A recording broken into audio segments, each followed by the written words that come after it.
Chapter 1151 Darkness. 8. Damien encountered a strange problem as his time in isolation continued. He didn't have enough arms. It was fine when he could eliminate tens of millions of knocks in a swing of his arm, but it was different now. More and more challengers were appearing. Against the higher knocks who had the nerve to challenge him, Damien had to focus on the battle more, and that left gaps for the lesser species to make their way past him. If he had backup, he could use them to hold the line while he focused on bigger enemies, but he didn't have anything of the sort. So why didn't he just make some? Most demigods had avatars they used to take care of things disallowed to them by the universal restrictions.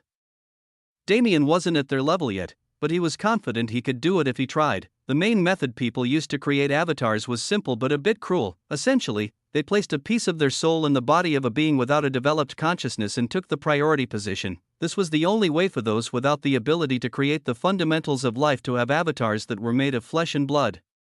There were others who could use mana to make avatars indistinguishable from flesh and blood beings, but they were highly specialized and used methods that couldn't be copied by the average demigod. In Damien's case, the former wasn't possible with his current situation, while the latter was above his power level. It's too early for an avatar. Avatars were more significant than Damien originally thought. The reason people only had one was because an avatar was one's lifeblood. It was an extension of their body, not something that could be constantly replicated. After all, one's soul couldn't be recovered easily. To invest in an avatar was like having a child. Then clones? Damien wanted to find a way to create an infinite number of himself that could fight properly without causing severe backlash if they were destroyed. Sentience was not a requirement. He just needed beings he could control like body parts and maneuver flexibly. That would allow him to create an army of cannon fodder he didn't have to worry about. Not wanting to see death in his allies was part of the reason Damien didn't just use the Sanctuarians to help him here. It should be possible. His ambition was one of fantasy, but he believed he could bring it into reality. With the Void's assistance, the bounds of reality were whatever he wished them to be. Where do I start? The first step was to create a preliminary model for the first clone. The process could be broken into 3 stages: giving form, adjusting power, and granting spirituality. The last step should be the easiest. Damien had no access to his soul, but he had experience in splitting his mind from when he had to put it back together in the primordial Undying Realms trial world. The solution for the backlash problem was to use his mind instead of his soul to connect him to the clone. The hard part was the second step. With Damien's mana control, creating a human figure out of his mana was easy.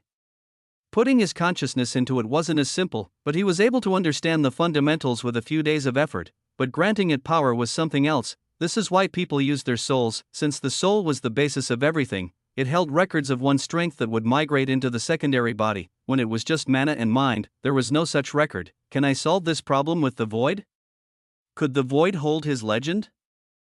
I have to try. This portion of the process was intuitive. Damien didn't actually understand how it worked, because he didn't understand how to access his legend and edit it. Was it even possible? Likely not. Therefore, he made a wish. In the same way he saved Bayuma, he willed the Void to accomplish his desire without understanding how it could do so, and it obviously didn't work.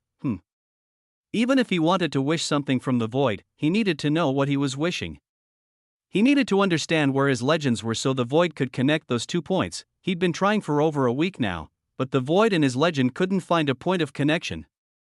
If that point of connection existed, it would be possible, but it was logically impossible to create it. However, logic only applies to those weak enough to succumb to it. He could surpass the bounds of logic. He'd done it already. It was just a matter of figuring out the way to do it here. Year 2 and no return pass was progressing steadily. By the time it was over, he would have this problem solved. From the 3rd year onward, he wouldn't be bogged down by the endless and monotonous battle environment of this place. That was his resolution. The giant domain's deterioration didn't end with the first 10,000 worlds. In batches of the same amount, worlds disappeared every month, creating a situation that could no longer be ignored by the higher-ups of Heaven's army. Forces were properly allocated for the first time, and a deep investigation began. However, a little more than 60,000 worlds already disappeared. Of those inhabitable, this was almost half, and of those that were taken, 25,000 ended up in Damien's possession. The rest were taken by the Soul Emperor and transferred to an unknown location for unknown reasons that only Damien had a hint of. The problem was, no matter how much investigation was done, nothing came out of it. The signs of disappearance were non-existent, and even with excessive scanning through various means, no signs of Nox's presence were detected. Was there any way to describe this aside from a demonic miracle? there was no way for formations or lesser beings to understand what was happening, so the only option left was to send a divinity. Director Alucard was chosen after much deliberation due to his openly neutral stance. He took the 11 remaining zodiacs of hidden Death Valley and launched a full-scale sweep of the giant domain. The awareness of a demigod was magical. In a similar fashion to Damien's eyes, they could see the universe through a completely different lens, bringing all things hidden into the light. This was the only ability of demigods that could be used properly without the restrictions interference. And with it, the results of their search were astonishing. There truly were no knocks in the giant domain, nor were there signs of outside intervention on the surfaces of those worlds. However, there was something hidden deep within the world cores, almost hidden from even their powerful gazes. There was something like a virus. It rewired their base functions, and no matter what the consciousnesses of the world cores desired, they would automatically be transported to the abyss against. A scramble to find a solution began immediately. However, the response was simply too late. There was no time left for the giant domain. Chapter 1152 Darkness 9. Within a week's time, the remaining Judgment Order members in the Shadow Army appeared in the hidden safe house. Their number had been reduced to half of what they started with. Every team suffered losses without fail. Luckily, the leaders all survived. They were the main fighting force, therefore, their survival was imperative. A week was a decent amount of time. Rose used it to strategize an exit, understanding that the enemy would know their position by the time the week ended. It was a risk assuming they wouldn't find it earlier, but she didn't let this stop her. She refused to leave her people behind. Of the group who visited Commander Hua, all except Shiman Wuhan were team leaders. Since she had a support power, she was put into Su Ren's squad to provide aid from the back line. The leader of the 10th Squadron was a man without a name. He wore a demon mask and never revealed his identity, insisting that others merely called him Beast. His entrance into the Judgment Order was definitely the strangest since he had no connection to its members or cause, but he approached them on his own and even willingly signed a variety of mana oaths that kept him loyal, so Rose and the rest didn't mind trusting him. He was the last to arrive, and the only one who returned alone. They killed everyone, he said solemnly, sitting down heavily and removing his shirt. The others instantly saw the terrifying gash lining the entirety of his torso. It was so deep one could glimpse his rib cage through the bloody folds. They've gotten stronger, or they've been hiding their strength. It's impossible for us to leave this cave. What do you mean impossible? Aisha asked. She joined this group to meet Damien again after so long, but she realized later that such a thing would be impossible for a long time. That was impossible because the man she wanted to see was trapped in a place surrounded by billions or even more enemies. Was this situation the same? They're done sending grunts after us. The enemies outside are all powerful enough to wipe us out alone, but there are hundreds of them prowling the area. The second we leave, we're done. No, even if we do not leave, we will not be safe, Su Ren added, his eyes piercing the cave protections. Have they already come? Rose asked, entering the conversation. They should be arriving in 5 minutes or less. Strength level, it is as Beast said. At least high commanders. I cannot sense signs of a supreme, but I do see at least 3 executioners, 6th, 7th, and 8th revolution masters. This kind of force was hunting down a group of young geniuses whose strongest member was still in the 4th revolution. Su Ren, can you handle it? No. I can fight against high commanders, but if the executioners come, I will not be able to save anyone. Any word from Hera? Dead. Her life crystal shattered. Long Chen sighed. All communications to the outside world have been cut completely. I can't contact my Holy Land for support either. We're on our own, Atticus added. It was an extremely dire situation. However, are you afraid of death? Rose had been preparing for this situation for a week, and she never expected help from others. If we were afraid of death, would we have joined you in this madness? Shuefang grinned as he spoke, and the rest joined him happily. They might have been insane, but they were insane for a cause. They wouldn't return to sanity at this point. They were way too far. Then let's do something insane. The path of escape was cut off. Clinging to it was just lunacy. I have a plan. As Rose continued to speak, everyone realized one thing. They weren't nearly crazy enough, because this plan was probably the craziest possible thing they could do in this situation. Yet wasn't it also the most probable? No, even thinking like that was madness. It was utterly improbable and downright stupid, but it was so enticing none of them could say no. Even if we make it, we can only call one person. Are you confident in your choice? Aisha asked for the group. Rose's eyes twinkled with a strange light. What about you? Are all of you confident in my choice? They were a team. Rose never planned to decide things unilaterally. But her leadership skills were really something. In the past few months, the reason the Judgment Order was able to achieve so much acclaim was mainly due to her presence. It was an organization created by the younger generation, but it couldn't exist with them alone. Naturally, they had a variety of sponsors. Elena roped and commanded Hua, Atticus roped in the fallen star Holy Master, and even Su Ren convinced his master to help them one time, but Rose didn't have these kinds of connections. She used her power and political ability to convince several tens of demigods to sponsor their cause, including those friendly with Damien like Lucille. Without her interference, they wouldn't have had many options if they needed help. Now that the situation arose, demigods weren't an option, so where could they find the person who could save them? Or rather, they needed to find the perfect assistance for the current situation, not some savior. Rose, Ruyue, and Elena jointly made a decision, and while others wouldn't understand it, they were confident beyond measure that their plan would work. If they were confident, was there a reason for anyone else to hesitate? I think I can speak for everyone when I say this, Shui. You said, standing up firmly, she'd lost the immaturity she held in the cloud plane, including her inferiority complex and doubt, standing here as a respectable woman and warrior in her own right. She only had one thing to say: if we're going to die anyway, make sure we can go out in a blaze of glory. Rose's eyes widened, a smile formed on her face. I don't want us to go into this expecting death, but I can't guarantee our collective survival. However, none of us will die pointlessly. This much was guaranteed by the heavens the second we stepped onto this path. Blazing determination filled the room as the 50 survivors prepared themselves for what came next, the Judgment Order. To those on the outside, it was a group of youths rebelling against the cruelty of society. However, how could their intention be so naive? Rose had something else in mind upon the creation of this group. A promise those outside their order took as a joke. They were going to eradicate the enemy. At a time like this, when escape was no longer possible, there was only one option remaining. It was time to kill. Our first target is the Jackal, otherwise known as the Hound Lord, the demigod who managed this section of the Shadow Army, a member of the Inhuman faction. He was the first target, the Judgment Order, a faction that did not discriminate by status when punishing evil. It was time for them to kill their first divinity. Chapter 1153 Operation 1. Is everyone finished? Rose's voice rang through the hidden safe house as she addressed the rest of the members. They were moving extremely fast at the moment while tracking the movements of their enemies. But with their current speed, they would be able to make it in time. Leader, all the information collected by our squads has been collected into this jade slip, a man said, passing the slip over. Rose nodded and took it. Glancing over it, the average power level of their enemies had changed, but the general layout was roughly the same. It was necessary to understand this information before they started working towards any plan. Rose furrowed her brows as she continued reading. Over 30 executioners and over 100 high commanders. We won't be able to avoid the Supremes either. Their first goal was simple. They needed to make their way to the summoning platform in the Nox's possession. They only theorized its existence, but it had to be present.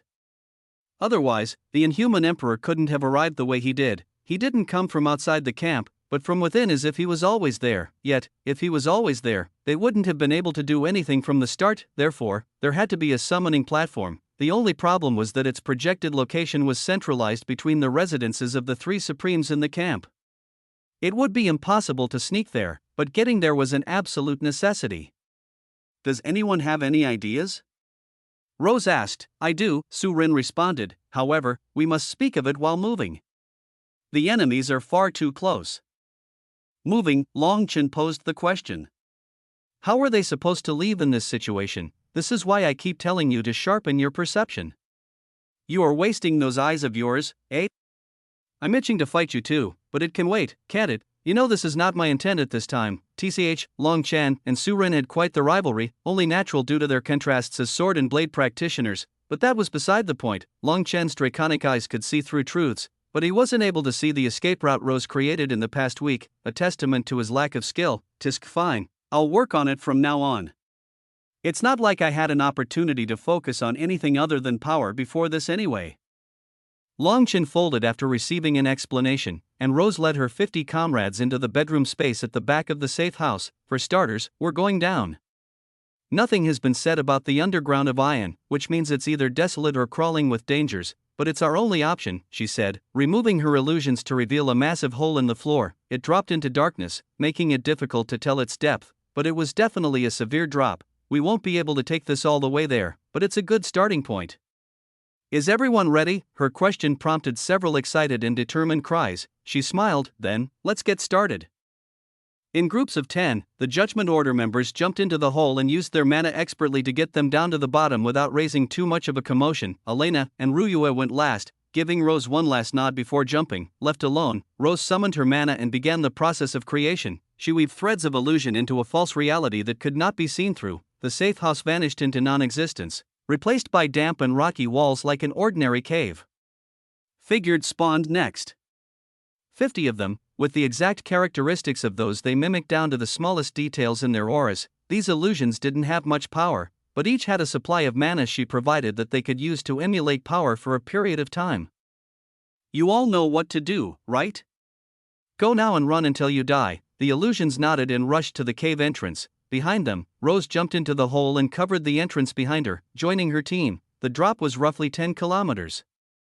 This deep in the ground, most wouldn't be able to detect them with a sweeping scan, which meant, until her illusions died, they would be free of monitoring. Phew, she deeply exhaled. Boom, a massive explosion, made vague by the layers of rock between it and them, rang out on the surface. Move. Rose's command was absolute. The group took turns making a tunnel through the thick and mana-laced ground of iron, running with as much speed as possible towards their destination. Meanwhile, a fearsome scene presented itself on the surface. Several high commanders were approaching the cave, only a few kilometers away. The executioners behind them didn't make the same haste, but they were also moving forward. At that moment, boom, the cave exploded into bits of rubble that flew into the sky. 50 members of the Judgment Order rushed out of the explosion in different directions, scattering like rats. Humans, do not attempt this meaningless stunt. The roar of a high commander boomed through the atmosphere. But those it was directed at paid it no mind. Their goal was in the opposite direction of their true selves. While the true Judgment Order went further into the enemy camp. Their clones escaped as fast as possible, however, speed was relative. In front of high commanders, the lesser members were just chickens to be slaughtered. Didn't I say not to run? A high commander with deep purple hair growled as he grabbed the neck of one of the female illusions. Be grateful to die by the hands of this Crotto. If Rakesh got you instead, I do not know what vile things would have happened to you. Despite his words, the expression on his face was filled with cruel ecstasy. Unfortunately, a beautiful woman like you must die, because that is what the Lord desires. Bang! He tightened his grip in an instant, and the woman's body exploded. A rain of blood drenched his body, making him shiver in delight as he glanced at the rest of the rats scurrying away. Keek. Come! All of you come to me. Bang! He dashed with such force that he broke through the air. He went after the lesser members first before targeting the leaders, who were being chased by the Rakesh mentioned earlier. Bang! Bang! Bang! Bang! Bodies exploded, blood showered the earth, and the satisfying squelching of broken human bodies made Crotto's entire body fill with adrenaline. Rakesh, are you still chasing dogs? Ha ha ha ha! He yelled wildly. Shut up, Crotto. If you are not busy, then help me. Rakesh responded with a growl. The leaders were definitely stronger. If they were able to avoid Rakesh for so long, they couldn't be ordinary. However, he didn't realize it because of just how much blood was covering him. The longer Crotto chased the enemy, the more layers of that blood disappeared from existence. After all, no matter how real they felt, they were nothing more than illusions. Chapter 1154 Operation 2. Because Rose's illusions could only mimic and not master the strengths of the people she cloned, their only real advantage was size. Being smaller than the Nox by several feet, they were able to weave through the chaotic environment with much more dexterity, which was what allowed them to avoid their two pursuers for an extended period of time. Only, there weren't only two after them. Rakesh and Crotto were the ones who chased the fastest, but once the rest arrived, there was no chance at all. One by one, each member of the Judgment Order was turned into mincemeat, all except Rose. She stood surrounded by 10 high commanders, her neck in the hands of an executioner. This is their leader. Let us take her back to the Lord. He has been eager to torture this one, the executioner said. Sir, can't we have a bite first? Humans are a rare breed in the universe. I am curious about how they taste. The executioner looked at Rakesh, who spoke, with a cold gaze. You wish to put your hands on the Lord's things, nothing like that. However, this piece of scrap meat. The Lord wouldn't mind if we touched it, right? Wrong. The executioner's words boomed through the surroundings, shattering the black trees around them into pieces. Do you not know who this woman is? He continued, this is a treasured person of that man? You mean, the executioner nodded, the man that felled the Saint King. This is his woman. The eyes of those listening widened. The meat they grabbed was far more valuable than expected. The Lord will have a splendid time with her. I am almost jealous, no need to be.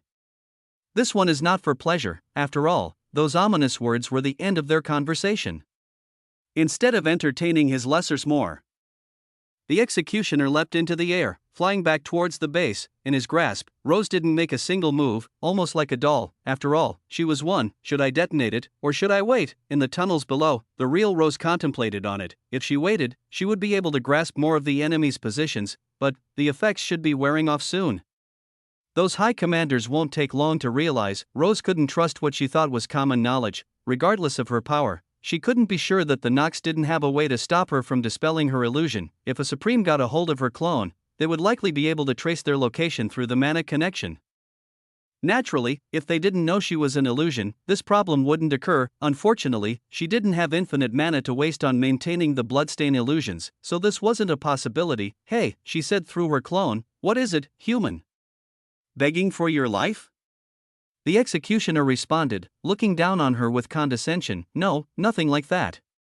Do you think I'm such a weak person? It's just, sir, bad news. The call of a high commander came from below. A grin spread on Rose's face. It's all fake. The blood is an illusion. Bitch. BOM. Rose collected all the mana she spent on the clones into her clone body and exploded it in a rush of fiery mana.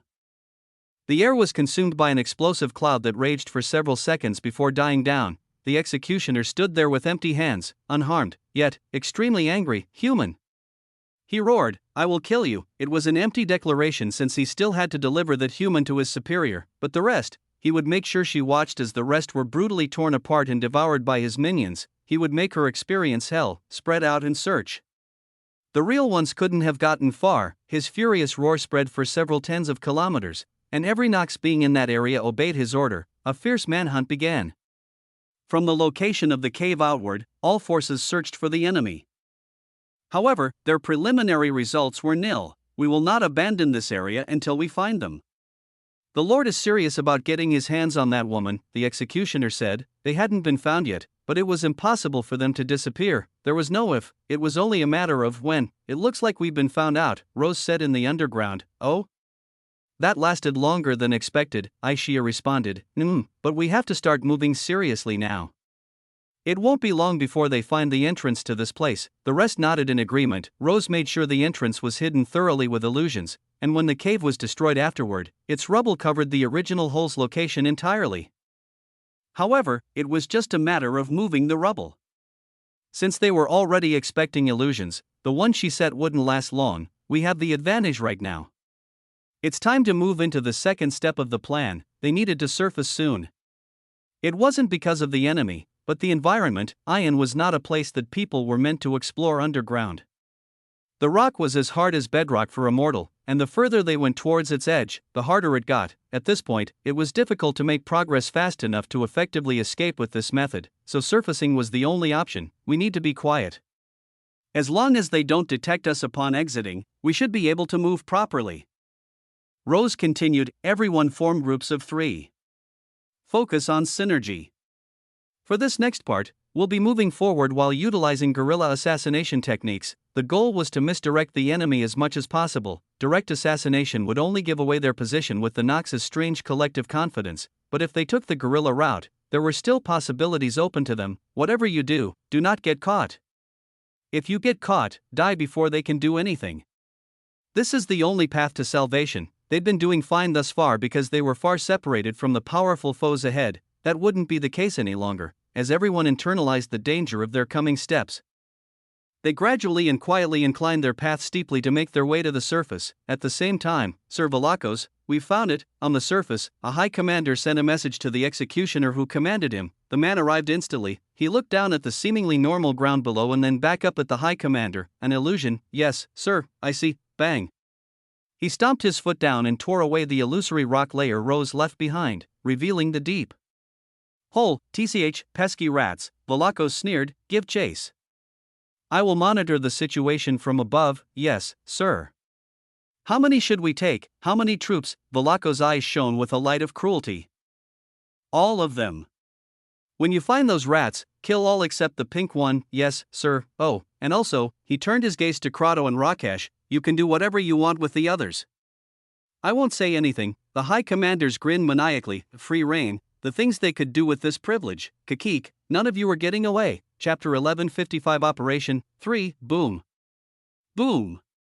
Boom. The sound of Crotto and Rakesh leading their legion through the underground tunnel in chase of their prey was blaring. They smashed the tunnel apart loudly on purpose, with the intent of terrifying their victims before going for the kill. Unfortunately for them, Rose was several steps ahead.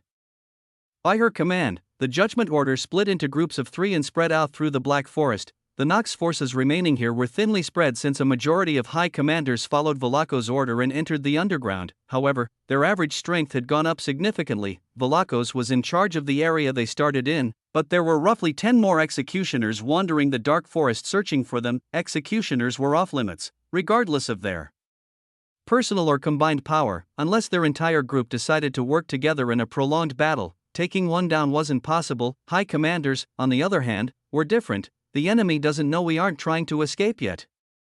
Right now, they think the diversion tactic was meant to cover our retreat. Technically speaking, back towards the blood-drenched wilderness wasn't the only direction to escape in. They could very well go east or west and escape into a new territory of Ion, where the Shadow Army camp wouldn't know of their existence. At that point, retreat would still be difficult, but not as impossible. Therefore, Rose's plan consisted of another layer of trickery. The Judgment Order scattered and did as they were told. In various parts of the Dark Forest, High Commanders quietly fell without even seeing the killers who brought their end. The deaths were staggered strangely. 17 died one by one.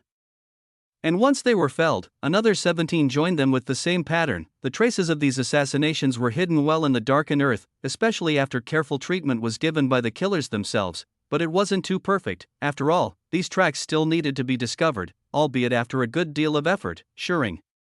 A barely visible flicker of sword intent traveled through the dark forest and sliced a High Commander's neck, causing it to spurt a fountain of blood. The High Commander grabbed his throat with widened eyes and opened his mouth to scream, but at that moment, a blade found its way to his neck, severing what remained and cutting his head directly off. A stream of grayish mana found its way into both parts of his bisected corpse and removed their ability to heal. In just a few seconds, the High Commander turned into an ink puddle on the ground. They should be finding it soon. Yes, yeah, but this plan seems a little too easy. They might believe it for a while, but it's definitely not enough for them to drop their pursuit. That is because this is only a piece of the puzzle. This operation is to remove the attention of these executioners in the field. I am certain sister-in-law has crafted something greater for us to progress into the encampment, and I don't doubt her mind, it just feels a bit off. Maybe I'm overthinking things? Perhaps you are. Su Rin and Long Chen, the only group of 2 among the current units, finished their job and moved to the next. Usually, when a practitioner felt something off, passing it over as mere coincidence or overthinking was the wrong move. The constantly evolving perception of a practitioner never left room for coincidences. If something felt wrong, something was wrong. However, this was a special case, because, unlike the rest, Long Chen hadn't had much contact with the Nox. He participated in the Nibelheim infiltration and fought Nox on Holy Lightstar, but that was it. Outside of these instances, Long Chen did not interact with the invading race more than once or twice. Because of this, his knowledge of the Nox's tendencies was lacking. Yes, it was true that the higher beings of their race had powerful intelligence. They tricked the universe into believing they were smarter before pulling off an insane stunt in the giant domain. Unfortunately, this event was not known to the members of the Judgment Order, nor did it apply to them. In the current situation, they could use their base understanding of the Nox, at least, for the most part, because they were younger generation geniuses. Even the oldest among them didn't exceed 150 years in age, aside from Aishia, whose age was irrelevant, and their combined experience likely couldn't match a single one of the executioners currently hunting them. What did this mean? Naturally, it meant they were the underestimated party. Their intelligence was the one under question. As long as it looked like they were trying their hardest to act a certain way, what reason did the Nox have to think they were doing something different? These geniuses were not Damien Void. They were not the genius who attracted the ire of a Nox emperor at a young age due to his skills. They were just his associates. Do you understand now? Su Ren asked as he slashed his strange mana into another High Commander before looking at Long Chen. We're useless because we're just the friends. That's what they think, right? The only value we possess to them is our information about Damien. Sister-in-law is abusing this fact to mislead them, tch. Maybe I really am dumb. Is this something that needs confirmation? Damn it. Su Rin grinned while Longchen shook his head annoyedly. He was always walking right into these insults, wasn't he? Nevertheless, the duo looked out ahead of them and collectively sighed. We've already made it this far, huh? Come to think of it, why didn't we just take this route? Longchen said. They were staring past a transparent barrier separating them from the ghostly plains.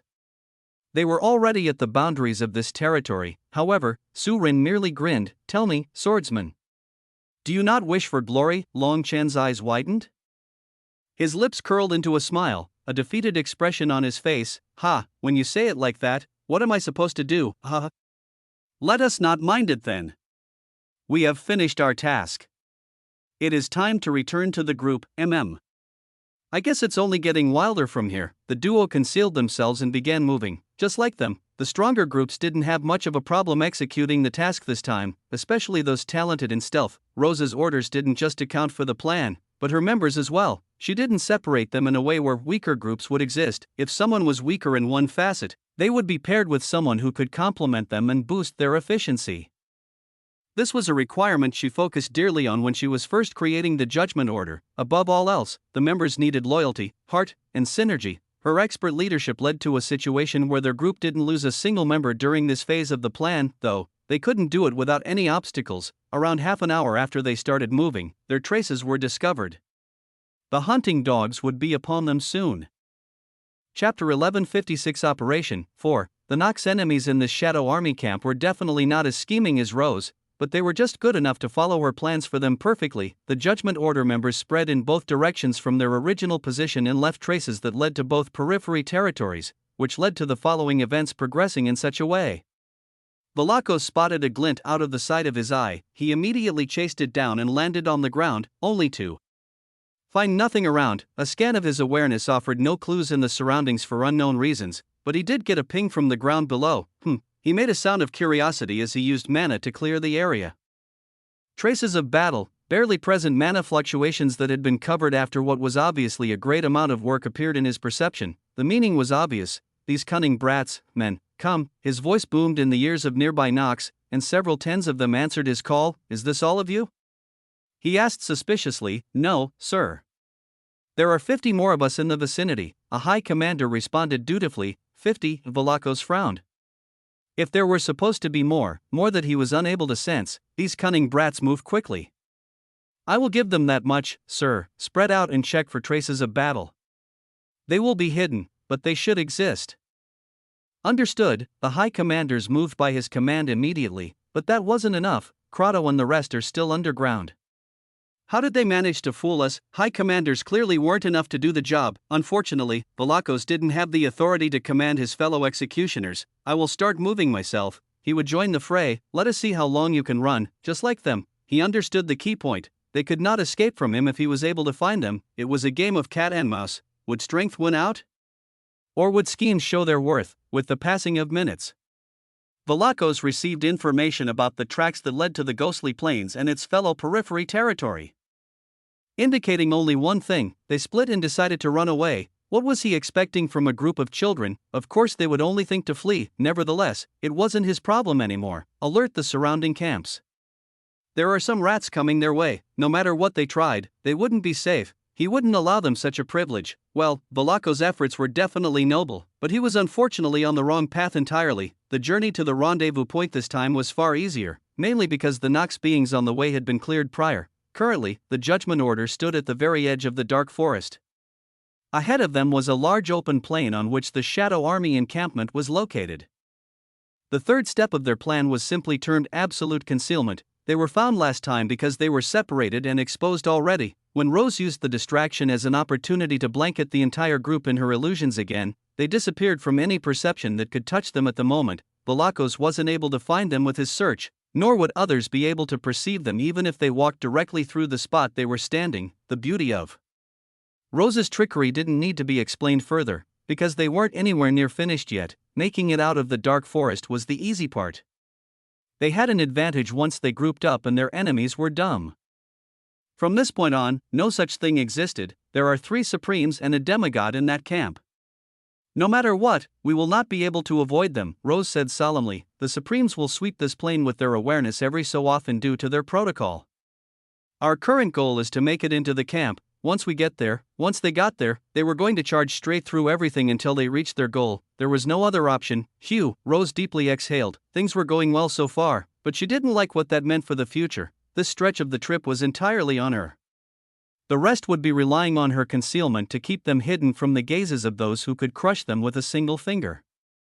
Su-Ren, Aisha, aid me with your perception. Don't spread your awareness outside my barrier, but if you sense anything intuitively, tell me immediately. The duo nodded and came to the front of the group. These two had the best natural perception. Aisha gained it from her status as a true-blooded Valkyrie, while Su-Ren broke the limits of a human through the teachings of his master. Slowly, the group moved forward. 1 step, 2 steps, 3 steps. Stop, Aisha spoke first, and they instantly halted. A sweeping wave of domineering power spread past them like the pinging of a navigation device. Hew, hew, hew. They were under Rose's protection, but they all instinctively slowed their heart rates and calmed their breathing. That was a terrifying sensation, and to think it just came from a single Supreme's perception, that kind of force was monstrous. It was common to say that Supremes could kill them with a single finger, but this power proved that to be a severe understatement. A Supreme could kill them with no more than a thought. Calm down. We haven't been detected. Rose's words were firm, but her heart was shaking. She realized something important. They were fine when they were still, but if that Supreme was able to sense their movements somehow, focus, she threw away her useless thoughts. The outcome was death regardless, so there was no point thinking about whether or not it would happen early.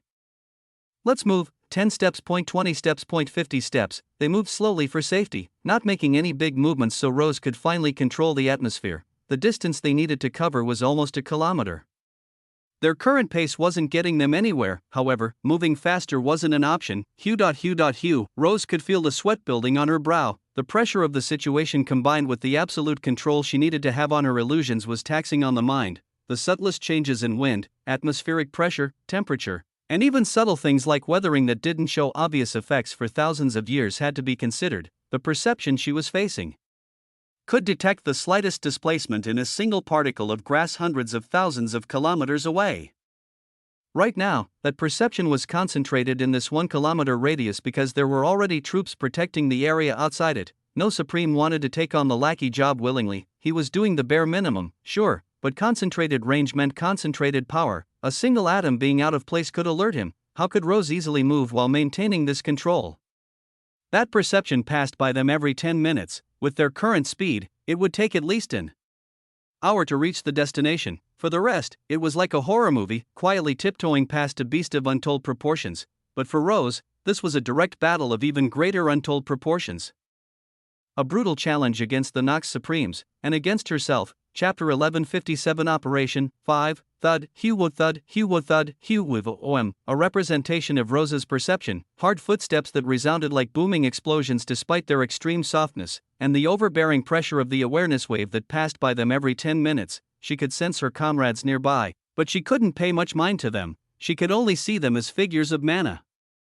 Figures she had to track at an atomic level to completely erase from reality. Focus. She repeated the word every few minutes to keep herself on track. Minutes passed like this. Minute changes had to be performed every millisecond. And the group's movement speed couldn't slow any further lest they never reached their destination in the first place. Rose's illusions had been inching closer and closer to being a reality of their own ever since she realized her path in the severed world. But she wasn't able to grasp the true power of this art yet. There would be a time when she didn't have to do all of this. A time when she could program her illusions to update in real time so they could never be told apart from reality. However, she hadn't reached that point yet. She couldn't program, she could only command. Therefore, every step became a grueling journey of 1,000 miles, every time her foot touched the ground. She felt a shock through her body as her perception updated based on the changed environment. This effect was multiplied many times due to the various factors that changed due to the group's presence in the area. If there was one thing going for her, it was that Ion's atmosphere, especially so far into its depths, was not quite stable in the first place. It was constantly fluctuating, so even if she missed something, it could be explained away, as long as she didn't miss anything. That indicated man-made interference, that is, slow steps made slow progress, but slow progress was still progress. In the first half hour, they were able to completely hide from the Supremes and reach the halfway point between the expansive field and the base camp. The members of Judgment Order didn't make a single sound in this time, as to not distract Rose in any way, and silently focused on moving in such a way where she wouldn't bear extra burdens. Rose was the center of their group in ability and spirit. Even after doing such taxing work during this phase of the plan, she still needed to be battle-ready when it came time for the next. Shimun Wuan had already prepared a myriad of blessings that could be cast on a single thought to bring her back to peak condition, but it was hard to say what that kind of mental stress was actually doing to her mind. It wasn't something simple. On the outside, she was perspiring like she was running a marathon and had a dull haze of absolute concentration clouding her eyes.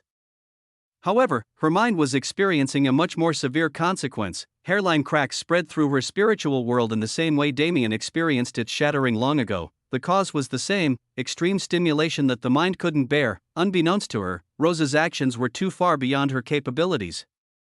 She was doing something that should have been impossible for a period of time longer than any living being should have been able to do so. She was doing as she swore with Ruyue and Elena in the severed world. She was not letting reality limit her ability. Things began to change during the second half of the journey. Rose's movements became more fluid, and her eyes returned just slightly to focus. It felt like she could feel reality more literally. The fabric she felt brushing across her skin ever since that day of blessing, she felt like she could feel its individual seams and creases if she just touched them. Focus. Now wasn't the time. Now, she had a mission to accomplish. She couldn't allow her mind to wander into fantasy. The group progressed and progressed. They walked through the least yet most dangerous part of their journey thus far tensely, and eventually they reached their destination without a hitch. It was an absolutely unexpected outcome. Rose exhaled again. Her breath was shaky, but she stood up with trembling legs and didn't allow it to bog her down. The next part should begin soon. Hong, hong, hong. As if on cue, an emergency bell rang through the encampment. All available Nox left their tents and gathered in the main square, where the three Supremes were already waiting. We've received reports that the group of rats we've been chasing have fled to the neighboring camps. The Supreme in the middle spoke. We have the option to leave this to them, but do any of you wish for that? The two to his sides finished his sentence. Never. I want to rip them apart myself. Don't let those fuckers steal out kills. The reaction of the troops was quite strong. A group of juniors managed to evade them for so long. It was utterly shameful for their camp, and if others managed to catch the prey that evaded them, or worse, if that prey managed to escape, unacceptable, they would become clowns of their race, and more importantly, they'd be killed off for such shameful behavior. Good, the main Supreme said. Apparently, our executioners are incompetent. Ryugo and Tyrius will lead the lot of you to the other camps to hunt them. Do not disappoint us, Ryugo and Tyrius.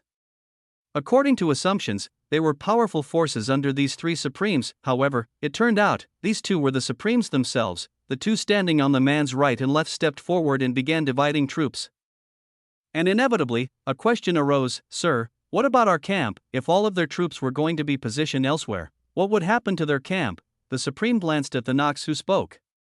He was a high commander who didn't stick out from the crowd much, but he'd been pinpointed instantly. Tell me, do you think our camp has no security? And no, sir. The high commander responded nervously. Exactly. As long as I am present, this place will never fall. They were arrogant words, but they were not as lofty as they seemed. After all, that man, Hans, was a supreme above supremes, a man just a single step away from divinity, and a man who'd slaughtered countless enemies on the battlefield. As long as he was present, it was truly impossible for the enemy to breach their camp, because the only type of enemy that could defeat Hans was the type their lord had the freedom to personally deal with. Under the Judgment Order's gazes as they watched from the camp's periphery, the two Supremes Ryugo and Tyrius took their divided troops and left the base camp moving in opposite directions. Meanwhile, Hans returned to his tent without another word. Rose and the rest waited. They waited silently without a single movement for almost an hour. Okay, that was when Rose finally spoke. Everyone knows what comes next, she said, placing her hand against the ground. The second you sense my mana, the group around her prepped themselves. This was the deadly part. Run like your life depends on it. VOM, Chapter 1158 Operation 6. They were weak, but they were organized. They had brains, but their opponents were so strong their only real strategy was running. For the past several months, that's all they did. And this was the final stretch. The plan was still to run, however, this time, there was a Supreme involved.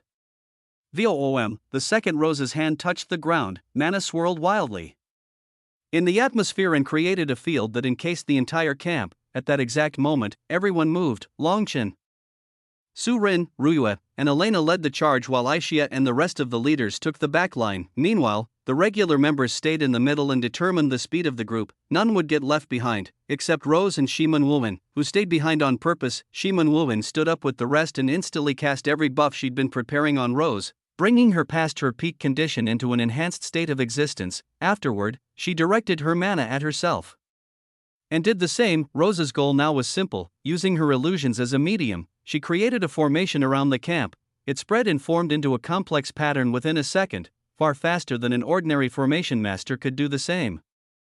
And word to life, this was as much as they could do unhindered. "Ha, so you truly decided to appear?" Han's voice resounded through the camp. He left his tent slowly, roughly 50 meters ahead of them, with a smile on his face. "I expected nothing less." Everyone's eyes went solemn. It became clear that sending everyone away was precisely a move to bait them out, but it was too late to be flustered by this. "It is time for you to die." Boom. Was he going easy on them? No.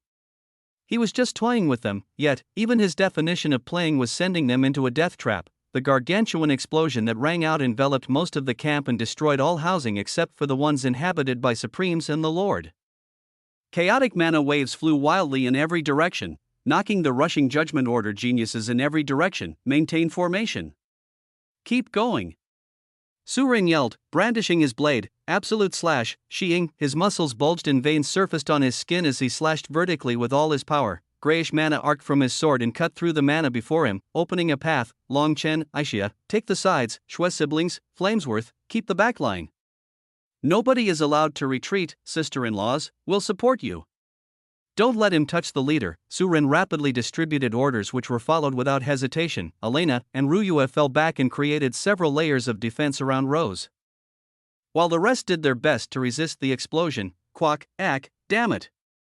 My arm, it was impossible to avoid injuries, no matter how hard they tried. Even this toying attack from a Supreme was insane. Limbs flew through the air before being crushed into meat paste by the raging mana, cuts, and gashes dug into everyone's bodies, and the more unlucky ones. ARGH, the first to die was a man named Peter. A justice-following man just like the rest of the group. He died unjustly fighting for his cause. He was directly decapitated by a rogue mana flash, his life leaving him before he even realized what was happening. Peter was the first. That single rogue wave took 5 others after him.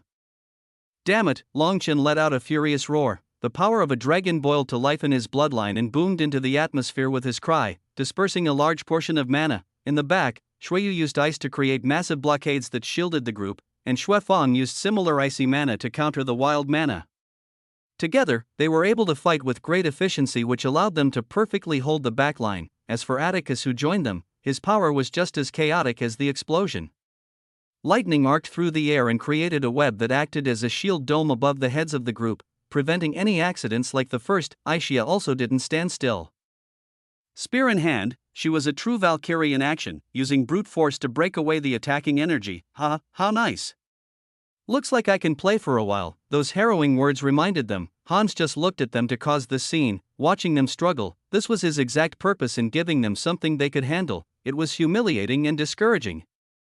It made several people want to give up right then and there, but they refused. That very arrogance, the condescending gaze of someone who viewed themselves as superior, exploiting that attitude was exactly how they got this far. If they gave up now, what was the point of everything else? Death will not claim me until I deem her worthy. It started with one person, a man named Greg. He was almost an unnoticeable presence amongst the greatness of his peers, but he managed to last until now regardless. He said it to keep himself sane. He said it to keep himself from running, and the rest followed for the exact same reasons. Death will not claim me until I deem her worthy. Death will not claim me until I deem her worthy. Death will not claim me until I deem her worthy. The cry spread through the group until it became a chant. Bang, a targeted explosion wiped out 10 at once. They had no chance of resisting. The group moved forward regardless.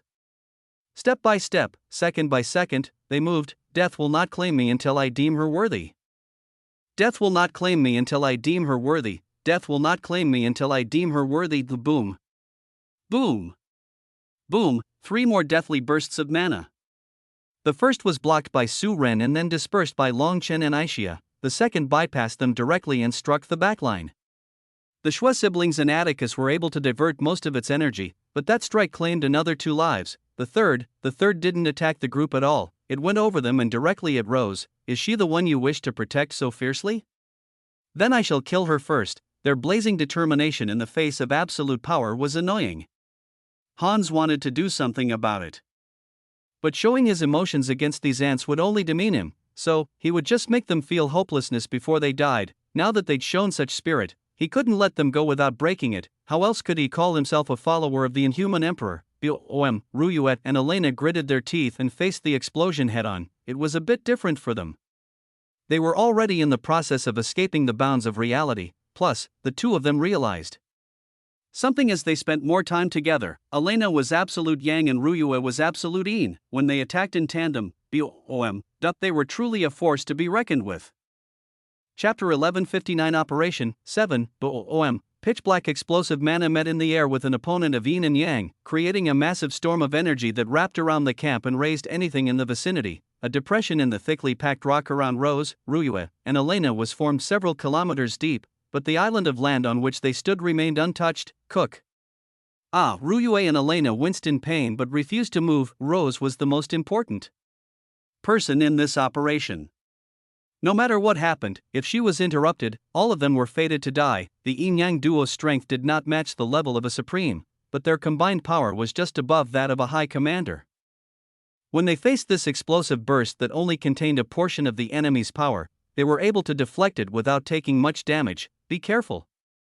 He's going to get worse from here, Ryu cued Elena in, understanding the behavior of men with oversized egos more than anyone else as someone who was raised by one, and prepared her mana again without hesitation. Go big this time?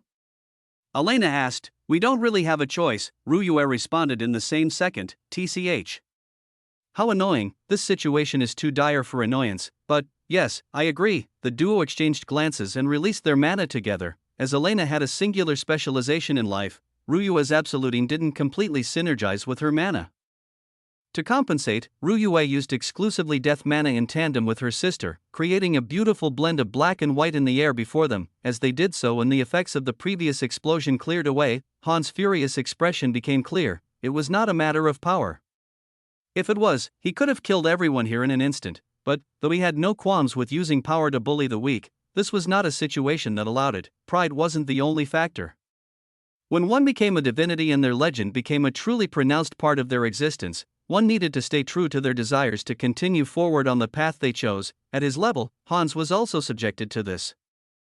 He spent so long refining and defining the divinity he was to inherit, and the identity it had was tyranny. He didn't just want to suppress everything with absolute power, he wanted everyone under him to gaze at him in fear. He wanted to be absolute in their hearts before they died. If the opponent was equal to him, such a thing could be accomplished through victory and torture. But for these ants who still dared to stand up to him despite the difference in power that should have inherently given them such an attitude, he needed to be more direct. The longer they resisted, the more he wanted to just crush them, but he held himself back. That wasn't the satisfaction he desired. Boom! Boom! Boom! Boom! Explosions of mana with no particular laws backing them rang out in every direction. Even without laws, Hans could output power and complexity in his mana that simply couldn't be fathomed by these younger geniuses. Yet, regardless of their incomprehension, they continued moving towards their goal. They lost almost half of their people in the first few seconds of this interaction, and as more and more time passed, the death toll only increased. Su Ren, Long Chen, and Aishia fought desperately in the front to block as much of the explosive force as possible, but the enemy didn't have problems bypassing their barriers. It was the same with Atticus and the Shui siblings. The turtle shell made of stronger members couldn't protect the weaker ones, said weaker individuals also didn't desire protection. They fought as well, using everything their mana and bodies allowed to help their leaders resist. The wild energy in the atmosphere was amplified continuously. The brutal struggle continued. In total, 35 people died thus far. Blood splattered on Long Chen's face. His eyes were cold and cruel, filled with burning fury towards the enemy. Damn it! He roared again. He couldn't find the time or energy to say anything else. He only wanted to express the boiling rage within. Su Rin and Aishia were quieter, but their thoughts weren't much different.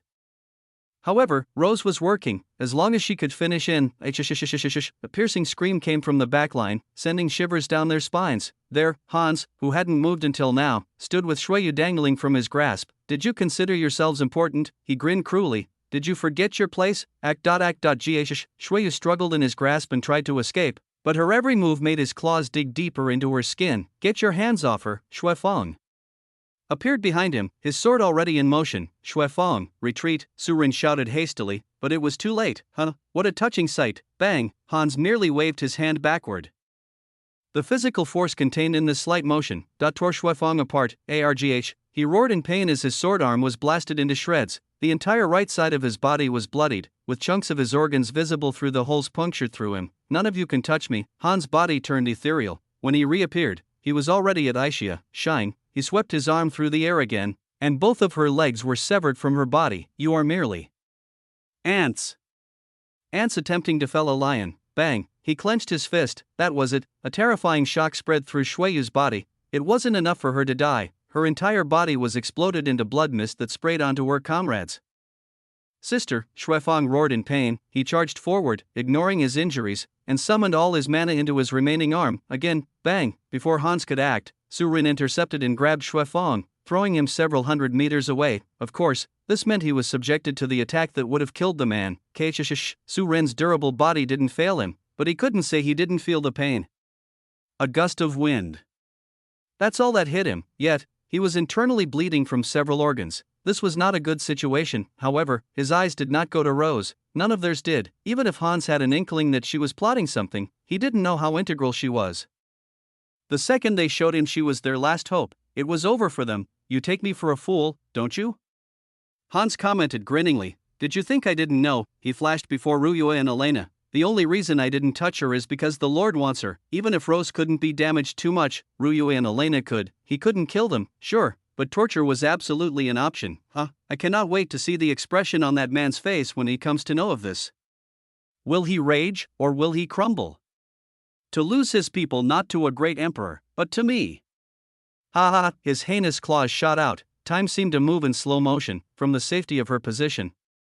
Rose finally opened her eyes. Done. Chapter 1160 Operation 8 Vumum. The ground suddenly went alit with bright flashes of light. Hans was pushed back by the sudden flux of mana, and Ruyuet and Elena were able to use that split second of time to move out of his range. The complex formation Rose began drawing no more than 30 seconds ago was finally finished. 30 seconds.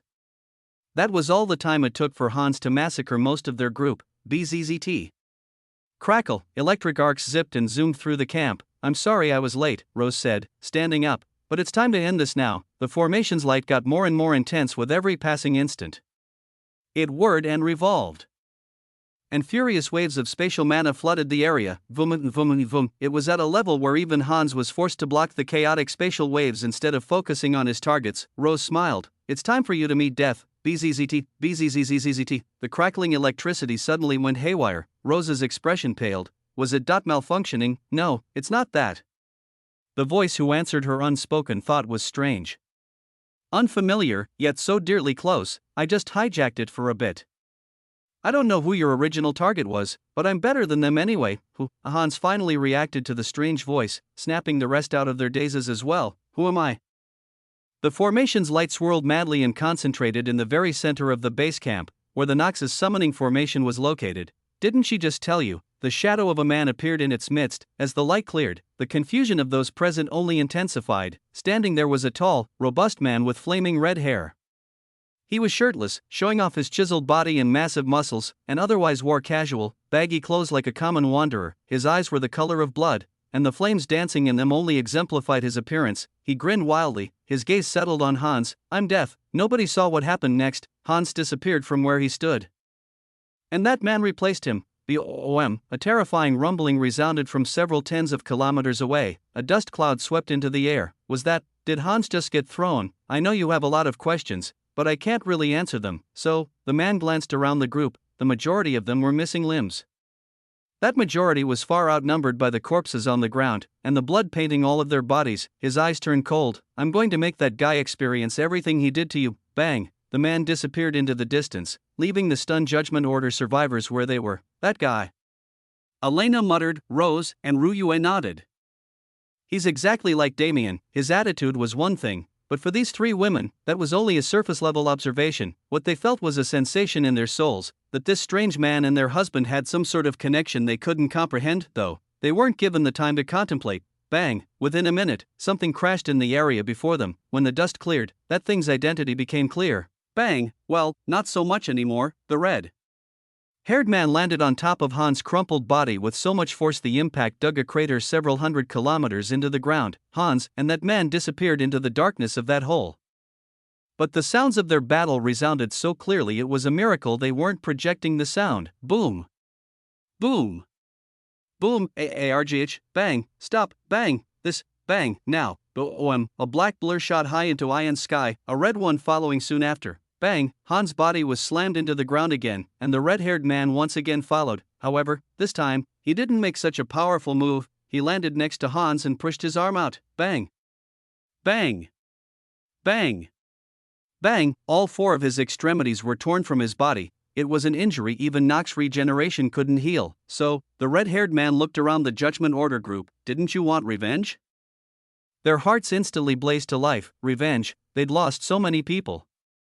They'd been in a situation where revenge couldn't even be considered. But now that it was being offered to them, revenge, revenge, revenge, how could they refuse? The common members instantly crowded Hans' body, stabbing into and ripping apart his flesh with everything they had. They knew he wouldn't die, but that's what made it worth the effort. Shuefeng joined as well. He limped over with half his body intact, his eyes dull yet filled with hatred. You killed her, his last remaining direct family, his dear sister whom he cherished so much. She was dead, and for what? You killed her.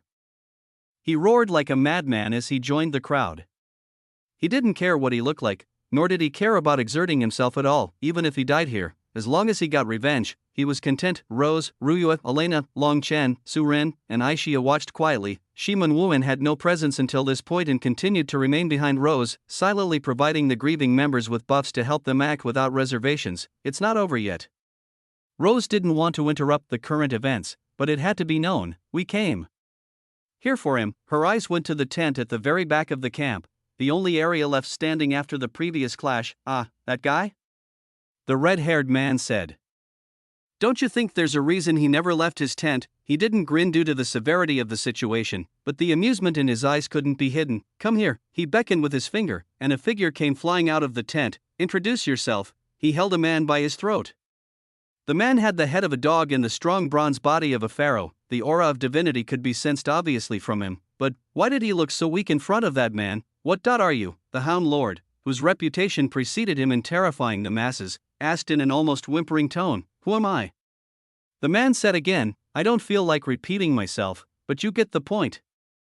Just shut up and die. You can't. Oh, but I can. The red-haired man gripped his fist, a motion mirroring Hans from a few moments ago. Crash. The sound that echoed through the camp was not an expected one. It was like glass shattering. Something changed. The Hound Lord. Why did he feel so weak? This is quite the useful skill, the red-haired man said nonchalantly. Ah, you must be curious. Well, it's nothing much. To put it simply, I just shattered his divinity. Hans was not dead, but he might as well have been. His death was only a matter of when the Judgment Order was finished enacting their revenge. As for the Hound Lord, his body wrinkled and shrunk. He looked like someone who hadn't had a proper meal in decades. What was this situation? Just a few seconds ago they were all fated to die, yet, now, because of a single unknown entity, their fates were utterly reversed. Chapter 1161 Operation 9. Were things supposed to get worse from here? The truth was, yes, they were. In a place like Ion, in the deepest depths of Nox territory, surrounded by enemies on all sides, making this much noise would draw numerous enemy forces to their location without fail. However, this didn't happen. It wasn't that the Nox didn't come, but every single one that did simply died. There was an invisible dome around the base camp area that blocked out any intruders. Whoever crossed this barrier would turn to ash without a single word of complaint. It was the power of that man, that strange man who still hadn't given his name. Didn't speak much, he acted like a statue. Holding the Hound Lord without killing him and allowing the younger generation around him to let out their feelings in peace. Who are you? Su Ren asked, finally breaching the subject. They couldn't stay silent forever, nor could they accept this kind of grace from an unknown entity. It was impossible to tell one's intentions in this brutal universe, and favors cost far more than lives. You can call me Alexander. The man stopped himself quickly and finally gave his name. Do you know us? Su Ren asked again, do I? Yes, but no. It's a little hard to explain, but it's not something you need to concern yourself. I'm not someone with bad intentions. Nobody has ever said that statement believably. Elena sneered, that's true. But, I'm serious. I really don't have any reason for coming here besides helping out with this. The man named Alexander spoke with clear eyes indicating truth, but it was hard to trust him. Nobody with such power could be moved easily. No, this kind of person was a unique existence in the entire universe. Didn't he feel a demigod as a lower existence? The Hound Lord's state was such that he would die with a single touch of Alexander's pinky. If he wanted to, that demigod would have long been dead. Someone who could accomplish this kind of impossibility casually, someone who had this power yet still remained unknown in the universe, this kind of person was dangerous. Alexander seemed to understand the group's suspicions, as he raised his arms innocently. I won't try to get friendly, so don't worry. My business is over, so I'll take my leave. He threw the Hound Lord's body on the ground in front of Rose. This isn't my kill. I'll let you have him. Rose frowned as she gazed at it. Why, the question was obvious. They still didn't know this man, yet he was acting like they were people he absolutely had to satisfy.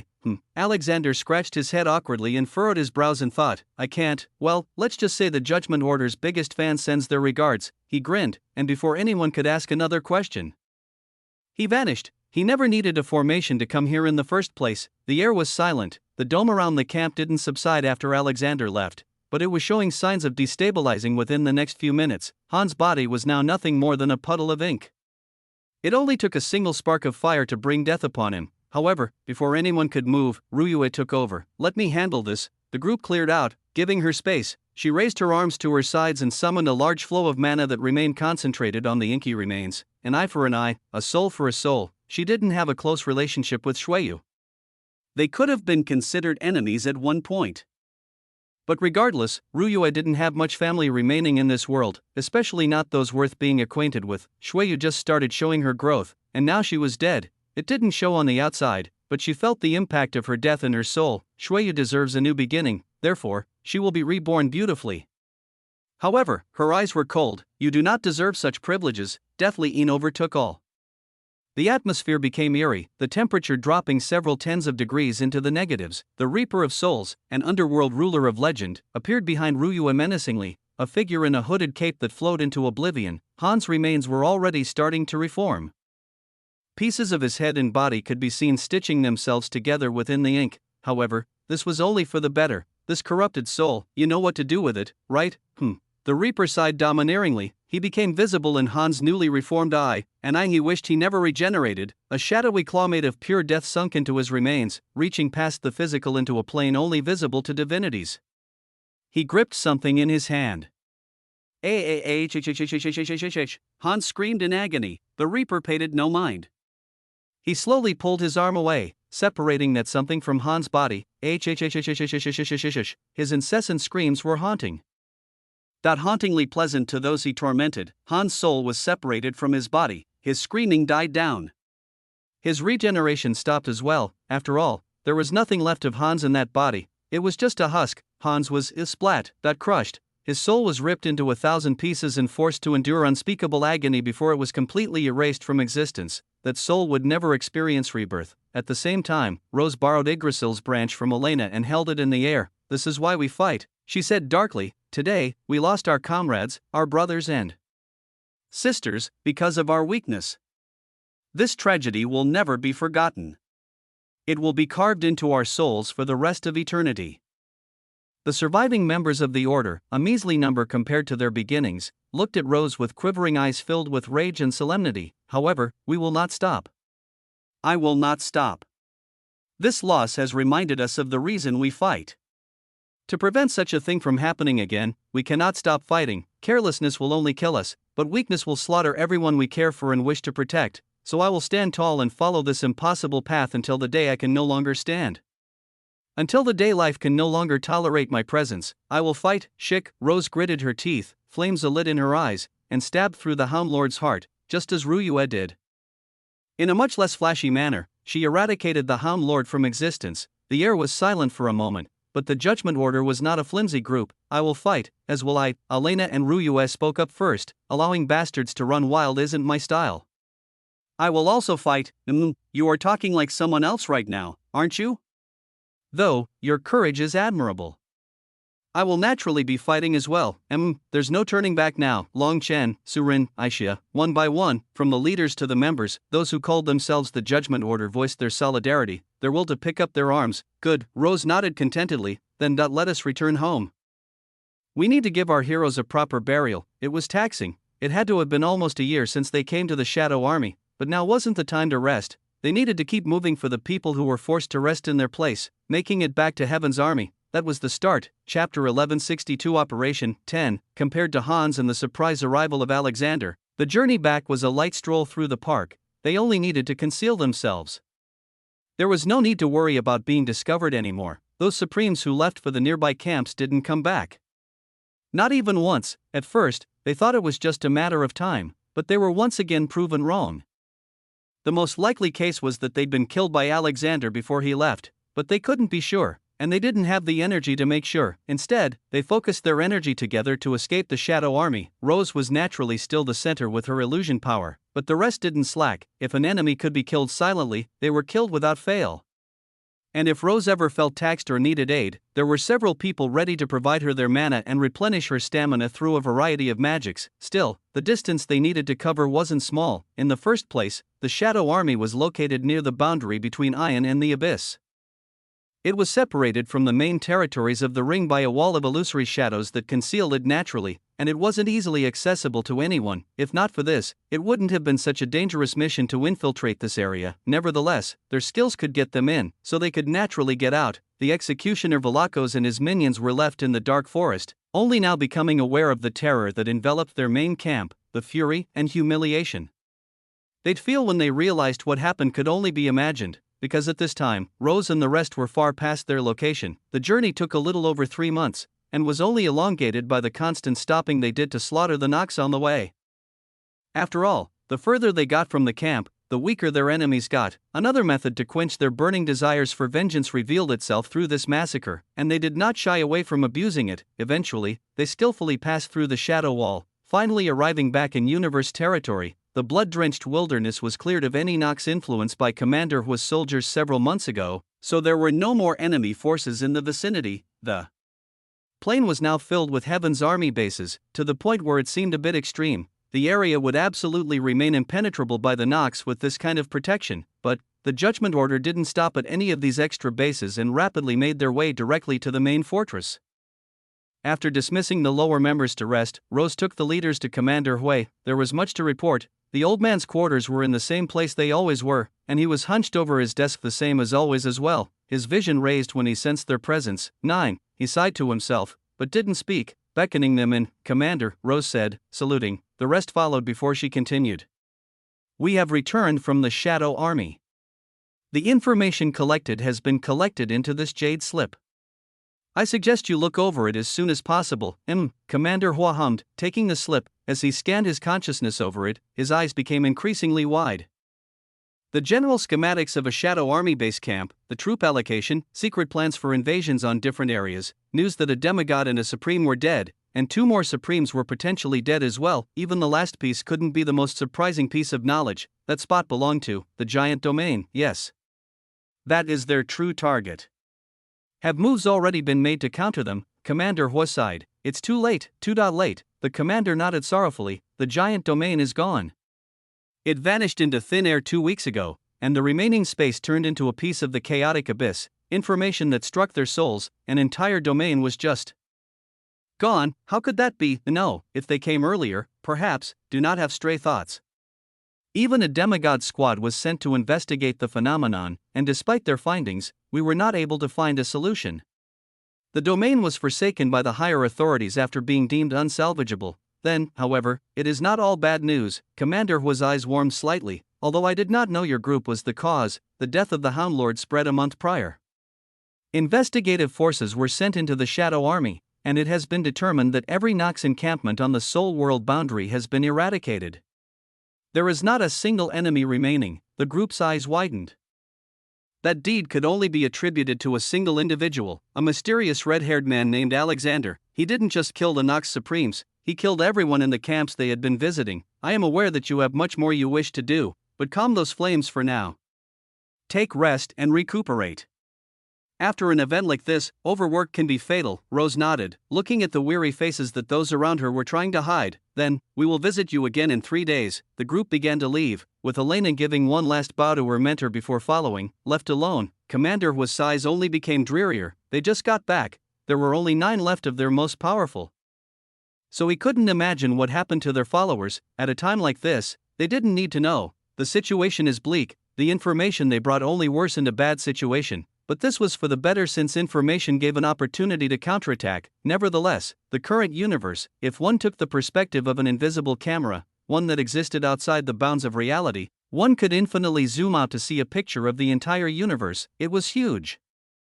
Far too huge for the human mind to comprehend, and its shape was far from regular, like bubbles put together in a strange chemical compound-like pattern. Some domains were bordered by the abyss, while others like the divine realm and infernal realm were lucky to be landlocked by their neighboring sectors. The universe never maintained a proper shape for long, always shifting at an imperceptible level, but some laws were never broken, such as the secure position of the aforementioned sectors. Grand Heaven's boundary changed its appearance many times in the past. The universe known to those alive today once had 9 sectors. The first major change took place when the Elven domain was ruined. Its people were slaughtered and its single survivor was still missing. The second came with Eden, which faced an equally cruel fate of total extermination. There was no life left there. Even those worlds left behind were dark and dead. And then came the third. The giant domain disappeared and the space it occupied was swallowed by the abyss. And before this disaster could even pass, the beast domain began experiencing the same fate. Chapter 1163 Talent 1. The beast domain wasn't quite as developed as its peers. It wasn't a matter of strength or anything of the sort. It was an unequivocal fact that the beast domain possessed more than enough strength to be revered, which was why they hadn't been targeted until now. However, beasts didn't have a forgiving culture. The law of the jungle that became a metaphor for the atmosphere of society came directly from their inherent culture. And this law didn't change at a universal scale. If one lost, one would die. If one spared their enemy, one would be regarded as weak and they'd likely fall to revenge in the future. When such a law prevailed, it was difficult to keep a large number of powerful people around at the same time. The difference between the beast domain and the other sectors was this: rather than a large quantity, they had limited quantity with extreme quality. Their experts had strength that couldn't be matched by many, and most of the beast domain's conflicts were internal as others refused to get involved with such crazy people. After all, if one lost the conflict, they wouldn't be safe even if they retreated. There were more than a few stories of beasts chasing their enemies to the ends of the earth for the sake of redemption. This environment was nothing more than a concentrated microcosm of the wider universe, so there were never problems. If the beast experts could hold the lines on their own with power that matched an army, they wouldn't find problems from external influences either. The Nox didn't begin their attack recently. This was the start of the current war, but as had been found over time, the Nox's interference in the universe started several 100 million years ago, a time before recorded history. The races dominant in their currently existing systems were those who survived the age-old storm. The fact that they remained dominant to this day was a testament to their strength, if nothing else. Therefore, it became clear that the beast race had several ways to repel invaders. Then, why did they end up in their current situation? It started 3 months ago in the universal timeline, not long after the Hound Lord was purged, unknown to the Judgment Order. News of his death spread starting that same day. Nox forces arrived on the second day to confirm it, but his death was felt by the many lords under the Inhuman Emperor's regime at the moment it happened, and realizing that a demigod had died so quietly, they changed their plans. Originally, the Soul World was their next target. As those strategizing for Heaven's army predicted, the Nox did indeed find a way to circumvent the natural disadvantages they had in the domain of spirits. If everything went according to plan, they would have used the full force of their strength and numbers to charge the front lines guarding the sector and make their way in somehow. Even if only a few of them made it, they'd shown clearly they had ways to destroy a sector with just a small group of invisible soldiers. Yet, the Hound Lord's death was significant. It had to be known that the number of demigod casualties until this point of the current war was 0. None of the currently existing experts had died to this conflict. The Hound Lord was the first blood, and the universe was the one that took it. The beast domain was the next logical step. No, the human domain was, at least in the Nox's eyes. They, by no fault to them, believed that the natural barrier around the domain had weakened with them. However, the human domain was special. First of all, Damien's actions in No Return Pass had spread through the Nox armies over the past year, and a frontal assault through Ion was taken off the table, even if they were able to kill him, by the time they did so, the universe would have been long aware of their movements and formed countermeasures to stop them. Secondly, the barrier that was supposed to be weak was nothing of the sort, it was almost as strong as it was when it was first created. A phenomenon with no explanation, regardless of the reason behind it. The fact remained that the human domain was far too difficult to conquer. At a time like this, when momentum was the most important factor, they couldn't allow the universe a chance to retaliate. The beasts had many great clans led by the Golden Dragon clan. The recently added Black Dragon clan was also a powerhouse force that couldn't be underestimated. However, in terms of actual experts, they were currently lacking. The Golden and Black Dragon clans lost a large number of their more powerful experts in their personal war, which dropped their usable combat power.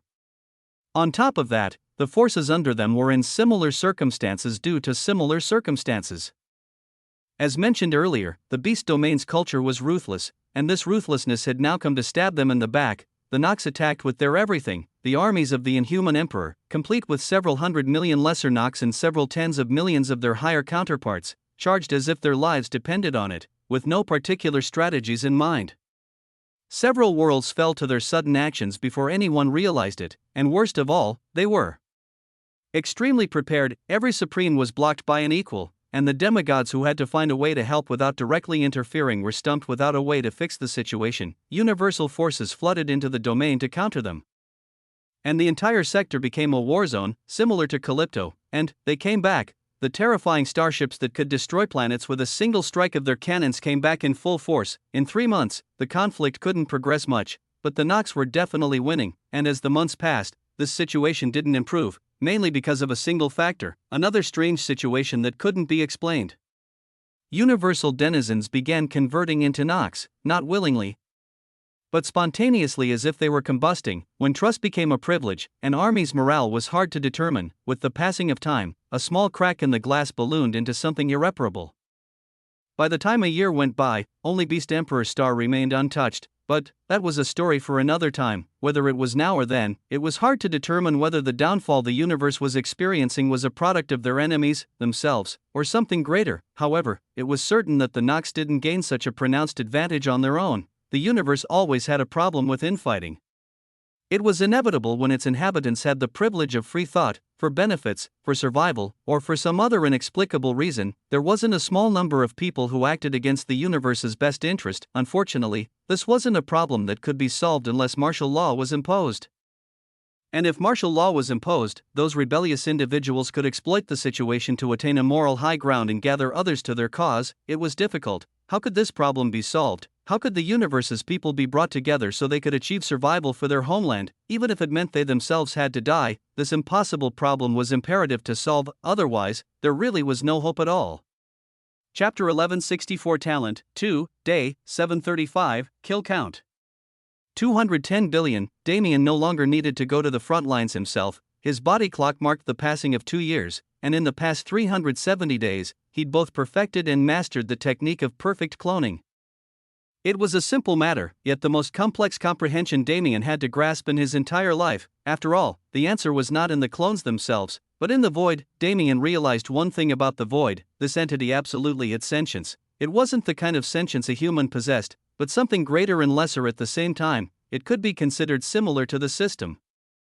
The Apeiron records had consciousness, but did not have feelings or free will.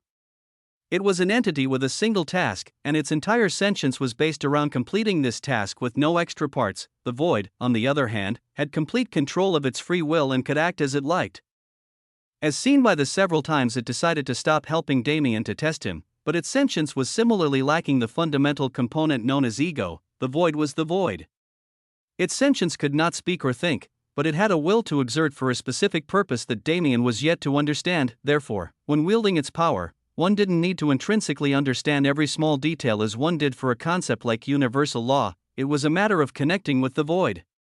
If the void could understand his intentions, it could carry out anything he wished to happen. There was no limit to this power. The only limit was Damien himself. Damien had been taking steps towards the void for several years now, even diverting the focus he put towards his primary laws for this purpose, but he barely scratched the surface. Whenever he made great strides, it was because the void itself aided him in doing so. With his personal comprehensions rarely reaching such grand conclusions, he could easily define the void in terms he knew. but those terms were too broad, everything and nothing at all at the same time. The supreme power that is at the foundation of all things, what could that be called?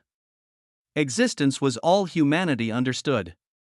Non-existence was a concept brought about by the observation of existence and thus represented everything that couldn't be understood, these two abstractions.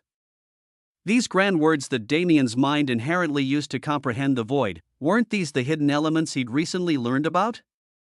The things that separated the void from what he understood, this was his first great realization, the fact that everything within the bounds of reality, and everything outside of it was still beneath the void, that put this entity in a position that the human mind had no possibility of defining, because what else was there, what could be greater than that? It was titled the void on its own, not due to the intervention of another force, but what was the energy above both existence and non-existence. As Damien pondered this, he slowly uncovered more and more about the void.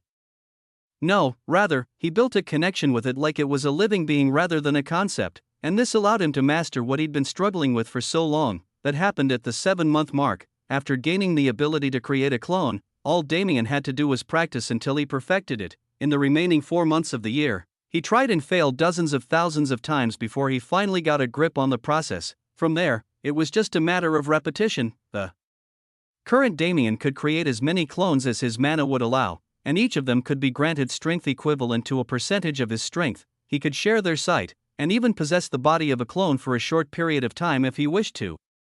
It was almost as if he'd actually created avatars. Naturally, he had to deal with the natural limitations of this technique.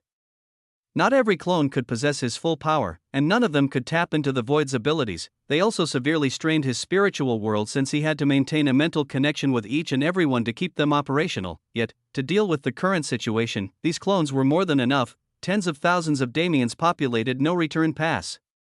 During idle times, they were like statues, motionless and without an ounce of life. But when enemies came, well, it could be imagined what kind of catastrophe an army of Damiens would be.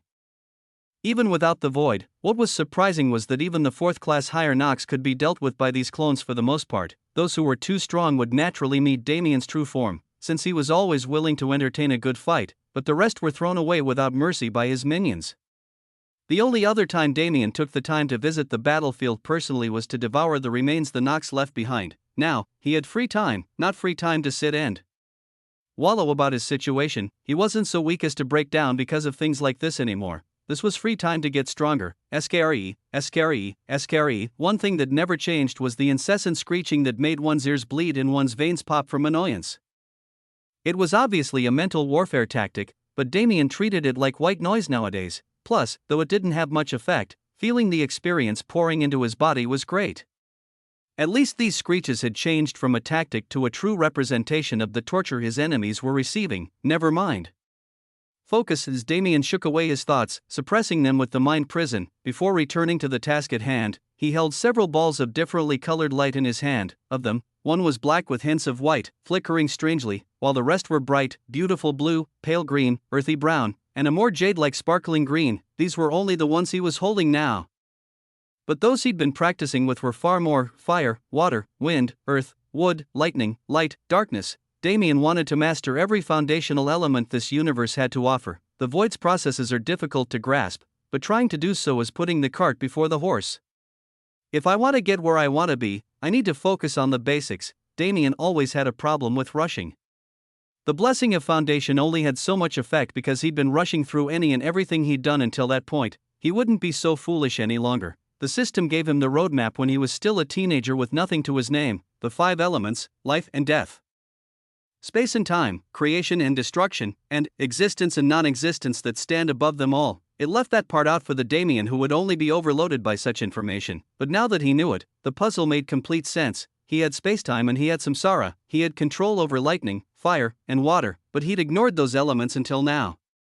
He never tried to delve into the wood element since he already had life, and the others never even entered his eyes. This was the start of his problem. Yes, they meant nothing in front of his power, but that didn't make them less important. As long as he wished to fulfill his grand ambition, he needed to bring these forces up to par and match them to his power level rather than ignoring him.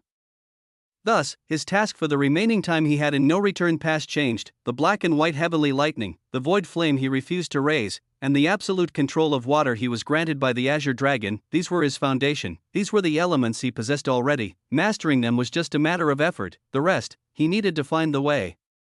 He needed to completely figure out how to transmute the void into any law he wished to use, so he could eventually become its indisputable sovereign and controller. Chapter 1165 Talent 3. Elemental abilities were the most commonly used of the powers available to those in Grand Heaven's boundary. After all, compared to other, more elusive laws, the elements were far more easily accessible. Affinities were assigned by birth, and aside from some special cases, they were the determiners of one's path from that point forth. How could just anyone be born close to a higher law? There were so few spatial practitioners, life practitioners, EAM practitioners, or illusion practitioners in the universe that Damien's party suddenly became an anomaly that made no sense whatsoever. But this could just be amounted to Damien's luck and propensity towards the hyper-talented. In terms of people he'd met throughout his life, those who resided in this universe were mostly elemental practitioners, including great geniuses like Atticus. The commonality made elemental research something the universe was greatly advanced in.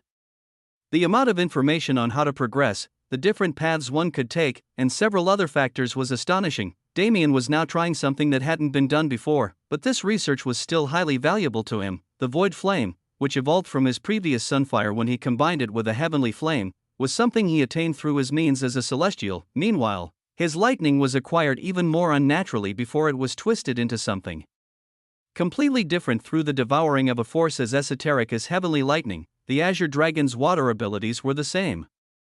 Damien had little to no understanding of how to go about comprehending the base elements naturally, but he trusted his intuition. The first step was to create them, to find the affinities. Controlling them with the void was the final step he aimed for, but strangely enough, it was also his starting point. The light balls floating on his hand were created through the void.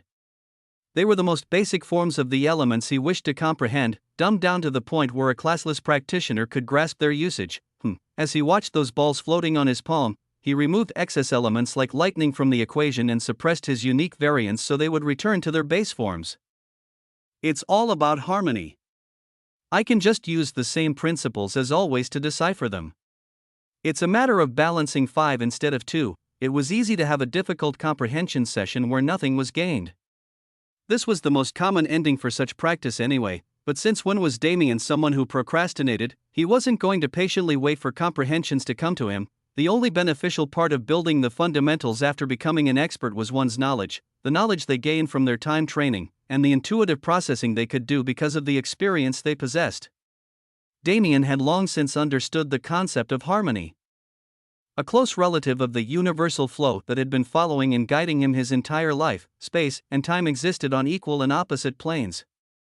They were the same, yet so far separated, life and death would refuse to cooperate when they met, clashing and creating conflict, but Damien brought them together to form their true nature as samsara. What was different this time? The 5 elements had a cycle of their own, and when more variants and different types of elemental laws were added, this balance never broke, it merely changed its proportion. Damien played around with the light balls, changing their configuration several times. Light and darkness had far more value than their peers. So when they swirled into the circle, everything was shaken. The light balls of other elements shrunk under their umbrella and created a secondary cycle, almost like a moon orbiting a planet with Damien as its sun. Lightning was a variant attached to fire in the same way ice was to water. Meanwhile, metal held status equal to wood, but tended to be excluded from more conventional systems due to the rarity of the affinity. It was fun to watch the light show. The way these elements reacted to each other when he tweaked them, the minute aggressions and joys they showed when in contact with their peers, the more he gazed at this tiny representation of what he was trying to create. The more it looked like a galaxy. It wasn't quite that big yet, but at its current size, it wasn't strange to call it a budding galaxy, a collection of planetary systems. If its higher counterparts were added, wouldn't this puzzle fit his description perfectly? It was wondrous how many patterns existed in this world. All things were created equal. At the very base of all of these elements, weren't they the same? Weren't they all pillars supporting the universe's flow? Nothing was different, that's right. Nothing is different. Was it supposed to be difficult to comprehend? He thought so at first, but now, his mind was in a different place. Damien sat down and concentrated. Dismissing the light balls he was holding, I understand the base concept. Now I need to go one by one and seize control. First off, Light, his wife, was a Valkyrie. He was more than familiar with the element already. It was better for him to comprehend light and darkness first, so the creation of their umbrella wouldn't later disrupt his efforts. Light, hot, he thought of Elena, of the mana she possessed. His mind unconsciously delved into the world of his memories, and his all-seeing eyes activated to their fullest capacity. Despite him viewing a moment from the past, he was still able to analyze Elena's mana as if she was standing right in front of him. Wow, her path and life laws was extremely impressive. Almost blindingly so, but she hadn't been slacking in her secondary element either. She focused on speed and attack power since she already has life laws to take care of support. This is good. It was better for him to comprehend strength-based powers as well, but he had no desire to copy his wife's path. HMM.no, I shouldn't forget my purpose. I want to build these laws to support my growth first and foremost. My goal should be a reflection of nature, rather than a light that overpowered the darkness. He needed absolute harmony, and that's way easier. Damien stopped thinking and got to work. Light and darkness, a very, very small piece of yin and yang that manifested in the universe to give it life. They could be considered subsidiary elements of those higher laws, as they were formed as a product of their influence. When light and darkness came together, they created shadows. That was the path Zara once attempted to walk. Unfortunately, the Nox blood in her veins stopped her. The demonic providence she possessed did not allow her to continue developing positively in the light path, forcing her to enhance her darkness to its greatest limits. She overcame its influence on her mind, but its influence on her body was nigh absolute. But Damien had seen it before. She'd done it flawlessly, turning her original shadows into their base components to create spectacular displays of battle. Good. A basis. That was the end of the comprehensive segment of this current task. There was no need to think anymore, because Damien knew exactly what to do. He gathered his mana, using Zara and Elena as references while adding several thoughts of his own about balance and flow into its nature to morph it. Magically, mysteriously, the mana changed, its original spherical form becoming shapeless as it was stretched about by his influence. Time passed, only around 1 hour. Did he need more time than that? A murky gray energy sat in his hands. When he opened his eyes, he pulled his hands apart, and with their motion, the gray separated into black and white, light and darkness. These two affinities could now be added to Damien's list. Chapter 1166 Talent 4. Once the first step was taken, every following step became easier until his journey was just a walk in the park. Damien changed the way he viewed the elements. Instead of considering them separately, he followed the galaxy analogy to give them position. Light and darkness created a container. They were the galaxy the rest could reside in. Fire was the first to populate this newly created space. Since Damien already had it, he could use it as a perfect start. Unfortunately, adding water now would ruin the balance rather than help it, so he had to wait before he could have another easy step. Since he started with fire, next was earth. Earth was a word with many meanings, and this element was the smallest of them. It represented weight, strength, and fortitude, factors Damien had plenty of experience in. He'd controlled gravity and weight before with vectors, but he didn't make a connection with the earth element at those times, so he couldn't quite use these experiences as a baseline. Instead, the environment was his cue. No return pass was a great place for this. The ground was densely packed with rock that far exceeded the strength of regular earth.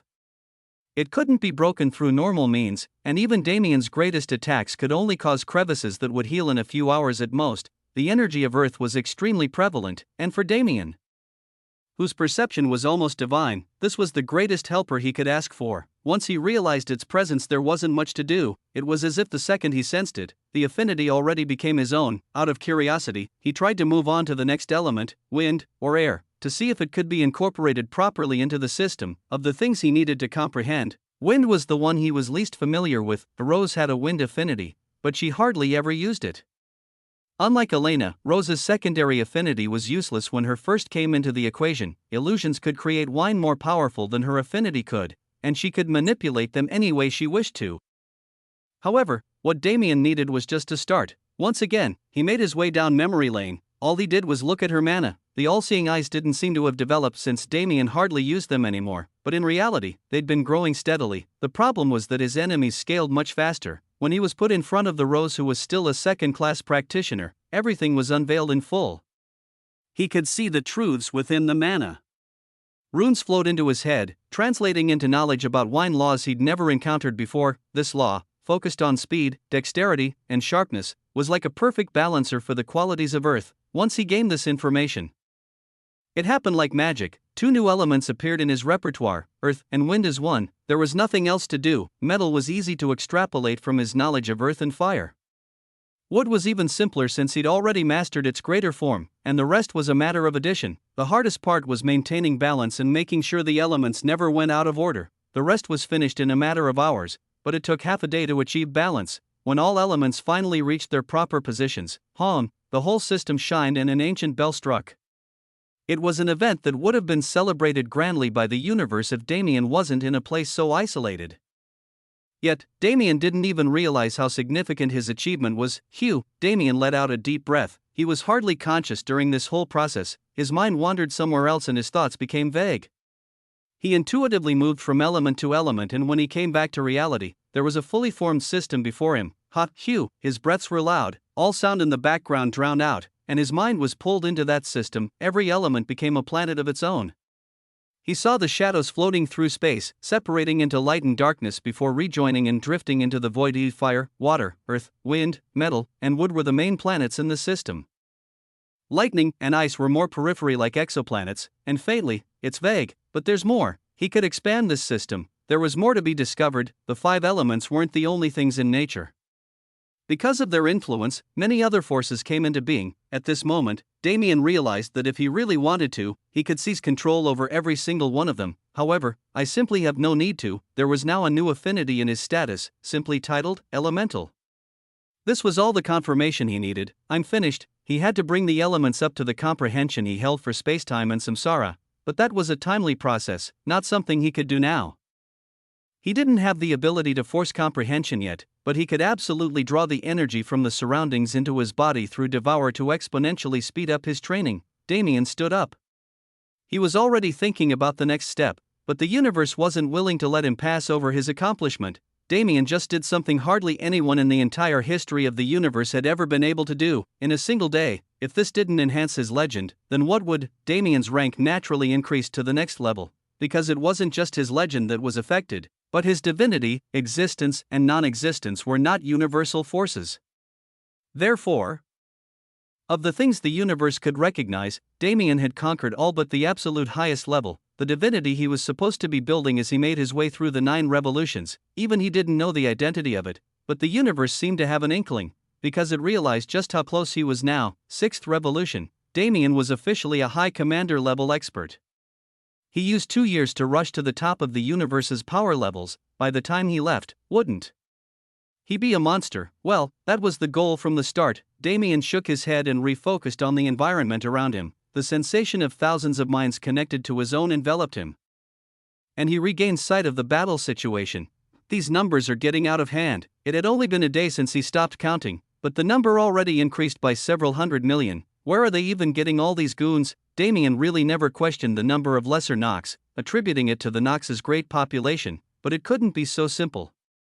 For them to send hundreds of millions or even billions of lesser Nox to no return pass while still having the ability to force the universe's forces into a corner was genuinely insane. Another thing added to the list, it was getting long now. He wasn't expecting a 5-year sentence that pushed back the Abyss visit that would answer these questions. But now that it was here, he had to wait a few more years before answering them. Until then, Damien's eyes narrowed. Let's grind. Chapter 1167 in the Shadows. 1. The Nox used 3 separate strategies in the destruction of sectors thus far. The Elven domain was destroyed through pure strength. Nothing was able to resist the technological warfare the Nox were able to utilize at the time, especially not the universe's weakest race, the Elves. Eden was destroyed similarly, but the universe still had the chance to fight back. The strategy the enemy chose was all-out war. The Nox took a huge loss in their technology and lost the ability to deploy destroyer starships after this war. But they were still able to come out victorious. Nevertheless, unlike elves, who had colonies in several places, the plant races were essentially wiped out from the universe, at least in their complete, organized form. Finally, the giant domain was taken with a strategy that still couldn't be explained. The best explanation was that they rewrote the programming of those targeted world cores so they would naturally destroy themselves. Like the Elven domain's fate, the giant domain was eradicated with no help from outsiders. Only those giants who stayed in Hephaestus with Heaven's army or had similar situations survived. Of the 3, this was the greatest hit to Grand Heaven's boundary. As Damien had mentioned several times, the giants were the most secure race of them all. there was no such thing as a traitorous giant. Whether it was due to the mistakes of their ancestors or their natural disposition for justice was unknown, but there wasn't a single member of their race that diverged from their instinct. Justice was unknown, but there wasn't a single member of their race that diverged from their instinct. The loyalty of their race, combined with their ability to freely change size, made them perfect for countless operations that couldn't be entrusted to others. Without them, the operations of heavens' army suffered quite a bit. The enemy's new target was the beast domain. Their assault had continued for half a year now, marking a year and 3 months since Damien's imprisonment. This time strategy once again changed. Unpredictability seemed to be their priority. Their attacks were sporadic, and their troops were hidden well in various places, not out in the open like they'd been thus far. The pocket dimensions they created could hold an untold number of Nox beings who were merely waiting for their turn to shine. In addition to capacity, their stealth wasn't to be laughed at. They weren't impossible to find, but the difficulty was definitely there. The Nox had an advantage in deployment time and the element of surprise despite being the offenders in someone else's territory. The teams who once guarded Ion retreated into the universe long ago and formed a new frontline that allowed them to utilize the spatial anomaly outside a portion of the beast domain to their advantage, somewhat leveling the playing field. This war was still fresh, as were the memories of the past 3 sectors that faced their tragic fates. Those fighting for the beast domain did not take the enemy lightly. They coordinated with Luxurian's backline division to keep the momentum stable and disallow the Nox from using the full potential of their advantage, and so far, things were going according to plan. We've discovered 16,000 pocket dimensions thus far, but per your order, we have not made it known. Here is the information our scouts have been able to gather without revealing themselves. A woman with sleek black hair and cold eyes handed a collection of jade slips to a stalwart old man, who nodded and dismissed her before turning his gaze towards them. 16,000. I'm afraid we are far further behind than expected, the man muttered to himself, but his words were answered regardless. What are you planning to do? At this point, the information needs to be reported. Otherwise, things will not end well. The old man looked up, taking sight of the new woman who appeared in his quarters. You are? He asked without answering. Is there a need to say, you? The old man's eyes narrowed.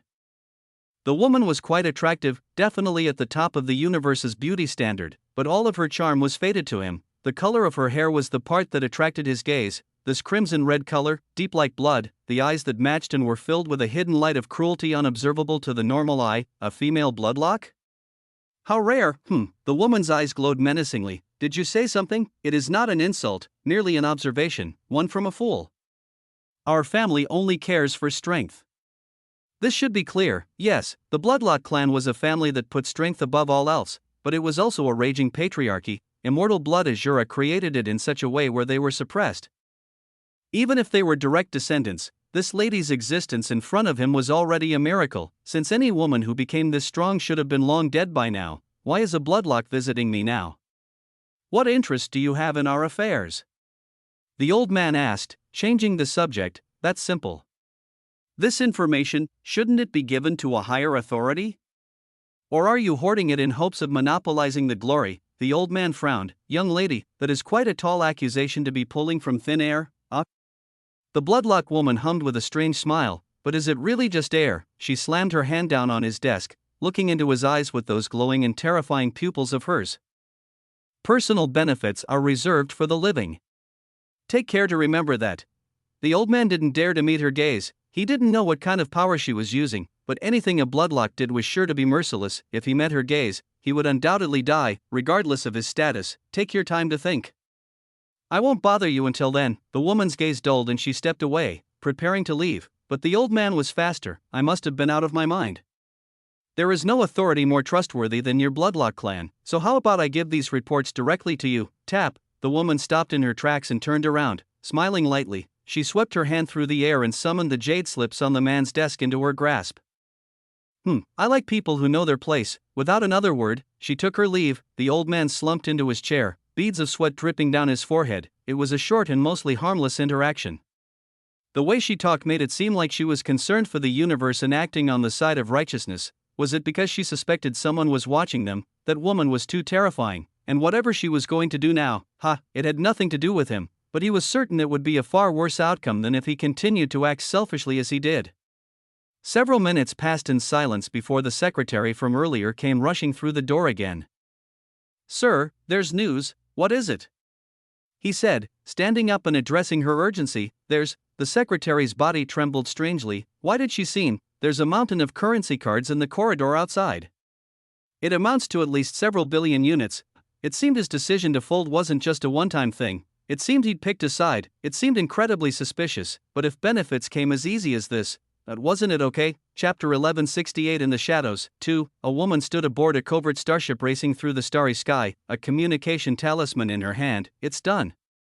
With the Radiant Moon Guildmaster's reports, we've gathered almost all present data on Nox pocket dimensions in the beast domain. Her red hair swayed lightly with her movements as she spoke, indifference in her eyes. How should we proceed? AM Envoy will see you soon. Pass the information to him. Further orders will be provided at a later date. Are you pretending to be a robot for a reason? Don't tell me I'm getting cut off already. There is nothing like that. Please maintain professionalism over comms. Professionalism, you say? What a joke. If you are finished reporting, I will be disconnecting. TCH, the woman clicked her tongue as the talisman's light died down. Her gaze traveled to the jade slips organized neatly on a table nearby. The total number was 62, and together, they held information on the location of what was potentially billions of Nox. Where this information was going to go, nowhere. Why would it go where it needed to? It was no longer a secret in the Bloodlock clan which side they stood on. Those who opposed were killed quietly, and those who did not were forced under mana oath to make sure word never got out. Such a process was bound to have holes, but when Immortal Blood Azura personally supervised it, no such thing could sprout. This woman, who was in charge of gathering the information, was called Alyssa Bloodlock. As for her position, damn it, she sneered to herself, gripping the arms of her chair powerfully enough to turn any normal material to dust. What else could her position be? She was just a tool. Since she was sent to do this work directly, wasn't she the scapegoat they'd prepared in case they were discovered? It wasn't an uncommon thing. Her mother died in a similar situation, as did the stepmother her father married afterward. The women of the Bloodlock clan, as the Radiant Moon Guildmaster said, were suppressed beyond belief. On one hand, it was extremely impractical to deny them the right to strength when they could benefit the clan as long as they were able, but on the other hand, when the clan itself had other uses for its women, battle power tended to become irrelevant. As a woman, one could follow one of three paths. In the Bloodlock clan, either they could find a clan member to marry and keep their lives stable for as long as said clan member was useful. Become breeding tools used solely to produce more quantity for the clan to use as they pleased, or, as it was in most cases, they would become cauldrons. Alyssa was the last. The reason she was granted strength was so she could eventually give that strength to someone else. Just like the others, she'd be brutally assaulted and then thrown away as a corpse with her legend consumed by someone from the main lineage. This was the fate she wasn't supposed to know, yet knew from the very beginning. However, there was no escaping from Immortal Blood Azura. Those who tried became examples. The type that made sure none would ever dare follow them in their mutiny. How suffocating. Alyssa thought. Frowning unpleasantly, she was too old to get enraged at it, but that didn't mean she was resigned to it either, just a bit more. Her gaze went out the starship window. In the distance, deeply hidden in the twinkling blackness of the starry sky, was a place she had yet to visit, one of the only camps in the beast domain that was guaranteed to resist her coercion. She felt a new presence enter the ship. They came faster than I thought. She turned her gaze away from that place and picked up the case of jade slips. I guess I need to make myself useful again. Let's not return to the clan quite yet. With that, she went out to meet the envoy. Today was just like any other day. A constant battle for survival. In a distant corner of the sector, Tian Yang's eyes suddenly went up, his vision piercing through the atmosphere. Someone was watching. He felt a gaze, but it disappeared before he could trace it. I wonder who it could be. Tian Yang was also stationed in the beast domain, along with most of the human domain's forces. Tang Lingzi, drunken old immortal, Shang Guanyu, by Sharon, and a multitude of other familiar experts made up this camp. Of them all, this could be considered the one most influenced by Damien. They'd been tasked not with finding Nox pocket dimensions, but with raiding them. It was evidently a move from somewhere above to suppress those close to Damien.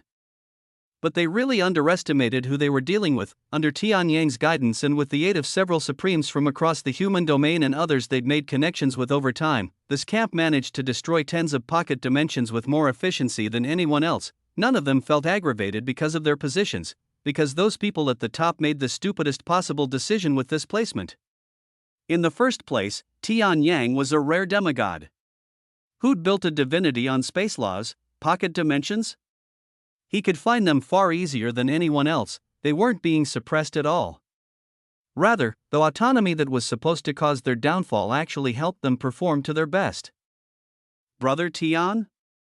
Something wrong? A voice came from the side, bringing Tian Yang's focus back to reality. Nothing much. I sensed a gaze, but it has already disappeared. This cannot be overlooked in the current climate. We will need to increase the number of patrol squads in the starry sky. I agree. Nevertheless, why have you come this time? I assume it's not just to have drinks with an old friend, can it not be? So many years have passed that you become an old man before I ever realized. Are you not the same? Brother, your sight is a little narrow, never. You still dare underestimate me, you still dare to brag? I heard my disciple saved your ass when you met. Aren't you ashamed, TCH? It is only your luck to have a disciple like him, Tian Yang grinned proudly. Of course it is, his brows raised as he suddenly remembered something. Do you not have a genius of your own now? The man sitting across from him smiled wryly. It was completely different from his usually imposing demeanor. You have to brag so much, You were the one who decided to compete. Do not worry. I will not discriminate against my grand disciple because she is your daughter. In fact, doesn't this make the generations fit more accurately? TCH, you expect me to call you father? Win a single drinking contest with me and I'll consider it. You're on. Compared to other places, the atmosphere between these two brothers was like a light spring breeze, but under their jovial facades were hardened experts well aware of the greater situation of the world without needing to be informed. Tian Yang, whose power matched the top experts of the universe despite his origins from the human domain, and the Golden Dragon Emperor, whose home was now being destroyed. Their conversation was light, but the purpose of their meeting was not this. Countermeasures needed to be formed, and other than those in this camp, not a single soul could be trusted. Chapter 1169 in the Shadows. 3. What are your thoughts on the situation? After a long while of idle conversation, Tian Yang finally brought up the most important question, realistically? The Golden Dragon Emperor responded, We don't have room for ideals anymore. The Emperor furrowed his brows in thought for a moment. Speaking in ideals, in false bravado, was incredibly easy. He could say so many confident words about their fates in a single breath that all of them lost meaning, but if he had to think from the perspective of reality, based on the current situation and accounting for unknown variables that were guaranteed to pop up with an enemy like the Nox, it is not appealing. This was also easy to say. Everyone could say this much. Lucille has been unable to control the internal situation. More and more loyal soldiers are turning their backs under the false assumption that they can save themselves. The Nox themselves continue to alter their strategies to remain unpredictable, and their cohesiveness is unmatchable by beings like us. Lucille and Tian Yang became acquainted around the time of the Grand Assembly and had been working closely together since then. It was a network that also included those like Aricia and Director Alucard, those who were absolutely trustworthy. This relatively small camp in the Beast Domain didn't enter many people's sights, but it actually held greater significance than any of them could imagine. Lucille was well aware of the internal situation's deterioration. He was the one working hardest to calm it and bring order into operations. However, his influence was waning, his tactics and strategies were great, and his ability to command couldn't be questioned either. In all regards, there was no logical reason to phase him out of the ruling position, but it was still happening. Was it because he was too righteous? Did his movements interfere with the interests of others, but with the heavenly clan supporting him and his goal being the salvation of their universe, just whose interest could be touched, their existence is no longer a rumor, eh? The highest level has been corrupted beyond saving. Tian Yang sighed wryly. Too much damage had already been done. I will communicate with Lucille later. Instead of trying to order something already corrupted by chaos, it is better to eliminate the roots and prevent the spread. We must begin a search for traitors, such as always the case. How many times have we assumed we had taken care of all traitors and secured ourselves? Unfortunately, there must be enough in hiding protected by those at the top. Now that the situation is spiraling out of control, they are taking the opportunity to show their fangs. Tian Yang nodded heavily. There weren't many clues at the moment since Heaven's army was breaking down on several fronts at once. But information was something to be collected over time. The only question is whether or not we can buy enough time to solve this without too many losses. Despite the negatives, I still believe we can save this place with enough effort. We've done it before, haven't we? Perhaps not on this scale, but the world being against us has never held us back before. They were idealistic words, the type they promised not to speak, but Tianyang couldn't help himself. He truly believed it. The universe was filled with rotten trees that bred an unending stream of rotten apples, but he believed in the premier seedlings that were growing under the protection of those who remained just. Time was still the greatest issue. But from the Prismatic Sun Holy Master's reports, those geniuses who'd been taken for training were progressing steadily and would be ready to join the front lines in another 3 years at most. Other than them, there was also the recently rising Judgment Order. That wasn't an organization that could function with the younger generation alone. Many experts backed them from the shadows, including Tianyang and the rest who had a deep personal connection with the group. More than miscellaneous geniuses, he believed in them more. Funnily enough, this belief came from their relationships with his disciple. With the way things are going, he will undoubtedly surpass me within a few years.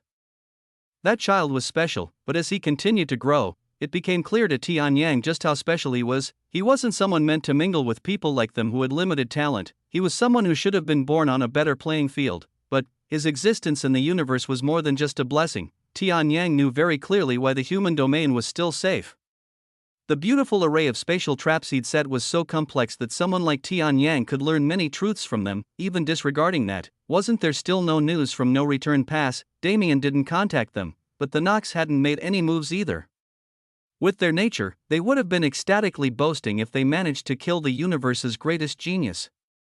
Wasn't it funny? A single man was out there slaughtering more enemies than the strongest of Supremes active on the front lines. His existence, their existence, and the existence of those who supported and sponsored their growth, that was the origin of Tianyang's faith. As for the older generation, it doesn't matter. For old bones like us, isn't one last stint on the battlefield our ultimate wish?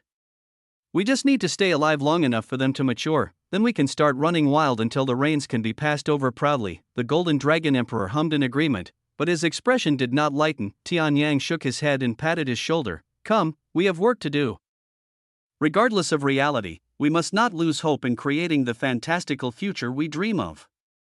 Otherwise, we truly succumb to impossibility. The Golden Dragon Emperor sighed. I understand this much. I naturally will not falter before this level of pressure. However, he looked up at his old friend before lifting his gaze into the sky, where the fate star shone ever so brightly. It was alone in the starry sky. The twinkling lights nearby were far enough to form a massive void in the blackness of the night on this distant planet. That blackness used to be empty. Now, it was filled up with too many hidden enemies to count. He looked back into Tianyang's eyes with absolute clarity. If worst comes to worst, please take care of Astoria. Yang grinned. I'm afraid you will have to look for someone more trustworthy. He stood up and gazed at the same star his friend watched with such a forlorn expression, his eyes bright with fire. 10,000 years ago, on that very star, we made a bet. The Golden Dragon Emperor raised his brow, his eyes widening slightly when the memory returned to him. Tianyang smiled as he saw the man's expression change and continued. Xingtian might not be with us anymore, but I refuse to lose. You're a crazy bastard. I earned an entire title due to that fact. It still has not left my status, HM. I am thoroughly convinced. A crash bastard will always remain a crazy bastard. The Golden Dragon Emperor stood up as well. You want to win that bad? Tianyang shrugged. You can judge that yourself. Then, have you decided to continue moping here, or are you coming with me? Neither. I'm going back to Beast Emperor Star. There is much to be done, bastard. Get out from behind that desk and join us on the battlefield, maybe next time. This one. Well, is there any need for me to come? The two men smiled. Not in the slightest, Tianyang replied with supreme confidence, as if he decided to break the atmosphere in a single move. Tian, it's just a few tens of millions Nox, right? My juniors can finish them off with a pinky. They'd spoken for almost 3 hours now. Everything that needed to be said, and everything unsaid was understood. Their conversation was more for them to bring peace to their minds than anything else. Even people at their level could experience mental fatigue from time to time. Fatigue could be cleared away with good friends and spirit liquor, but the grass was still uncut. Before they could pull out the roots and rid themselves of this fatigue forever, they had to finish mowing the grass that dared pollute their lawn. Chapter 1170 In the Shadows. 4. Tianyang and the Golden Dragon Emperor discussed much more than they let on, but they simply weren't able to speak as openly as they needed to. The universe had too many dark forces moving around. It was too late for those forces to silence those who understood their existence, but if any clue to their identities was revealed, such niceties would be forgotten. The main concern for this war in many of those in the past never changed. It was always those inside that ruined things for everyone, not the enemy themselves. For a race that was defined by their straightforward belligerence, the Nox were surprisingly good at convincing those opposing them to switch sides, whether it was out of fear or something more positive. Many chose to believe in those who could show the kind of power the Nox could, but it was all a facade. The Nox were not united, nor were they a race with much prospect in the long term. Their only goal was to destroy. They'd been destroying and destroying for millions of years and had yet to be satiated. Grand Heaven's boundary was only their current target. If it ceased to exist, who could say they'd become docile? The Nox didn't grow through building their society. They didn't have the usual civilization structure people were used to, and judging them by such standards was a fruitless task. In essence, the only way for the Nox to develop was through constant destruction, and their developments only increased their destruction capability. Those factors like quality of living were meaningless to them, so what kind of foolishness was it to follow them? How could anyone think they could offer something better? How could anyone believe they'd actually survive and be granted what they were promised by those they submitted themselves to? It was mind-boggling. But in situations where people formed relationships with the Nox, they didn't tend to have the time or peace of mind to consider the facts. What they saw was one simple picture: these creatures were destroying the universe with frightening efficiency. Submitting oneself to them meant joining the winning side, when the other option was death. Was there anything left to say? Nonetheless, it could be inferred that most of those influenced by their words were those without much to fight for. Nobody wanted to die, but people were more than willing to die for those things they cared for more than anything else. Immortal Blood Azura sneered to himself. In his mind, they were the foolish ones. Permanence was not a real concept. Nothing could last forever. Those who submitted were weak. They were rabble who held no more meaning than the citizens he was mutating into artificial Nox to this very day. In the end, regardless of their position, they were meant to be cannon fodder. But cannon fodder that accepted its place was better than the little ants that still tried to kill the elephant even after it crushed their hive in a single step. He disdained them. He was different. He had power. Power he gained for himself, and power that would only be used for himself, whether the Nox won or the universe won. His survival was guaranteed. His enemies never survived encounters with him. The situation was definitely restraining him, but those he wished to deal with could never escape his grasp. The great angel's influence in Lugurian is decreasing. Within 2 years, he will hold no power in Heaven's army. Alyssa Bloodlock has finished her duty. The information is available for viewing at any time. In addition, the Void Old Immortal and Golden Dragon Emperor met. They discussed regular planning and alluded to the existence of traitors. However, it is unclear how much they know. Immortal Blood Azura hummed, acknowledging the 2 people who gave him their individual reports. Other news? Yes, sir. The artificial soldier project is progressing steadily. The army will be available to deploy in 4 years at the latest. 4 years, Immortal Blood Azura frowned. That was not nearly fast enough. Tell them to accelerate the process by any means.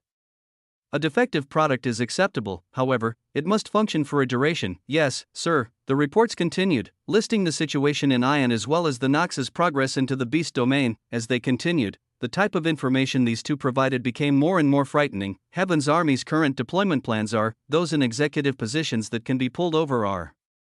These are targets for elimination. Their removal will. There is activity on Death Emperor Star. Hidden Death Valley has begun. We have received news from the Abyss. Information nobody should know was presented like candy. Immortal Blood Azura listened with an uninterested impression until the very end. No return pass has not been breached. His brow twitched slightly, imperceptibly. That is enough. Return to your duties, and do not raise suspicions. We comply, Lord. The 2, 1 man and 1 woman, turned to exit the room. Pathetic, of those in the universe, perhaps they were the most pathetic, from their positions high in their ivory towers to mere secretaries reporting to him. To think people like them could be conquered with worms no bigger than a fingernail. Gerard Wright and Anastasia Knight, these 2 respected and dignified Heaven's Army great commanders, were nothing more than puppets now. If not for them, how could his plans progress so smoothly? It was truly laughable for people like the Golden Dragon Emperor and that old pretender from the human domain to think they could understand the situation. There was only one thing Immortal Blood Azura could never gain control over.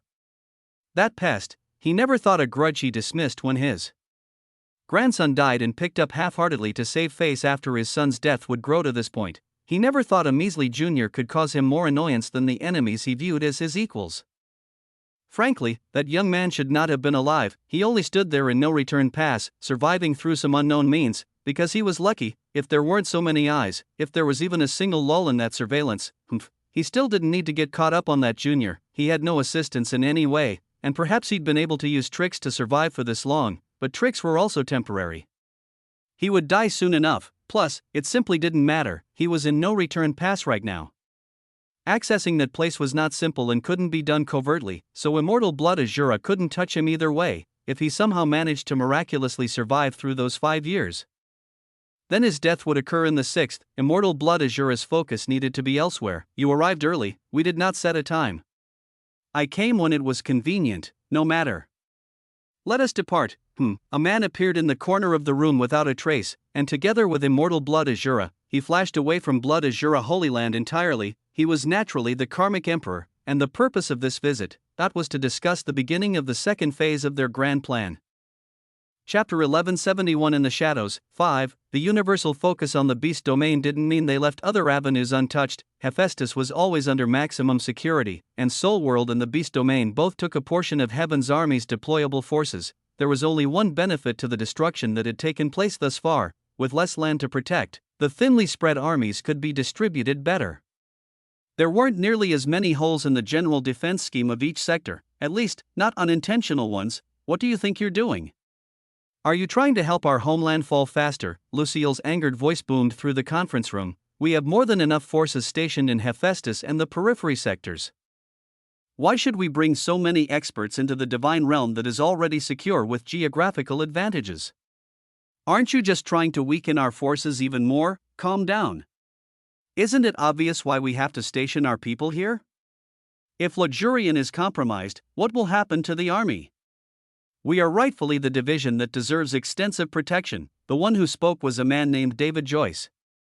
With no particular influence backing him, it was unknown how he made it to the top of the logistical sector, but his position was generally solid. Notes of mockery and sarcasm, barely noticeable, laced his tone as he addressed Lucille. You are overestimating them.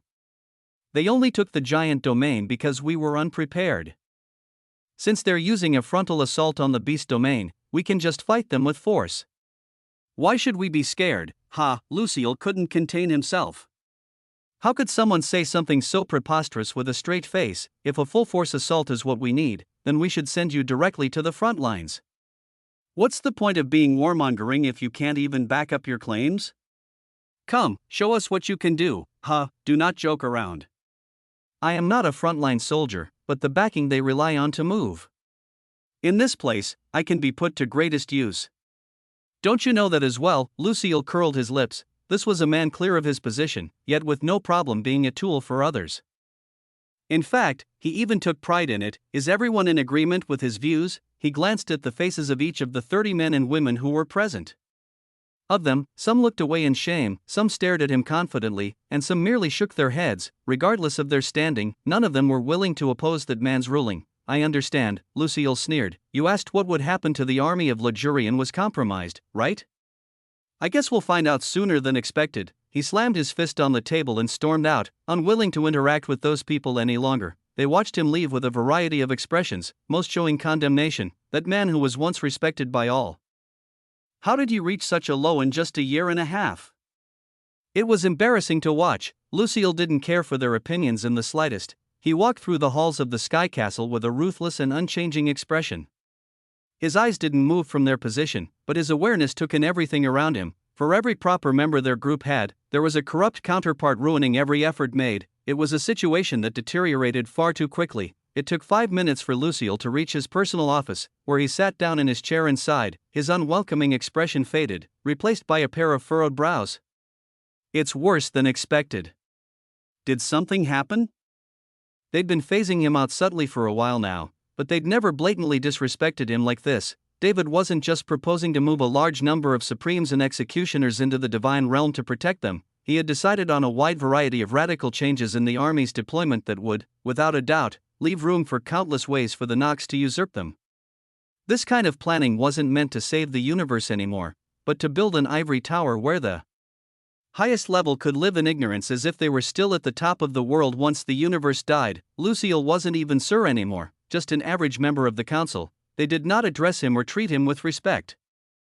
And his suggestions, regardless of their value, would be rejected verbatim. He was right. This cannot go on. Lucille was calm. His mood was never as extreme as others assumed of him. He had to make them think that way. If they understood he was moving against them in the dark, they would make sure he lost all power in this place, and that absolutely couldn't be allowed. He stood up, approaching a nearby wall. He placed his palm on its surface and infused his mana, allowing Luxurian to read his unique mana signature. The wall vanished, making way for him to enter a long corridor before rematerializing behind him. Lucille walked the corridor until he reached the small room at its end. How much time is remaining? He asked into the air. The preparation time for an operation of this scale is extensive. We will need at least 5 years to be completely stable. A response came as a figure of blue light appeared before him. 5 years is too long. At this rate, we will not even last 3. If it could be shortened, it would have been shortened. At most, it can be done a year early, but no more than that. Lucille frowned. If that was the case, sacrifices need to be made. He obviously didn't want to do it, but there was no other choice. If they wanted to regain momentum somehow, they absolutely needed this plan to succeed. Send news to the rest. Slowly retreat to the divine realm. We will begin our offensive soon. Do not say it. They will understand. If they do not understand, they are free to make their own choices. The blue figure nodded silently and did as they were told. A message was transmitted through completely untraceable frequencies that even demigods wouldn't detect easily, reaching a decent number of people in time. Lucille collapsed into a nearby chair, his head in his hands. Tell me, what choice would you make? Would you like an emotional answer, or my base instinct? I would make the same choice. However, you are still too kind. A frown formed on Lucille's face, but he was somewhat thankful that they didn't tell him the rest. He knew what it was, the most effective move to gain back the momentum. He understood it well. Tell me one more thing. What would you like to know? Who is the ruler here? The blue entity was silent for a second before responding on protocol. According to the traditions of the Heavenly Clan, full control over Sky Castle Luxurian has been granted to the first angel, Lucille. The room was silent. Both parties were already aware of this information, so the reason Lucille asked. At all, brother, you were right, he sighed. Sometimes, it really is easier to just be the demon. Chapter 1172 In the Shadows. 6. At the top of the social ladder, the power 1 or 2 people could hold was so immense they could control the flow of the entire war. But under that place of status, 1 or 2 people were a speck of dust in the expansive universe. Zara and Aaliyah started traveling together when Damien left Apeiron, and with him practically plundering the entire human domain of its worlds and population, they weren't really able to stay there. The two were, in essence, on a journey of discovery. They wanted to find out who they were, who the Divine Emperor was, and what connected them so perfectly. But how was one to do that? They had no clues. Unfortunately, Apeiron didn't hold any secrets to their birth. Their mothers were not natives of this planet and merely stayed here to avoid trouble during the war, and they left no trace of their existence when they died. So, how were these two supposed to find out the forgotten history that led to their creation? The only option was to grow themselves. They, as beasts, and as possessors of Nox lineage, had an extreme propensity for ancestral memories. Their blood and souls provided them the answers they sought as long as they continued to grow. Therefore, they left the human domain with confidence and started attacking the dimensional leaderboard. After all, there was no better growth supplement than this magical system. Aaliyah was already at an age where the dimensional leaderboard didn't mark her achievements. However, she was able to access its mystic realms and challenge gates all the same. Surprisingly, they had yet to encounter much trouble. It was a grueling journey, but their enemies were mainly in the environment rather than other people. Those who chose to become their enemies did so due to grudges they formed here, not unrelated incidents. Essentially, Zara's identity remained hidden all this time even though she'd been so blatantly exposed by immortal blood Azura and the rest. A part of it was because of her and Aaliyah's connection. As the duo grew, their strength became more entwined, their synergy exploded, and the Nox lineage in their blood was concealed underneath its splendor. Luck could definitely be attributed to a portion as well, but it couldn't be done with that alone. Someone was surely helping them from the shadows, allowing them to do as they pleased without being discriminated against and targeted for their lineage. It was extremely fortunate, and thus far, they had yet to come in contact with the war. the duo remained mainly in the divine and infernal realms because the concentration of experts also meant the hidden realms in these sectors were far more difficult and rewarding, while occasionally visiting Soul World to reflect on the ethereal side of things in a better environment. They heard of the giant domain's collapse, of the beast domain invasion, and of the Soul World being saved by the Judgment Order's machinations, but they hadn't reached a point where they could join the fun. You're being too stuck up. We should fight if we can fight. Secret realms are good, but without the atmosphere of war, we won't be able to reveal the biggest secrets. You know that, Aaliyah spoke convincingly. She was an advocate for their joining the war effort, but Zara never let it happen. I do know that, but we aren't stable enough. Do you think I haven't noticed? Your demonic providence has been surfacing recently, that, there's nothing else to say. I'm also struggling to contain it as of late. If we enter war in this state, it is hard to say whether we will retain control of our minds. That was the main problem. They couldn't tell whether their Nox bloodline was trying to bring them closer or push them away. But the more time they spent together, the more forward their providences were in trying to seize control. Are you sure we have to suppress them? Trying to connect might be the answer. Aaliyah suggested something insane, but not unheard of. I've been having the same thought, but how? We don't have anywhere to sit and let our bloodlines loose. And if something goes wrong? Who is there to bring us back? Isn't that obvious? Let's do it in the sanctuary. That's even more impossible. I refuse to lose control in front of Damien.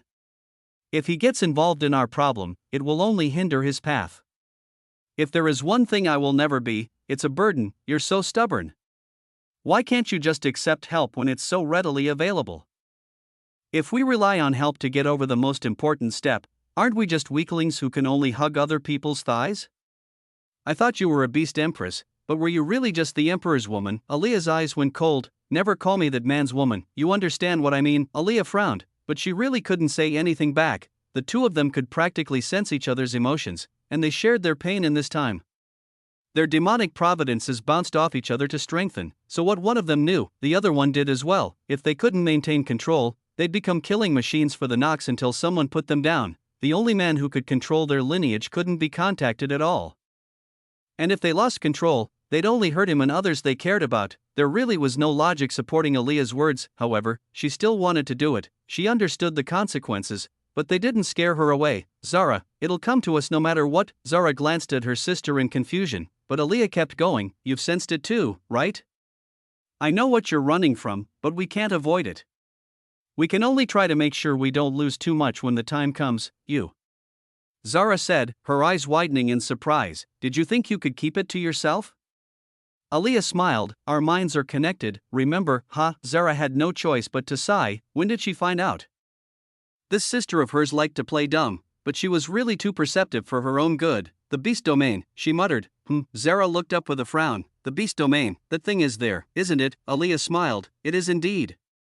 Are we finally going to have some fun? If you lose control, I'll kill you myself. I couldn't ask for anything else. Zara stood up. Her height was many inches above her sister's, and despite their age difference, she was the one who took the older sibling role. Fine. I hate you, but fine, I love you too. Aaliyah wrapped her arm around Zara's as the woman rolled her eyes. Together, they set off. At this time, more than 9 months had passed since the Nox started invading the beast domain. Their strategy never changed, using surprise movements from hidden forces to overwhelm the enemy and gain rapid victory. Heaven's army was still unable to respond properly. No matter how much time passed, accurate information about the Nox's locations and plans never seemed to exist. However, there was something they'd noticed. As of late, the Nox stopped aiming for the people with as much animosity. Their target had changed. Instead of people, they were targeting the very worlds they resided on. Chapter 1173 Contemplation 1. Their class changed again. It wasn't just the mindless variants anymore. Fourth-class Nox invaded no return pass like their numbers were infinite. But was there really a difference anymore? The current Damien viewed the average fourth class the same way he viewed the rest, enemies that would die with a single sweep of his hand. The only reason there wasn't a truly infinite stream of higher Nox coming after him was because an infinite stream simply didn't exist, but that didn't mean they didn't try their best to put pressure on him. His growth was severely underestimated. In 2 years Damien already became someone no number of fourth classes could match up to, and as the third year progressed, he became even greater, an existence that could only be revered by those below him. No, even those at his level could only look up and wonder. During the third year in No Return Pass, Damien advanced again to his seventh revolution, a product of continuous effort towards his void comprehension. The nature of his divinity was slowly becoming more obvious, and the nature of divinity itself was already unraveling. Divinity, an intrinsic and esoteric concept, any definition mortals tried to give it had no fate but untruth. At the end of the day, most people decided to regard divinity as a higher state of existence and leave it there. What point was there in trying to understand something out of reach? However, practitioners never gave up. One could even consider the path through the first 4 classes and 9 revolutions a practitioner's attempt to give definition to divinity before reaching it. Damien never really gave thought to the divine, the shattering of his mind. That was one of the only instances in which Damien saw a demigod unaffected by the divinities couldn't interfere with the universe's affairs unless they were dealing with those at the same level. Because of this, it was hard to see the power of a divinity up close. There were only a few times when he got a glimpse. When the Nox demigod in the trial world used its true voice on him, he experienced the shattering of his mind. That was one of the only instances in which Damien saw a demigod unaffected by the universal restriction. He never thought about why, but the answer became clear later. That demigod was not full. He was a fragmented divinity, and naturally, he no longer qualified to be restricted by those laws. The thing was, when he took this train of thought to its end, he came to a tragic realization. Didn't the old man also fight Shueya by back then? It was only for show, to give Damien and Ruyua a glimpse at his power, but he definitely made a move that should have been illegal for him. Tian Yang was, without a doubt, a demigod. Then, the only conclusion was that his divinity was also fractured. Damien frowned as it hit him. He went off track thinking about his encounters with divinity, but he didn't expect to come across such an uncomfortable truth in the process. Nevertheless, it's not something I can worry about now.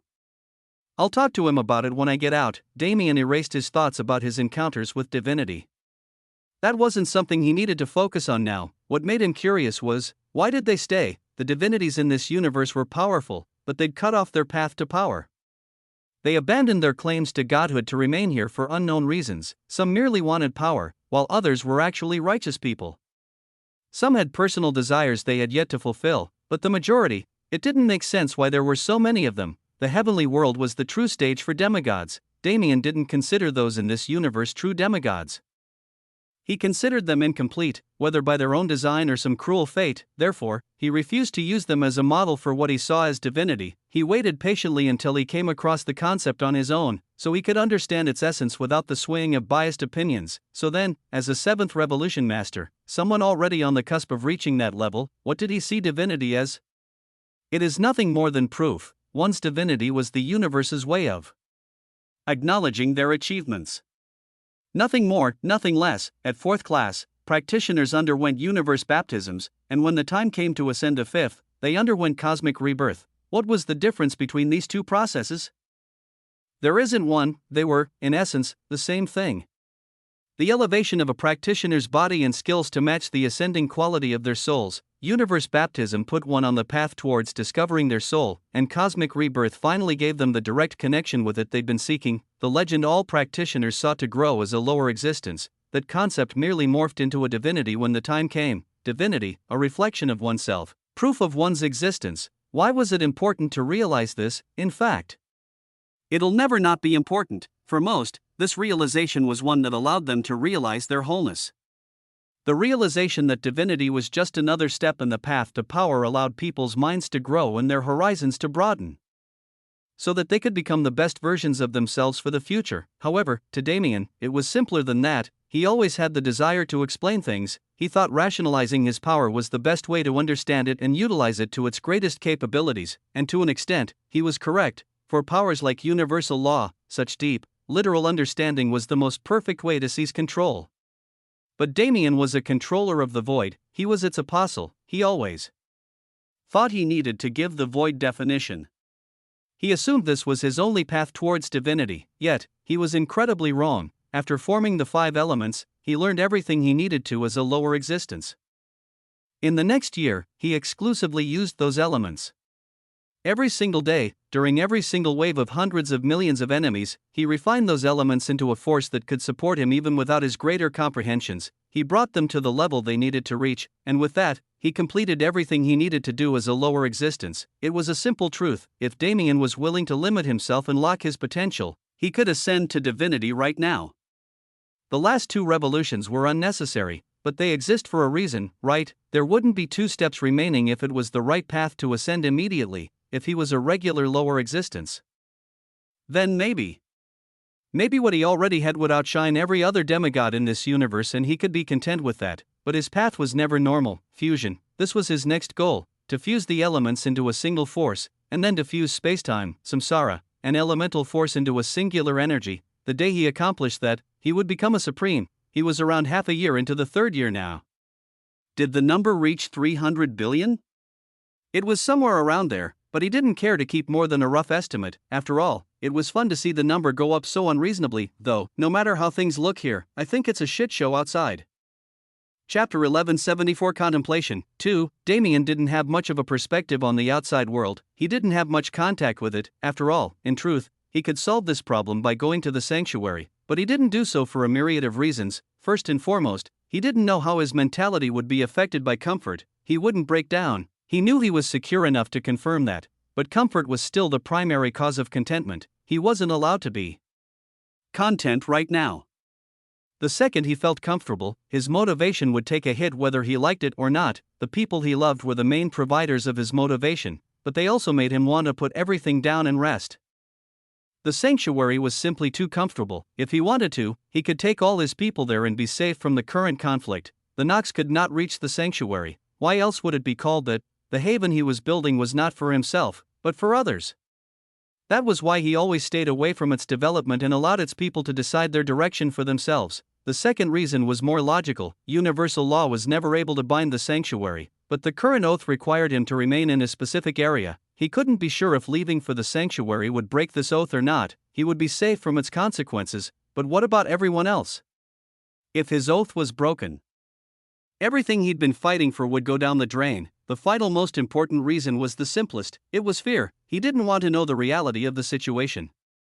He didn't want his hopes crushed by what was happening. He didn't want to see his people harmed and desolated by the situation. It was selfish, but selfishness was necessary at a time like this. When he needed to know, he would allow himself the privilege, but until then, it was banned from him. The rational mind, unhindered by his emotions locked in the mind prison, made this decision, and he stuck by it. There were plenty of other factors, smaller things that didn't have any value without the three main reasons. But the end conclusion was that Damien couldn't make contact with the outside world. His knowledge of its situation was solely being provided by the worlds entering his authority. The Soul Emperor wasn't finished after the giant domain. Considering the amount of worlds that came from that place over time, the sector was guaranteed to not exist anymore. The giant race was exterminated, which was a huge blow to the universe. Afterward came worlds from the beast domain, but there were far fewer of these than the previous. More often, the worlds he bound in the beast domain were directly destroyed. It wasn't a daily occurrence, but while he was spending his second year learning the clone technique, it wasn't rare for him to experience sudden bouts of extreme pain. This was caused by the destruction of world cores he was connected to. It was similar to the torture Hassan experienced, but far worse. Honestly, I don't know what the beast domain's fate is. I can't be certain if the sector is alive or dead, but the situation shouldn't have reached its worst. There was no news from Galantis, who controlled the Black Dragon clan in the sanctuary, which meant the remnants in the outside world hadn't been exterminated. Those guys would have absolutely made a fuss otherwise. On top of that, he could still feel Astoria's existence. Their bond of master and disciple, supported by the void when it titled her, made certain he knew her fate. She was still growing steadily, but there was no shortage of times she almost fell beyond the boundary of death. Finally, it's looking terrible. What are they doing out there? Was it ever this fast? The previous wars raged for tens or hundreds of years before finally coming to an end, usually with a Pyrrhic victory as their conclusion. Yet, in a mere 2 or 3 years, the remaining universe had lost so much. No, in reality, the war started a long time ago, before the Elven domain's destruction. It's just been so slight that nobody considered it apocalyptic until now. Frankly, we were fooled. His knowledge of Nox history and power became more complete as he devoured more and more of them. And when combined with his existing knowledge of the universe's forgotten history, he came to a frightening conclusion: we never had a chance to begin with. The Nox had been a force of opposition since a time when the universe was 100 times its current size. With time and constant pressure, they reduced the existing universe to its current size and allowed the abyss to expand. How could the little piece of the universe, the last piece, put up any resistance? Should I alter my ideal path? The situation, from a logical standpoint, was utterly hopeless, yet Damien didn't give up hope. He remembered what the second primal sovereign told him: it could very well be considered an end. But every end was also a new beginning. The key. Damien suddenly had a wild thought: am I the key? The universe could not be saved. Not at least, not in its current form. Okay, Damien ended his train of thought. There was no need to ponder any longer. I don't have the power to do anything yet, but I already know the way forward. All I need to do is walk faithfully, and the answer will come on its own. It wasn't idealistic, it was the truth. A truth so idealistic it almost seemed like fiction. It's always like this with me, isn't it? Recently, a larger number of 9 Revolutions Nox were visiting him. Their demonic providences were quite interesting to study.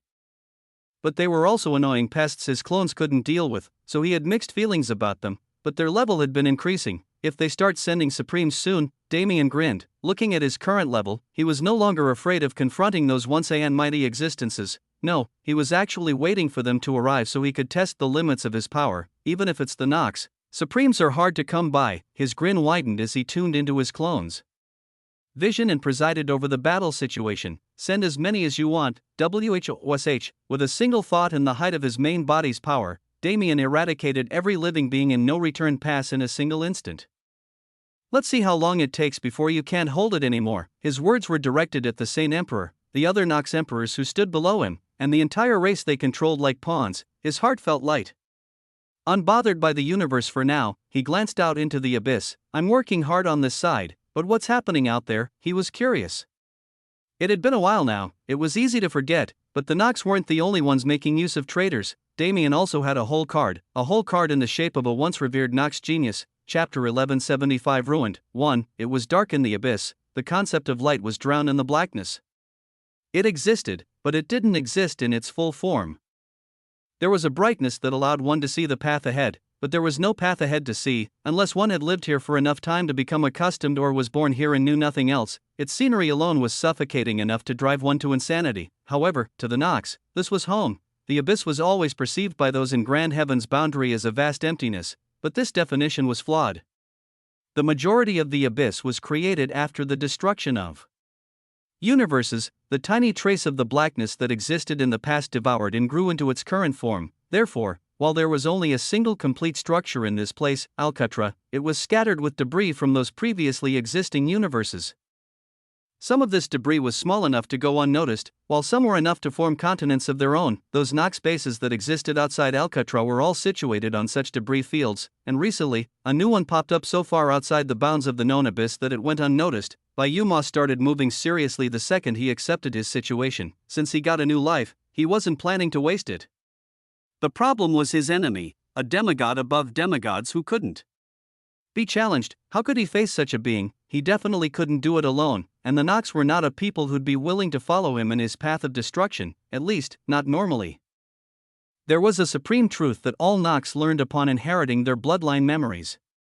It was a truth shattering enough to split the Nox into multiple factions, but mere fourth-class beings didn't have the power to escape the shackles placed on them by that truth. They could only move according to its will, but demigods were different. Demigods who ascended past their mortal coil couldn't be restricted by anything other than universal law. And though most of those who stayed in the lower universe were those who succumbed to this truth and accepted it, there were still a few who maintained their defiance secretly. They were the ones he had to reach first. The rest would only follow if he could convince them to join him. They were not unified, and most of the time, they didn't know each other's identities, but Bayuma was different. His father was a supreme being. Nothing could escape his eyes. He was extremely clear of where the allegiances of every noteworthy Nox lay, yet he didn't make a move on any of them. Bayuma still couldn't understand why that man was willing to do anything for his goals.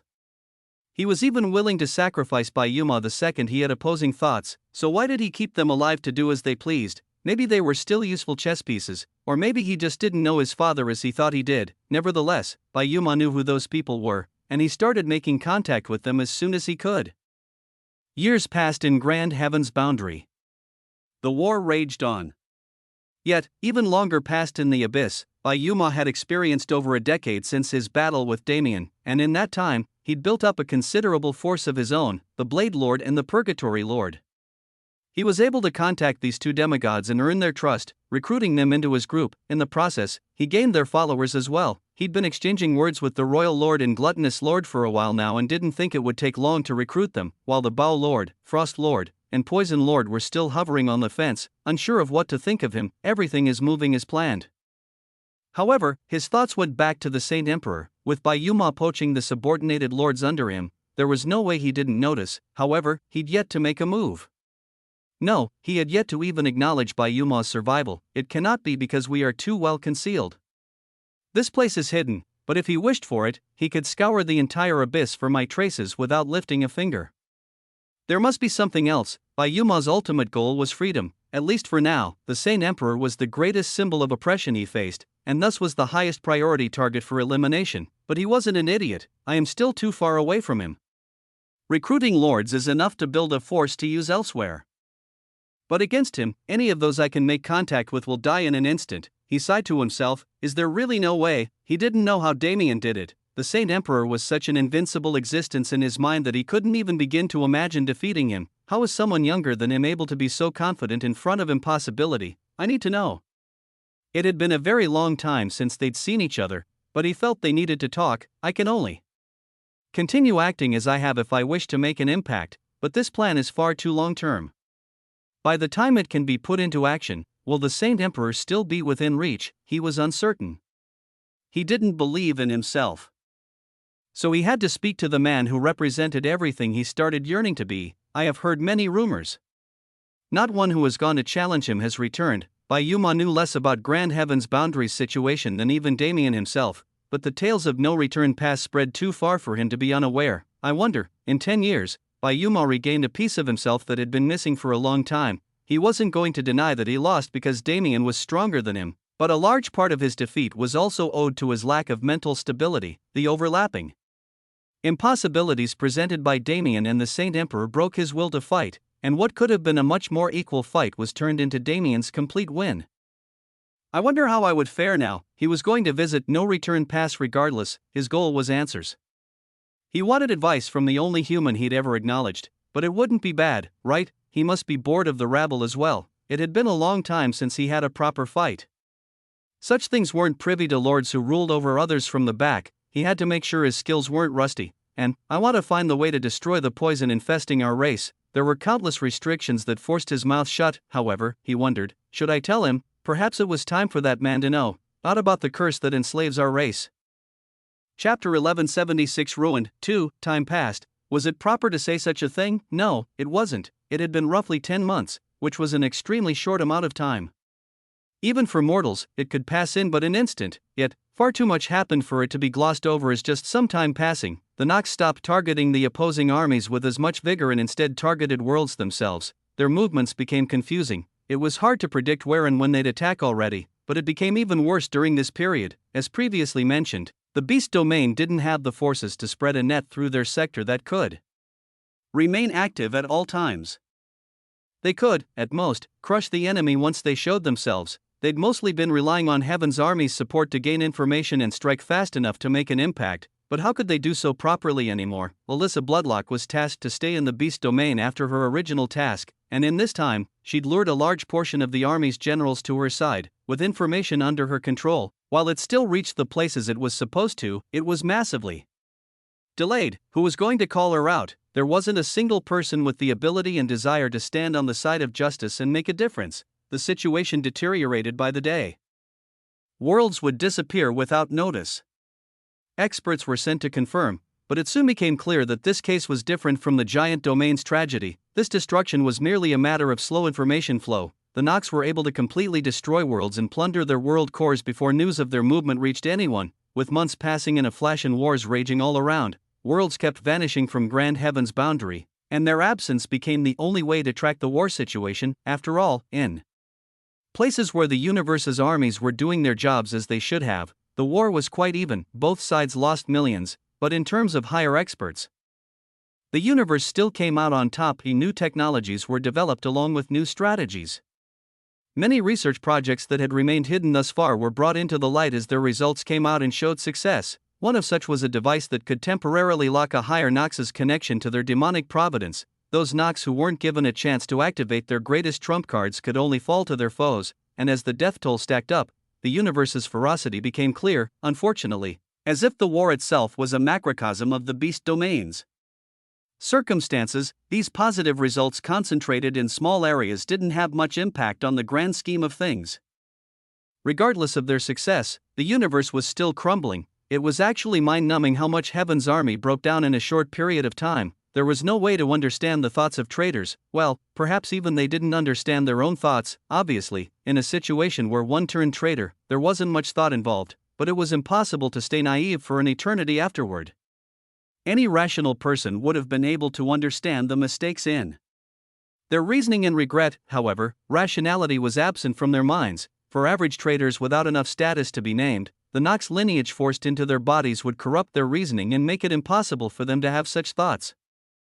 And for those at higher levels, at least 60% of them were being controlled as puppets. They didn't have such things as free will and choice, and the other 40%, well, they also lacked the ability to think things through, not due to any fault of their own, but because they were subtly guided along such a path. What a fool! The Karmic Emperor watched immortal blood Azura's back as he left. Their conversations had been plenty in this time, and their movements towards the corruption of the universe were progressing more than properly. What was the reason he said he turned traitor again? Ah, yes. Strength, a man who only cared for himself. Such a man was easiest to control. One might think these people were harder to rein in since they had no attachments keeping them in line, but for the Karmic Emperor, such limitations didn't exist. If a man had family, the Karmic Emperor would make that man turn against them and slaughter them with his own hands. It was harder to control those with strong emotions towards a cause or entity. These people were able to resist his coercion even if they were pure mortals, solely because of the depth of their feelings. It was quite the esoteric concept to others, but emotions were the Karmic Emperor's specialty. He gained his title from toying with them until he gained full control over their output. Immortal Blood Azura was a man who lacked emotions. He was an empty slate. In usual cases, drawing on this slate would be noticed and stopped immediately, but the usually heartless man had been spiking in emotion recently. Those who ruined his good things, those who stood up to his power, these people became ever more prominent, and with their continued existence that he couldn't cull, Immortal Blood Azura lost control over his emotions. It wasn't a constant thing, but it happened often enough for the Karmic Emperor to find an opening. That man thought he was acting on his own free will. He thought he joined the winning side so he could become even more powerful than before. The Karmic Emperor didn't doubt that even the completely rational Immortal Blood Azura would have eventually turned Nox. If it meant he could succeed, he'd willingly change his race and even the nature of his soul. There has not been a human who could entertain me like this in a very long time. People often called the inhuman emperor the cruelest of the Nox emperors, but that was merely because he was most forward with it. Not one of them was sane. The Karmic Emperor loved playing with people. He loved turning people against their original intentions and seeing their reactions when they realized what they'd done. For Immortal Blood Azura, his plans didn't end so simply. No, a man like that would explode when he was broken, and the Karmic Emperor wanted to make that explosion as big and beautiful as possible.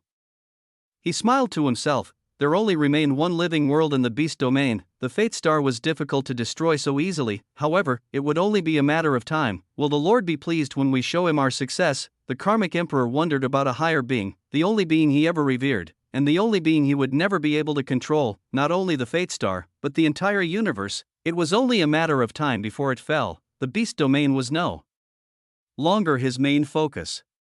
It would be destroyed by those under him soon enough. His focus shifted elsewhere. The domain that once caused the Nox a severe amount of problems, the one that naturally repelled their presence.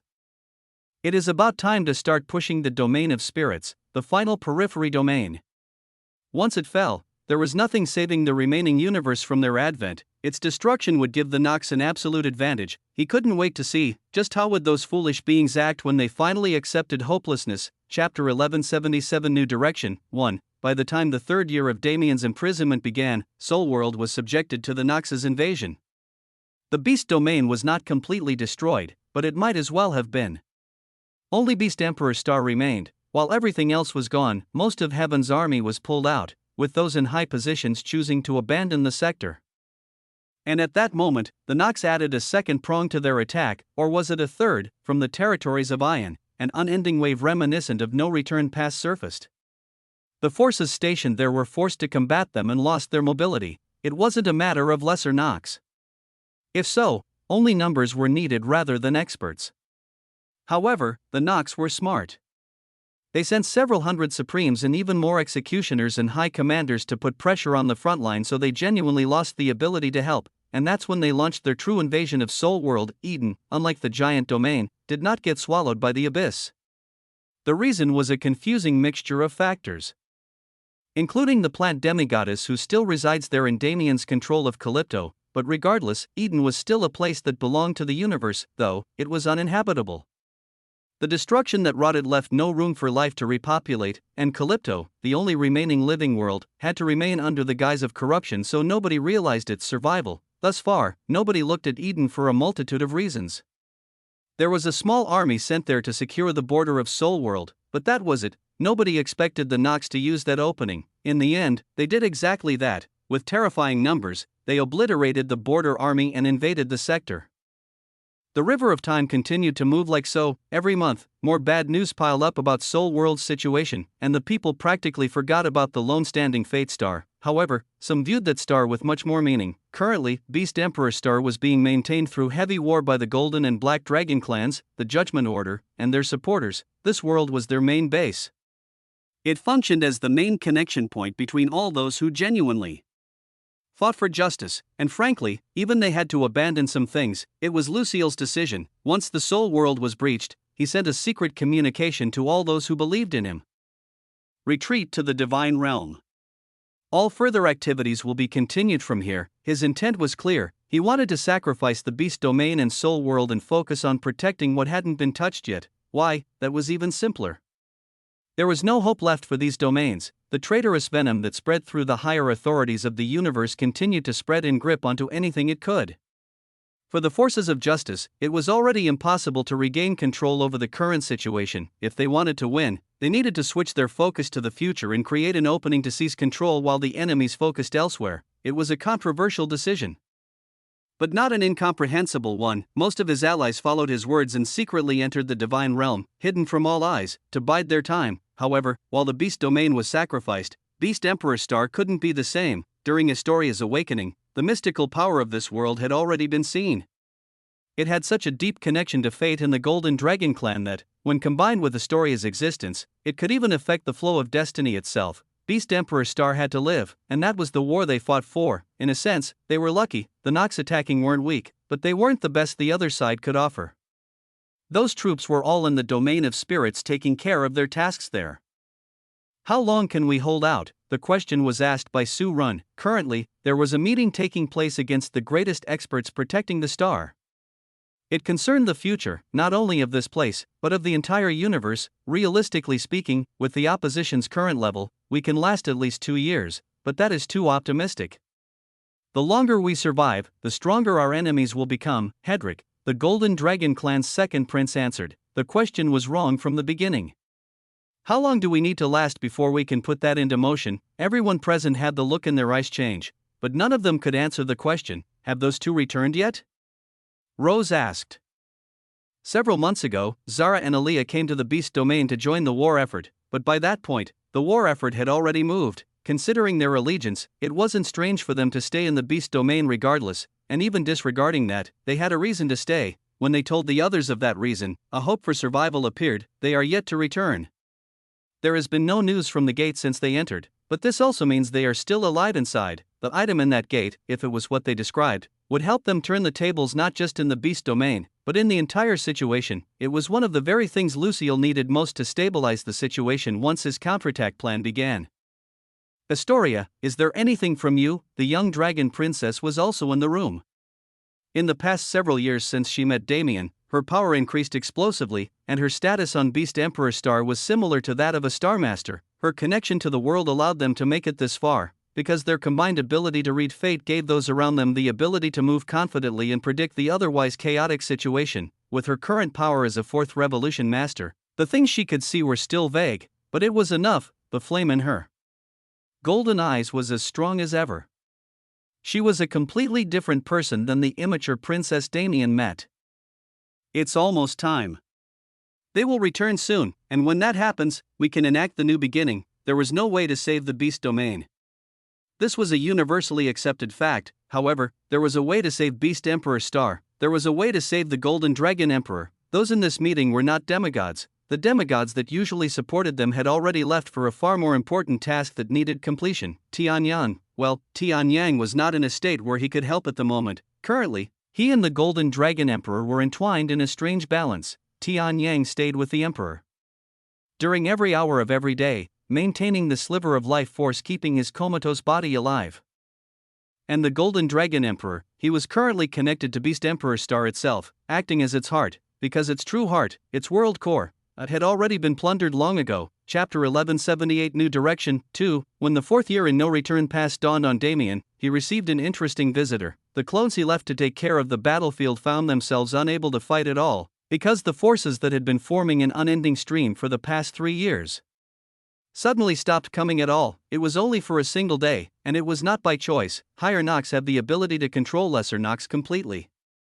Until someone higher than me breaks control, they won't attack. This was the explanation given by that eccentric visitor, and Damien, well, to be frank, he'd been expecting this one for a while now. You finally showed up, huh? He said with a smile, summoning a table and 2 chairs onto the desolate plain. You knew, of course. You were left with nothing, after all. Even if you're smart enough to move forward on your own, you still started with nothing. You were bound to come here to find me eventually. The same king, Bayuma, shrugged with a sigh as he took his seat across from Damien. Putting that aside, I thought I'd be able to put up a better fight now that it's been so long, but I was severely mistaken. How in the world did you get so strong in this time? Damien glanced at him. The current Bayuma was incredibly different from the one he used to know. It was clear that the facade bogging him down was gone now. He seemed refreshed, as if he could process events from a proper standpoint now, instead of being overwhelmed by his situation. This Bayuma was the one Damien hoped to see when they met again, so his current mood was quite jovial. He pulled a gourd of spirit liquor out of his subspace along with a cup for himself and his guest. When he poured it, a sweet smell and unbelievably clear color that didn't match its liquor identity at all presented itself, practically begging one to taste its majesty. My strength. Well, let's just say I've had a lot of time on my hands. I even picked up some new hobbies along the way. You are truly an unreasonable existence. Why would you say something like that? I consider myself quite accommodating. To joke at a time like this, you must be insane. Damien smiled again and held up his cup before taking a sip. He wasn't lying. In No Return Pass, Damien had so much time he didn't know what to do with it all. His training was progressing steadily, and he was getting closer to the impossibility of the void. His current abilities were almost at the peak of reasonability. The power he could possibly possess while still under the universe's umbrella was already in his hands. For the most part, he still had a ways to go before becoming a supreme, but even that was just a matter of time. Time he had far too much of. Crafting and spirit liquor were 2 hobbies he'd been entertaining recently. Since he didn't have to use as many clones to deal with the horde anymore, he used some of them to gain proficiency in these things instead. Using his hands was fun, so crafting was an obvious hobby. While Damien didn't use weapons as much anymore, he still had a deep connection to the ones he had and wished to bring them with him as he continued his journey. His study in that field was mainly for this purpose, to enhance his current armaments. Meanwhile, spirit liquor was more for fun than anything else. Getting drunk was a privilege Damien didn't have anymore. His power was too strong for anything to hinder his perception, so he took up the challenge of creating the liquor that could get him drunk. This one, number 95, Blessed Immortal Dew, was his most recent creation and the closest to hitting his goal, but it wasn't there yet. Nevertheless, that's just my personal stuff. I'm sure you didn't come here just to catch up, right? Bayuma shook his head wryly. Really, his thoughts of matching this kind of man were never more than a wild dream. How was he able to talk so casually about mastering other crafts while still increasing his power so ruthlessly in a far shorter period of time than Bayuma had? It was insane. However, he was right about that. Bayuma didn't come here just for idle conversation. I've hit a bottleneck. I've been doing everything I can think of to create a force worthy of facing that man, but I can't reasonably believe that it's possible to do so. He explained his movements. About gathering forces, about increasing his own power and becoming closer to his demonic providence, and there is a chain. Not about the curse that bound the Nox. I cannot speak on it without being punished by the restriction, but I wish for you to know about it. This chain is not a natural limiter, but a leash. A leash held by, stop. Damien stopped him before he could continue. If you say any more, you'll really die. Bayuma's eyes widened. Damien looked at him, all traces of emotion in his eyes gone. I figured it out recently. It's hard not to after eating so many of them. But this isn't something to worry about now. That problem isn't something the likes of us can deal with. Yet? You have confidence in facing it in the future? Ha ha ha, Damien laughed. Confidence? Why wouldn't I? After I slaughter the Saint Emperor, isn't that the next logical step? Alright, let's stop joking around. Damien returned to the topic at hand, the doubts that had been bothering the man across from him. You shouldn't be trying to face that guy directly at all. I know it sucks to hear, but it's fruitless to believe that clash will ever happen. Why is that? Isn't it obvious? Do you think you'll be able to reach divinity before the war moves to the ancient battlefield? The ancient battlefield, the cemetery of demigods, was the only place for their kind to fall. They didn't fight in this plane for a variety of reasons, but to put it simply, they would only be able to unleash themselves properly in that place. The Saint Emperor's fate will be determined there. Regardless of what any of us feel, that fact won't change. Then, what? Bayuma asked again. What he received was not the confirmation he wished, but an even greater inevitability that separated him from his goal. His confusion was even worse now. If killing the Saint Emperor was not the answer, then what was? Damien sighed to himself. Bayuma, he started seriously, why are you fixated on that man? Do you think your obsession will cause him any harm? Him? That guy who has no care for anyone as long as things are going his way? Do you think attacking him directly will mean anything? In the first place, a small character like him isn't worthy of your attention. Bayuma's jaw practically hit the floor. What was this? This was definitely not what he expected to hear. You are a talent. You have the ability to go beyond him, to touch the sky he rejected, the heavenly world. Why should you limit your ambition to him? A bomb went off in Bayuma's head. These words, while they were simple, were words he'd never been told before. The fact that he had value, that he had a purpose outside the Saint Emperor, was something that had never crossed his mind. Damien didn't need to say much. Bayuma was smart enough to put the pieces together himself, but as he said, he'd hit a bottleneck. His thoughts were still constrained by that man's shadow. Damien got up and stood next to Bayuma, looking out into the blackness as he put his hand on the man's shoulder. Build yourself and build your people. When the time comes, get your revenge the right way, huh? Bayuma grinned slightly and picked up his cup. Chugging the contents until it was empty, the Saint Emperor, that shadow that loomed over his sky and forced him to stay in the well, cowering in fear. Was that man just a stepping stone to this one? The horizons he saw were not those of the abyss, but something so high Bayuma never even tried to rationalize it. If he started now, do you think it's possible? Damien smiled confidently. It was the smile of a ruler, of a higher existence that saw everything as below him. Impossibility is a matter of perception. As long as you force it into the realm of possibility, who can stop you? The thoughts of a man who was currently making impossibility one of the many cards in his hand. The words of a man who didn't view that word as inevitably as the rest of existence. Ha ha ha, those words were a spark that lit Bayuma's heart aflame. Right, as long as I want it to be, anything will be possible. It doesn't matter what anyone else thinks, even if that someone is fate itself. He stood up, a new air surrounding his body, and outstretched his hand. Thank you for this. I never met a true ally before you, so this is quite the experience for me. No problem, Damien said happily. You're someone worth investing in, so you can be confident in support from this side as long as it can be provided. Bayuma said with a smile. I guess I should leave you alone now. But before I go, boom, his aura exploded. The blackness of the abyss became even thicker in this space. Damien was already several hundred meters away by the time it reached his previous position. Bayuma watched him with a wide grin. Before I go, I want to see how wide the gap actually is. Chapter 1179 New Direction 3. Boom. Before I go, I want to see how wide the gap actually is. Damien smiled. Bayuma's enthusiasm was infectious. For him who'd been stuck in no return pass without any good opponent, the thirst for a good fight was undeniable. However, what Bayuma wanted wasn't a good fight, but a measure of their difference. Should I show him? If Damien used his clones it would be over in but a second. But where was the fun in that? Let's go with the other method, casualness. Wasn't that the easiest way to tell the gap? Damien watched Bayuma move. The man was cautious to the point of cowardice, not attacking even once after calling the battle. though. It wasn't his fault. Damien was just standing still, his arms to his side and his poise relaxed, but he had no openings. No matter what Bayuma could try, he was certain it wouldn't hit. Honestly, this was enough to show Damien's strength, but Bayuma wanted more.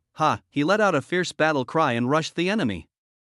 Murky black abyssal mana filled the air and controlled the sky. This place, no return pass, gave Bayuma a severe environmental advantage. Because the entire sky was made up of abyssal mana, whoosh, he pulled his arms together like a certain web-slinger, and the sky followed his movements. A large wave of corrupted mana encroached on Damien's position without mercy, carrying enough force to instantly slaughter the Damien that existed before no return pass. You've really grown like crazy, Damien said, watching it. Yeah, this wave was intense.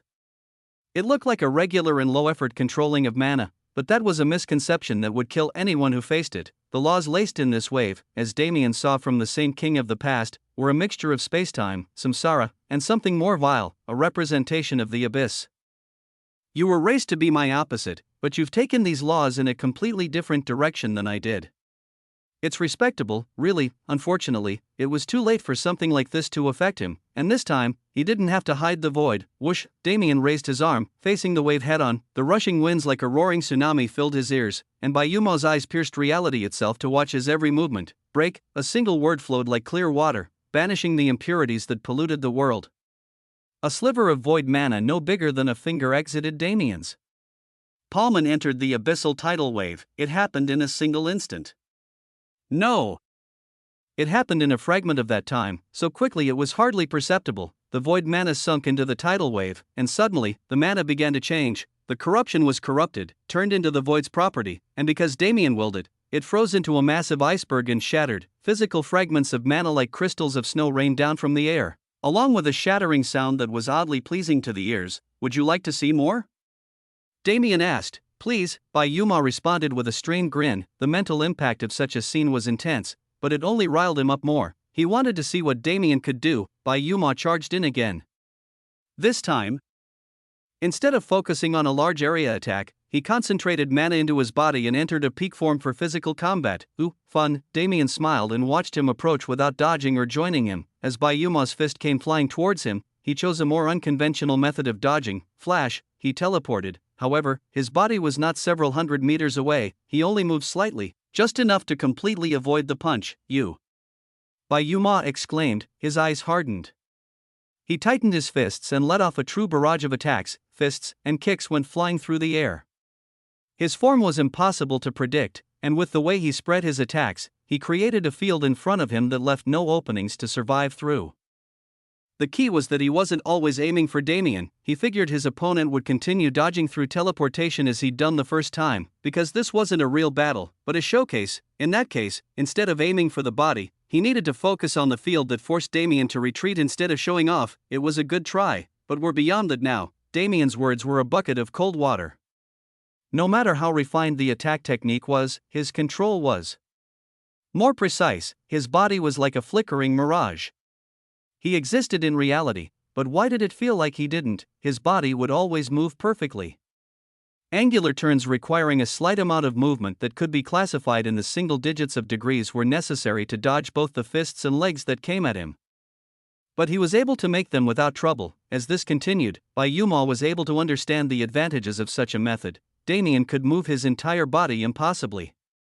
More than position, it was about orientation. If he could manage that perfectly and switch from one angle to a completely opposing one in less than an instant, he could control his movements in a way impossible for a human body even after transcendence. It was a beautiful maneuver. Bayuma almost wanted to stop the battle there, but his opponent didn't seem to want that. Let me attack this time, Damien said with a grin, teleporting out of Bayuma's absolute field. Let's test your improvement.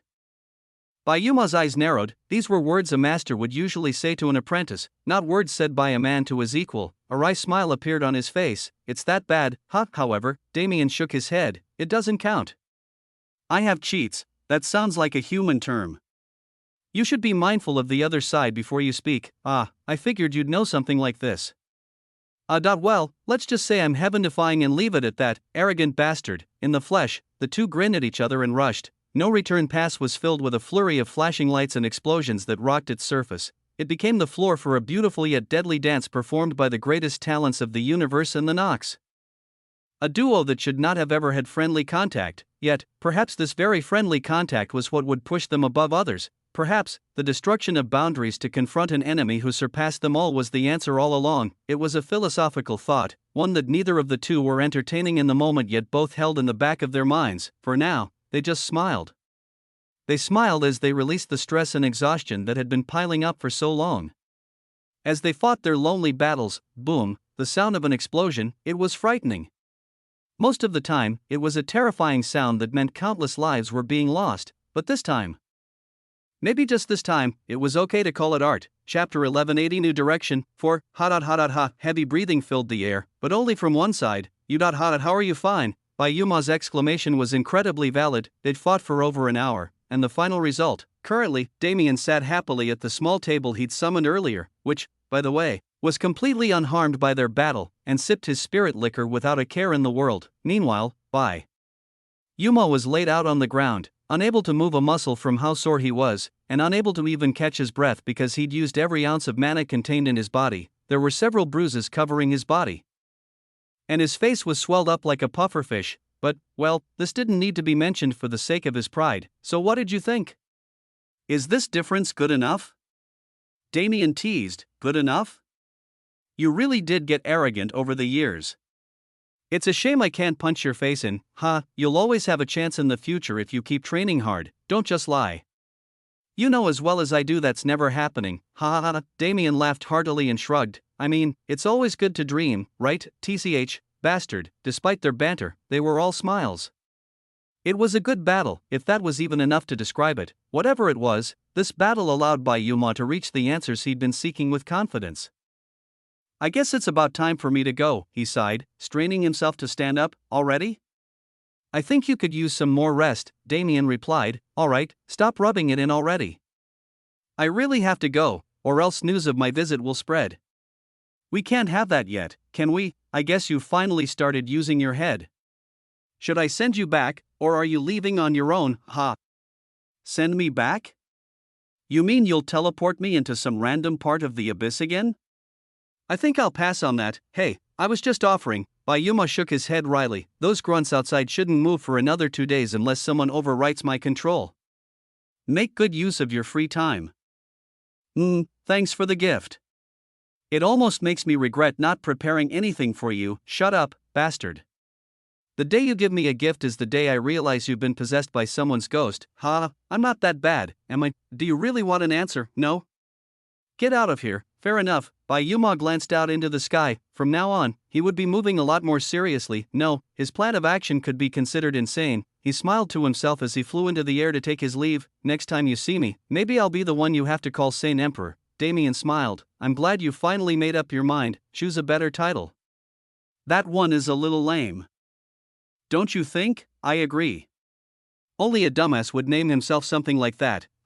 Amidst Damien's raucous laughter, Yuma's figure disappeared into the horizon. Their meeting was short, but it was more than fruitful. A curse. Damien brushed over the topic when Yuma brought it up, but it was a much bigger deal than he made it out to be. Damien figured it out not long ago.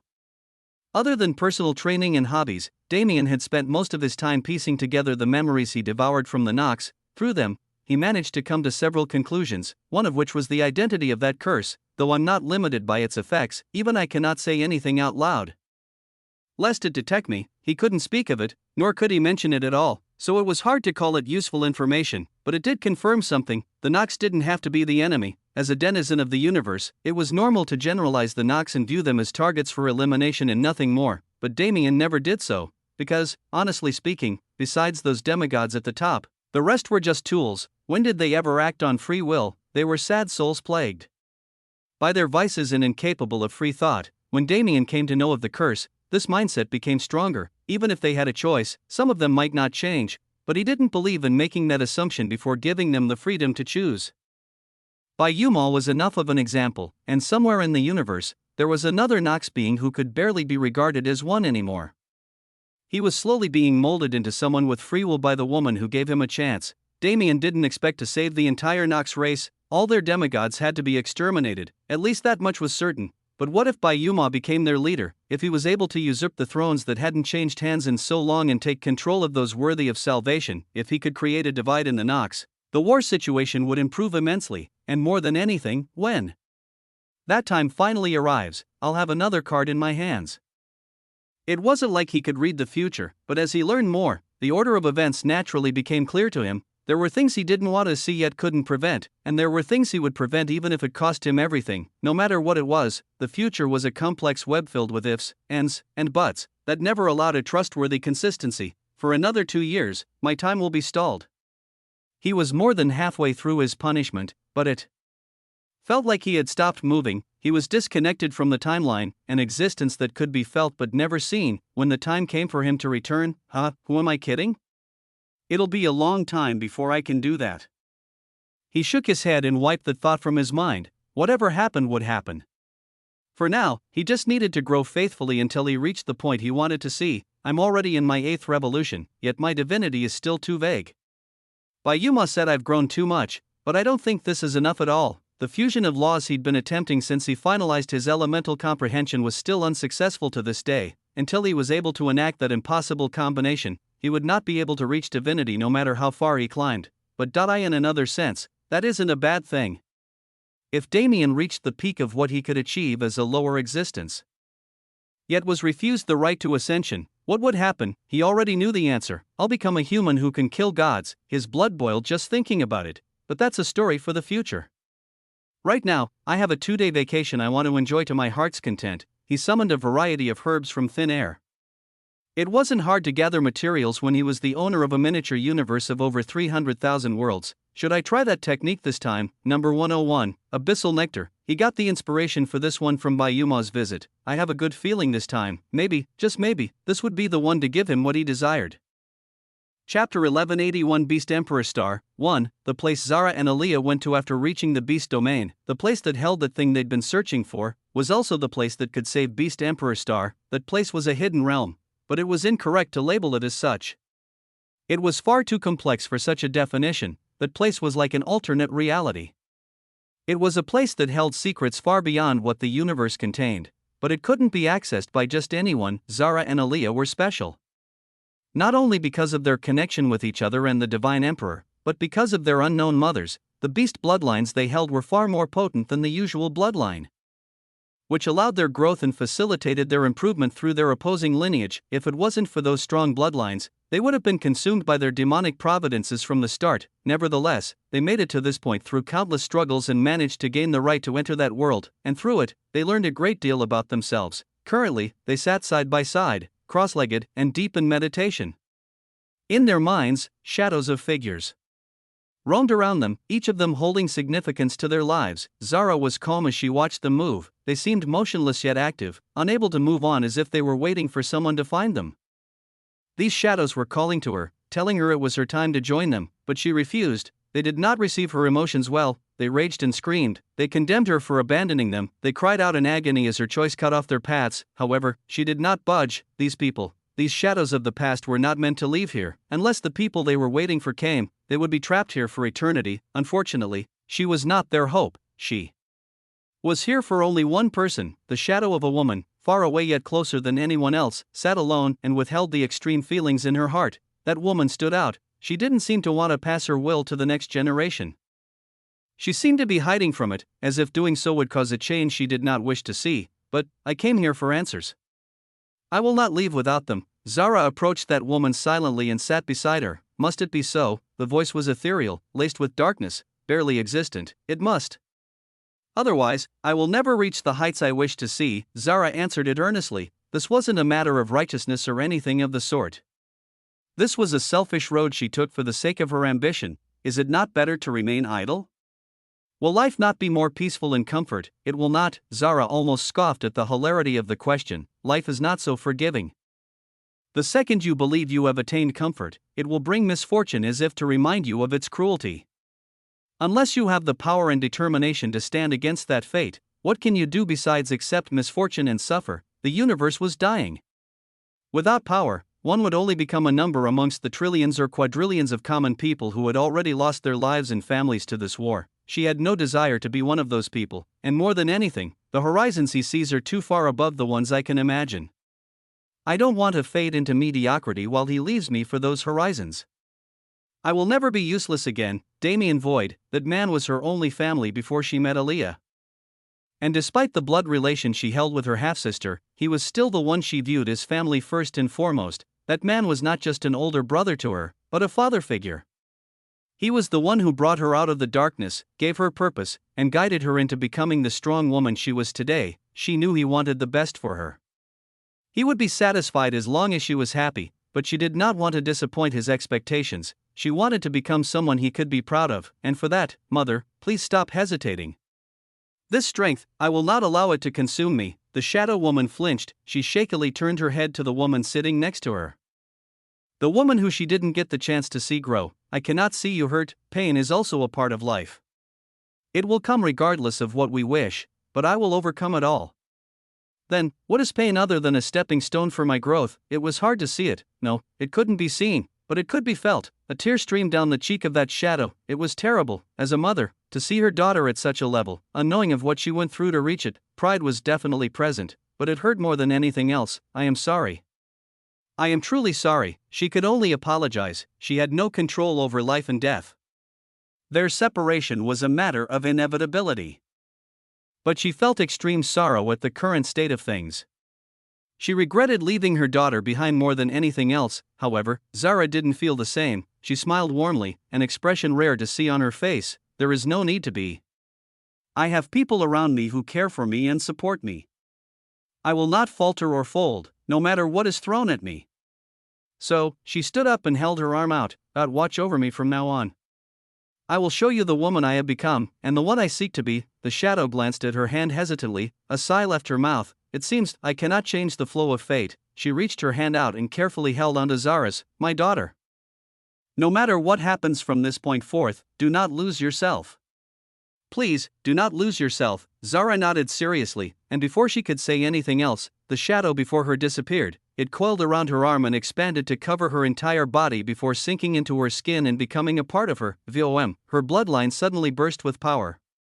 The uncontainable demonic providence that had forced her to teeter on the edge of insanity for so long was suppressed directly by a looming darkness engulfed in flames. It was a heaven-defying process, but it happened in a mere instant. When Zara opened her eyes again, that space no longer existed. Those shadows returned to the darkness.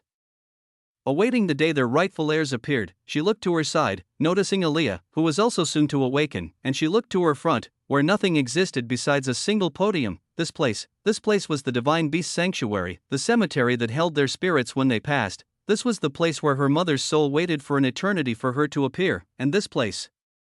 It was the answer to many of the problems that had been plaguing her. Chapter 1182 Beast. Emperor Star, too. What Aaliyah went through was similar to Zara. The woman she met in that space was different. The things she symbolized were different, but their conversation was similar, unlike Zara. The space she entered was white, filled with souls of purity. And unlike Zara, the woman she met was the brightest and most noticeable being in that space. Yet, who would have expected it? Despite being polar opposites in both personality and power, the way these two women thought was almost identical. Aaliyah didn't have such a strong connection to Damien. She felt interest in him that she originally assumed was love, but as time passed, she realized she was wrong. She was drawn to him because of something else, something unexplainable. It was a factor that was entirely related to her origin, the very thing she was currently chasing. Therefore, her motivations were different from Zara's. She didn't see those horizons through Damien. She only became aware of them after traveling with her half-sister for so long, but now that she was aware of them, how could she ignore their presence? The ambition in her heart was growing by the day. It wasn't quite as firm, but she was confident she would reach that point eventually, so having this encounter was imperative for her. When she opened her eyes after receiving her mother's blessing, she felt like a changed woman. The part of her that remained immature until now, clinging to the comfort she'd become used to on a Pyron, completely vanished. It wasn't like she was going to change her personality. She enjoyed life far more acting the way she did. But she refused to let her mindset and thoughts be clouded by immaturity anymore. It was growth she desperately needed. When both sisters woke up and glanced at each other, they realized something else. The push and pull of their mysterious connection was far greater than it once was. It felt like the calm before the storm, the rushing of waves before a tsunami. As long as they found that final trigger after this reaction reached its peak, they would encounter something magisterial. Wow. Aaliyah couldn't think of a better word to describe this moment. Zara also nodded. In agreement, she fully encapsulated their emotions with her breathless word. There's a lot to do now, Zara said with a wry smile. Is there, though? Aaliyah asked. Yeah, there is, Zara responded immediately. It looked like they didn't have to do much. As long as they stayed close and diligently trained, the things they desired would come to them, but that didn't give them an excuse to slack off. It's not just about us anymore, right? Aaliyah's eyes widened slightly. A wry smile formed on her face as well. I guess not. Responsibility sucks, it sucks, but it means we're growing, so we can only accept it. Aaliyah nodded. The time for running was over. She stood up, as did Zara, and together, they walked to that singular podium that joined them in this blank space. On it were 2 bracelets and a strange prism. These are for us? Aaliyah voiced curiously, picking one of the bracelets up. It should be the last gift they left us, Zara said, taking the other one. And that thing, the prism, a physical manifestation of their responsibility. This is our saving grace. It felt like destiny when Rose first brought it up. The fact that this thing was in the divine beast sanctuary that Zara and Aaliyah learned about through their bloodline memories. The fact that it was in a place only they knew the location of. The dimensional prism. It was a fragment of this alternate reality. Now that we have it, Beast Emperor Star can finally be saved. It feels nice knowing we played such an important role. Aaliyah said. Zara glanced out into the distance.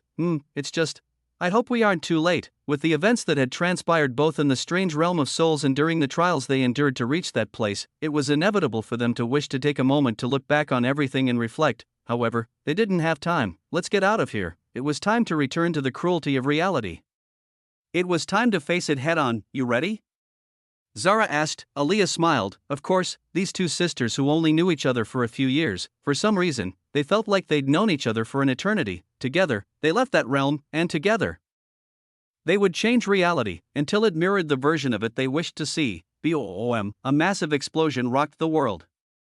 The crater it created was enough to massacre hundreds of thousands in a single instant. They were only lucky they'd already evacuated the common populace before things escalated, so, Beta Squad, move to the west and hold them back. Delta, you guys support me here. Rose's words boomed through their communication network as she desperately supported the battle, but as she was on the front line, it was hard for her to take complete control. Alpha, what's the situation with the Golden Dragon Clan? Boom. Rose rapidly dodged another explosion and pushed her mana forth. Reality changed to her preferences, the world itself altering its environment to provide natural shelter. She gazed up into the sky with hardened eyes. It was covered in blackness. A blackness created by dozens of millions of Nox beings that suddenly invaded their world. They appeared in a single instant. She thought all the pocket dimensions were already gone, but she was sorely mistaken. There was still one more, waiting for the perfect moment to completely eradicate the beast domain. Led by a force of 3 supremes and a large number of executioners and high commanders, this final wave of Nox beings descended on them before anyone could prepare, and hit them harder than they could have ever expected. Damn it, Alpha, report, she yelled again. But the radio silence was only making her more nervous. On the other side of the world, Surin stood in the Golden Dragon estate with the squad he commanded. His expression was desolate, but he had to maintain lucidity right now. This is Alpha, he said, his voice shaking noticeably. The Golden Dragon Clan. He didn't want to say it, but he had no choice. They had to know. The Golden Dragon Clan has been exterminated, his words traveled to countless parts of the world. Everyone was silent. Their hearts fell instantly. The things they'd been moving to protect. Were they really gone? On the western edge of Beast Emperor Star, Astoria, Hedrick, and the squad controlled by them, made up of the Golden Dragon Clan's elite forces, they raged, unable to accept the news, because as of this moment, they were the last survivors of their clan. They were the final remnants of the Fate Star's progeny. Astoria's eyes were red. Golden mana roared through the air as she took control of the atmosphere and eliminated wave after wave of enemies. The tears streaming down her cheeks were burned away by the heat of battle, but her thoughts were so chaotic she could barely continue fighting. Why, just how did things turn out this way? Chapter 1183 Beast Emperor Star 3. It started but a day ago. Evacuation procedures began several weeks prior.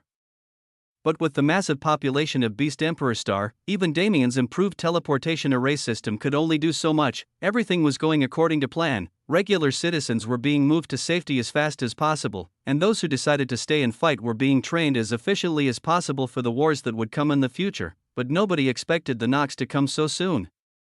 They'd been focusing on Soul World with such ferocity that it was hard to imagine they still had forces to spare on their small resistance. In fact, it wasn't wrong to think this way at all. For several months, the level of invasion was extremely manageable, to the point where their guards were naturally lowered. But that was probably what the Nox were aiming for from the start. They never planned to leave a single world alone, especially not one with as much significance as the Fate Star. How did they do it? Storia's ability to read the flow of fate should have given them ample time to prepare for such an invasion, but she didn't feel anything out of the ordinary before the day of. They still hadn't found the reason, but if one had to assume, they had some mechanism in their hidden dimension that cut them out of the flow of fate that could be read, so when they finally showed themselves, it was impossible to react. They aimed for two places first, the training grounds of regular soldiers and the teleportation array. Damien's precautions allowed the teleportation array to fend off the invading forces despite not having as many experts nearby, which luckily allowed them to save most of the common people. But the regular soldiers weren't so lucky. They were mentally prepared to face such a large number of enemies.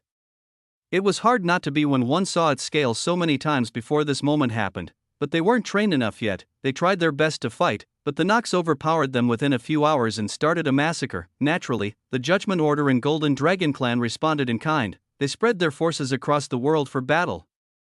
The Golden Dragon Clan squad, led by Hedrick and Astoria, went to the training camps to help with defense, while Long Chen and Aishia led their squads to support the teleportation array. Rose and the rest went to their positions and held out the best they could, but it was hard to cope with the enemy's numbers with their small force, especially now that Xue Fang was no longer in the Judgment Order. Tian Yang and the Golden Dragon Emperor were in the Golden Dragon Palace depths, in a place too secure for even a Supreme to reach, so not much thought was put into the Golden Dragon estate, since the reserve forces and Imperial Guard were still present there, but this was a lapse in judgment. Not one that could be prevented either. Who would have thought such a thing would happen? It only took a few hours for Rose and the rest to cope with the situation and start moving properly, but by the time she sent Su Run to support the Golden Dragon estate, they were already gone. Every individual present there, from the non-combatants, to the Imperial Guard, to the children, they were nothing more than corpses on the ground. The women have been violated and the rest have been tortured. How could they accomplish this in such a short period of time? The answer was, they couldn't. Su Rin was forced to be objective. He couldn't allow his emotions to sway him even in the face of such an atrocity. He inspected the corpses seriously and came to a conclusion. It is impossible to inflict wounds like these in a matter of 2 hours. This is alpha. Judging by the scene, the enemies in the Golden Dragon estate are able to use time laws. How should we proceed? He gave the report as he saw it and waited for orders, because he couldn't be sure he could handle this alone. The other side was silent for a moment. His communication was transmitted to everyone, not just Rose, and they all came to the same conclusion. For him to say such a thing, the scene he saw must have been terrible. The things that happened, can you do it? Rose spoke before the remaining Golden Dragons could do anything reckless. I cannot be certain. There may be a Supreme among them. The location of the 3 Supremes that led the attack was already confirmed. Hedrick was fighting one, while 2 other Supremes from the Golden Dragon Clan were holding off the others. Do you have evidence? Rose asked. The presence of a 4th Supreme would tip the scales completely. They didn't have another Supreme to combat that hidden existence. Su Rin's eyes narrowed as he frowned. None. But I can't ignore the possibility. Rose's expression was dignified as she listened. Su Rin's current fighting power was that of an executioner. Unless it was truly a Supreme, he would be able to take the risk and engage. But if that powerful person was truly there, he would be killed regardless of his power. She gritted her teeth. As a leader, she had to make the decision that benefited the majority. She couldn't be swayed by her friendships or allies. Engage. Her voice was strained, but she still forced the word out. We can't allow them to reach the bunker. Su Rin sighed to himself. Understood. I will update every 10 minutes from now on. If my communications cut off, consider me dead. He looked back at his squad, all of whom nodded with hardened faces. They'd all been prepared to lose their lives from the start. Without hesitation, they started moving towards the hidden enemy. This situation was reminiscent of the Black Dragon invasion of the past.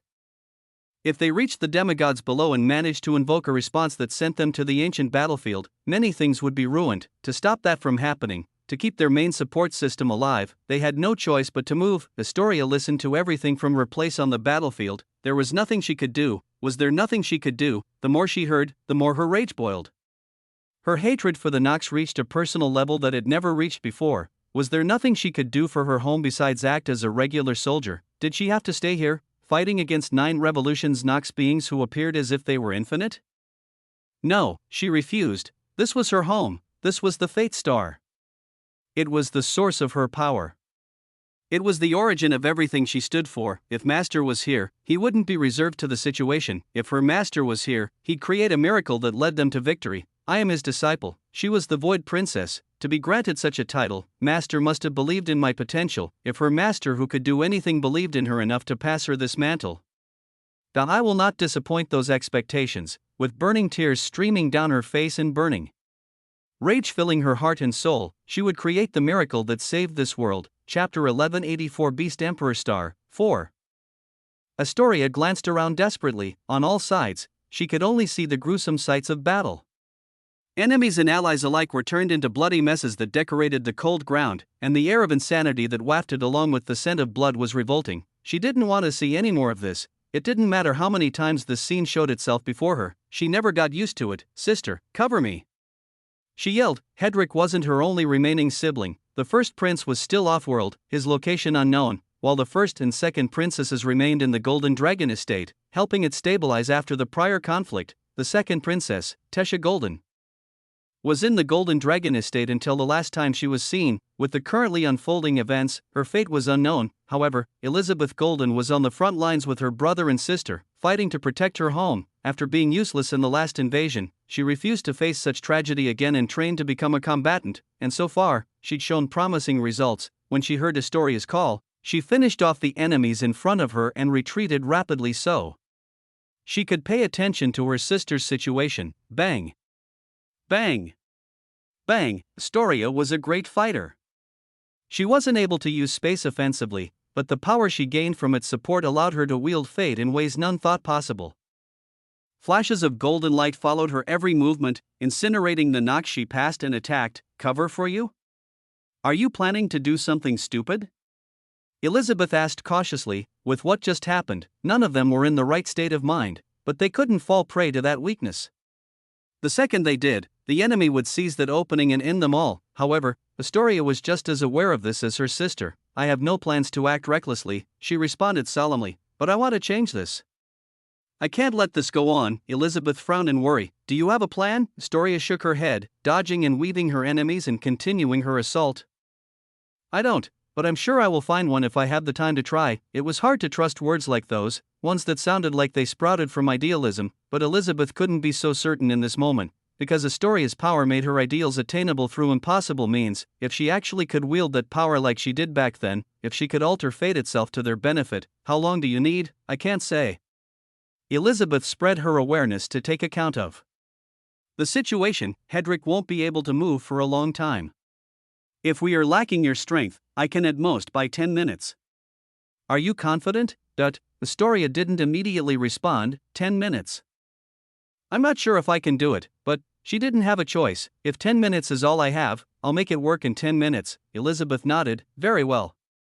I'll trust you then. She turned her attention back to the battle. I can no longer hold back. If she wanted to control the situation, she had to burst forth with all her power, even if it meant leaving her defenseless once her mana ran out. She looked up at Astoria, who had turned into a golden light trail in the sky, and smiled wryly. I hope you can truly accomplish something with the time you have. Otherwise, perhaps her legacy would end here. Golden mana ran wild in the surroundings. The Golden Dragon clan's first princess.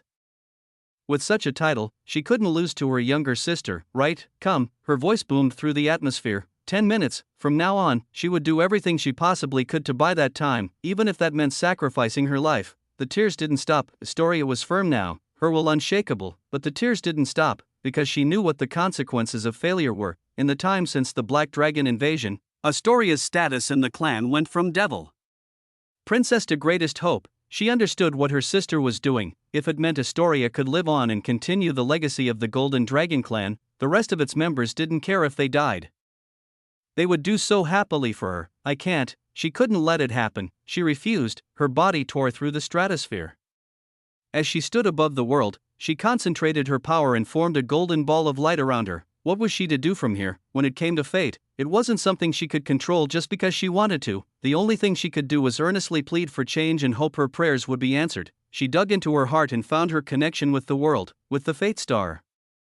Her eyes shone with a golden hue as a strange symbol formed itself on her forehead. A scale of light, please, she prayed, please help us. Fate was a cruel mistress. She watched the world with indifferent eyes and guided its flow, uncaring of those she harmed or helped. Her job was to be an observer, not a player. However, Astoria was the one who held power over her existence. Astoria's trait, enhanced by the void, had the power to change the play with the strings she held. She didn't know what she wanted, all she wished for was salvation, but what form it would come in, she couldn't predict it, nor did she know if it would even come, but she diligently prayed, as her comrades made sure nothing could affect her. She prayed and deepened her connection with fate, using everything in her power to will something to change. It was nothing more than a desperate cry for help. However, when the one crying was a lone princess to her mother empress, the chance of her cries being answered was far greater than anyone else. 1 minute passed, then 2, then 3, 5 minutes passed without anything changing. The situation on the ground only became worse. Elizabeth did everything she could. She pushed her mana to its limits and slaughtered dozens of thousands of Nox beings every second, but they kept coming like an unending wave. She didn't have much time left. But she didn't give up. She swung her sword until her arms could no longer move. Then she swung her sword some more. Agh. She cried out in pain as a blade pierced her stomach, but at the same time, she used that opportunity to slash the head of the one who impaled her. Her arms were covered in cuts and gashes, but every single one represented an enemy she felled. Blood pooled in her mouth and on the ground below her, yet she kept moving forward without hesitation. Astoria. You must survive. 8 minutes passed. Unfortunately, Elizabeth was reaching the limits of her mana. I'm afraid 10 minutes. Won't be possible. She didn't stop attacking, but the wry smile on her face represented her thoughts. She knew she was going to die here. There was no possibility of survival. Shick, a spear dug into her chest, just barely missing her heart. Impaled on its tip, she lost her movement capability and became a sitting target. Elizabeth. Hedrick's roar filled the air. Elizabeth looked up at her brother, who could hardly spare enough attention to pay attention to her while battling the strongest of the attacking enemies, and a smile lit up her face. Live. On his sister. You can't. Hedrick was desperate to help, but he could do nothing. There was already a blade rushing towards her neck, and unless the Supreme he faced decided to stop fighting this instant, he couldn't save her. 9 minutes passed. Everyone watched their own battlegrounds with a variety of expressions. Families were being separated. Men watched their closest brothers die before them. Women watched their husbands and children slaughtered to protect them, while others stood alone and sacrificed their lives to protect these families from harm. The brutality, nobody saw it clearer than Astoria, and that moment, when the blade made contact with her sister's neck, engraved itself in her mind. No, she screamed out, everything in her being roared, and a barely noticeable pulse of light emanated from the world. Smoke covered the training area. Something dropped from the sky, and when the clouds finally cleared, again, a man's voice rang out, these annoying Nox bastards. Why do they have to keep pulling bullshit like this? With the sword edge of a Nox being gripped in his left hand and Elizabeth Golden in his right, he scanned his gaze around the battlefield. With his fiery red hair flapping in the wind, he sighed, I guess you never learn, huh? He stomped his foot on the ground. A shockwave spread that instant, decimating the enemies in his vicinity. This universe, is not yours to swallow. Chapter 1185. Beast Emperor Star 5. These annoying Nox bastards. Why do they have to keep pulling bullshit like this? A red-haired man appeared from thin air as if he'd been waiting for his cue. I guess you never learn, huh? All eyes turned to him. This universe, is not yours to swallow. And he vanished again. His speed was untouchable. In but a single second, he made his way through the entire battlefield and pulled every powerful enemy into a group. Once he was done, he flew up into the air and held his arm out. Feel the weight of your sins. Vumum. Every Nox he touched spontaneously combusted. Black and red flames danced around their bodies in proportion to the weight of their sins and burned them to cinders. Cries of agony filled the air. These flames didn't just target the physical, but the ethereal. This was pain they felt in their souls, and the Supreme Hedrick was fighting wasn't excluded. He roared as his body was engulfed in a wall of flames 10 times his size. Hedrick backed off warily, his eyes filled with bafflement. Don't worry about it, the red-haired man said. These flames only harm evil. It won't affect you even if you walk into them right now. The strange yet familiar man spoke with certainty. Alexander, who appeared once before to save Rose and her group, showed his face again. But this time, his role wasn't so significant. He glanced into the atmosphere. They should be here in a few minutes, so I guess my job is to just take care of the most important parts. His body flashed away amidst the silent battlefield. There were still enemies remaining, but even they Or frozen in shock, Elizabeth Golden was in the greatest stupor. Just a second ago, she felt the cold embrace of death grabbing hold of her, but now, she was fine. That man not only saved her, but used a strange white light to heal the injuries on her body. That man, just who was he? Now isn't the time to be dwelling on such trivial facts. She was certain, the story is planned, it worked. Men, raise your swords.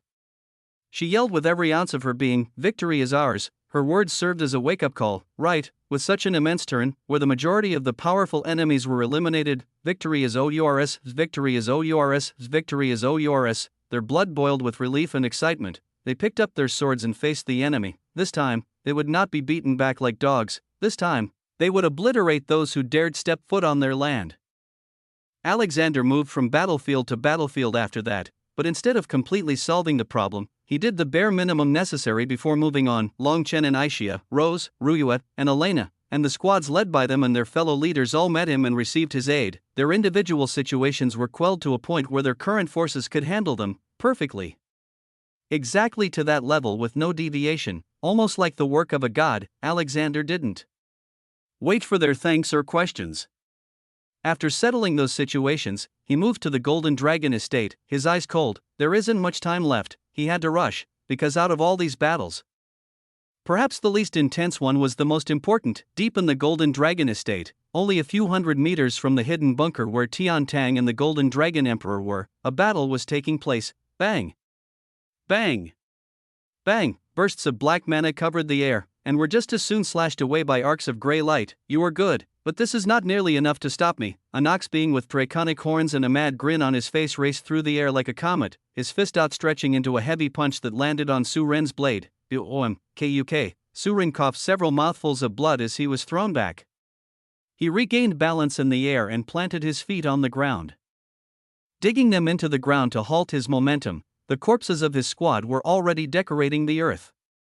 He was the last one left. They barely made it in time, but as they'd expected, the enemy this time was a supreme. Su Ren couldn't fight him alone. He never had that kind of power. However, damn it, he roared and slashed his twin blades through the air, their paths like twisting dragons as they enhanced each other's power and created a whirlwind of power that roared towards the enemy. This power was not his. It was the power granted to him by the sacrifices of his comrades. They combined their mana upon death to both seal the Supreme's time laws and boost Su Ren's strength as much as possible. The amount of agony they must have gone through to do so, he refused to let their efforts go to waste. You will die here. He didn't care about his injuries. His team was willing to end their own lives to give him a chance. He wouldn't let a little pain stop him now. He approached the Supreme in but an instant, his swords flurrying into motion. Even for a Supreme, they were hard to track. What a tough guy. That Supreme, named Drago, was considerably talented in physical combat, but even he was having trouble dodging all of Su Ren's strikes. They were impossible to predict. The paths of his two blades interlapped in a way where they hid each other's true intentions, and that dangerous mana he wielded was dangerous for any Nox being they could reach. Kchish, Draco winced through his teeth as cuts piled up on his body. Human, you are good. However, he grinned madly, spreading his arms and leaving himself open. Clang! That your skill means nothing in front of absolute power. Boom! Su Ren's blade struck his chest with the sound of metal clashing against metal. In that moment when the shock traveled up his arm and stunned him, the Nox named Drago slammed his fist into Su Ren's skull. Crack! His bones definitely shattered that time. It was hard to think with his vision blurring like so.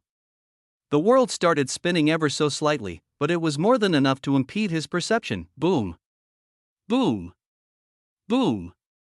Boom! He didn't get the chance to reorient himself. Drago approached in that split second and let loose a barrage of blows that each held power that felt nuclear. Su Ren's bones shattered and shattered. Even the pieces that survived were shattered further into dust. He had the motivation to continue fighting, as did he the mana, but with a body like this, how could he? He roared. It was guttural with such a broken body, but he roared. If he couldn't use his body, his mana would have to do. It manifested outside of him. He closed his eyes and used his awareness to see instead. The manifestation he created was a blade god, a mirror of the epithet he was granted. Will not fall. His role was the most important. If the Golden Dragon Emperor's slumber was interrupted, the final piece supporting Beast Emperor's star would crumble. At that point, it wouldn't matter what they did, because the world itself would crumble. This was Su Ren's last struggle. He could only put his everything into it and hope it was enough to take down the enemy. But, phew, a relieved sigh rang out. It looks like I'm not too late. A familiar red-haired man appeared again. ready to save the day, with so many encounters like this. One had to wonder, this man named Alexander, was he an envoy of fate itself? Chapter 1186 Beast Emperor Star 6, was he a good luck charm or something? With Alexander's interference, the situation calmed down extremely. The war was still raging on, and people were still dying as they were before, but the atmosphere completely changed. These soldiers who were at the edge of sanity just a moment ago saw a ray of hope in his existence, and their reinvigorated selves fought with such fervor that it almost seemed unrealistic. The change in momentum also helped Rose a great deal. The orders she gave were received properly, and those fighting no longer felt overwhelmed by the enemy. But she knew better than anyone, it won't end so easily, even if that man took care of the most important problems. The rest were still there, and we do not need to be coddled by a stranger. Yes, he was their savior in the past and now, but Rose had no intention of relying on a being of unknown origins. This problem would be solved by them, and when it was over, they could thank him for his help and send him on his way. There was only one man she was comfortable relying on, and that was not him. Everyone, focus. There are still high commanders and executioners hiding in their ranks. Do not drop your guards and die meaninglessly. Right, it wasn't nearly over yet. If they didn't finish fast, regardless of what Alexander did, their losses would be far too severe to call this a victory. Rose was a commander. Just like she was forced to make the choice to send Surin to his possible death, she had to make the choice to disregard Alexander and act like his help never came. Because if she didn't, those under her wouldn't perform to their peak capabilities. It was exhausting, but it was her job, and this ruined world, this almost ruined world, she wouldn't allow it to fall, no matter what. Hop. In the sky above Beast Emperor Star, Astoria suddenly opened her eyes and inhaled a deep breath. Something definitely happened, but she wasn't sure of what it was. Fate had answered her call, this much she was sure of. It was a mystical feeling. What she felt in that cocoon couldn't be explained in words. But something changed, not just in the outside world, but in herself. Those elusive strings of fate that could only be moved through desperation in the past, why did it feel like they would move if she just plucked them with her fingers? I am Astoria Golden. She didn't have any reason to reaffirm her identity, but it came to her mind naturally. I am the Void Princess. She started to understand something. This title meant more than she ever expected. The horizons it opened for her were far more than just this. This was just the very tip of the iceberg, not even everything above the water. No, I can figure that out later.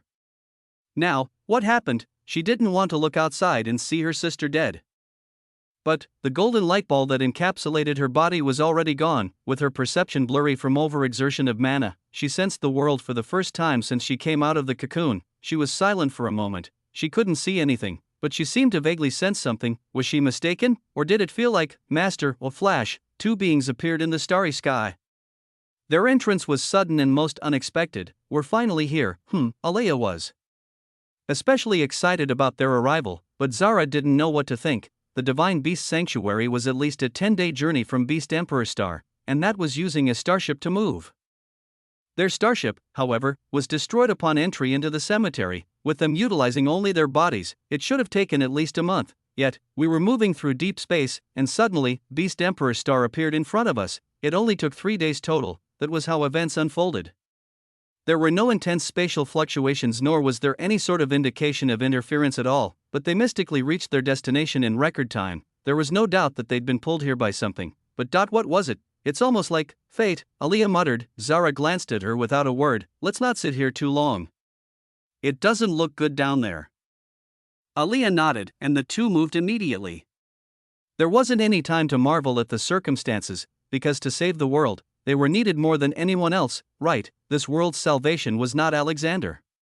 As he said, his role was to keep things stable until they arrived. The true salvation lay in their hands. Zara and Alea descended into the atmosphere and almost immediately met with Astoria, who was sitting above the stratosphere in confusion. Little sister, Zara exclaimed. Damien's disciple wasn't unfamiliar to her, and naturally, she welcomed her into the family. Astoria's eyes were hazy, but hearing the special means of address that few in this world could call her vision cleared. Zara.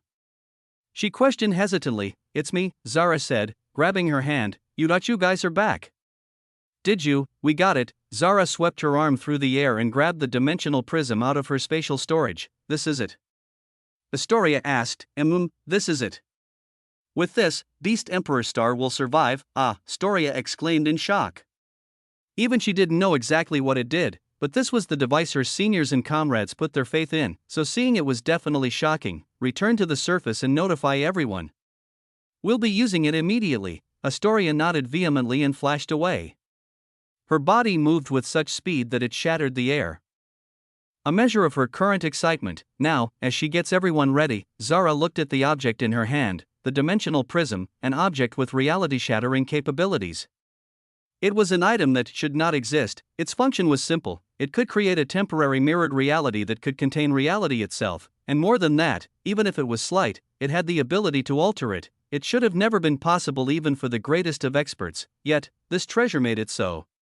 It was a countermeasure made by over 100 demigods in times so ancient they were no longer recorded in history for this very situation, for a moment when the universe could no longer survive the brunt of the Nox's attacks. It had yet to be found for a single reason: nobody worthy of entering the divine beast sanctuary had been born, but Zara and Aaliyah broke that chain. Their special existences through their mothers, the Divine Emperor, and the Void put them in a position none had reached prior to them. Are you ready? Zara said, glancing at her sister. You ask me too often. Can't you read my thoughts? Aaliyah responded smilingly, if I've learned one thing for Damien, it's that effect is always important. How corny. In the midst of this calamitous situation, the two sisters were absolutely calm, not because they didn't understand the gravity of it all, but because they were confident in fixing it. Then, let's go. They placed their hands on the prism together and infused their mana, and, for the first time in the entire history of existence, a glorious reaction took place. Chapter 1187 Beast Emperor Star 7. Astoria was like a certain historical figure in the way she rushed around the world. Her joyous cries reached every end of the star. They have returned. She didn't need to say more than that. Even the common soldiers knew that there was something they were waiting for. A path to victory, and judging by the way their leaders' faces lit up, it was clear that moment had arrived. From the western plains where Long Chen and Aishia stood over a pile of corpses, to where Rose and the girls were fighting fiercely against the most densely packed section of the wave, to the depths of the Golden Dragon estate where Alexander was healing the unconscious Su Ren's broken body, her cries spread. They looked into the sky in unison. The light in their eyes burned the same regardless of location, hidden from everyone else's perception. Alexander smiled. That's how things were supposed to go. I guess it's my time to disappear again. His expression was a bit wry, but what could he do? He was just does this happen to everyone? Well, it's not like my position is a bad one. He only came to fulfill his role. Since it was over, his presence was no longer needed. I hope I won't have to come out for a long time, but who knows? There are still things that need to be done. He glanced down at Su Ren and laid his body back carefully. You'll be fine once you wake up.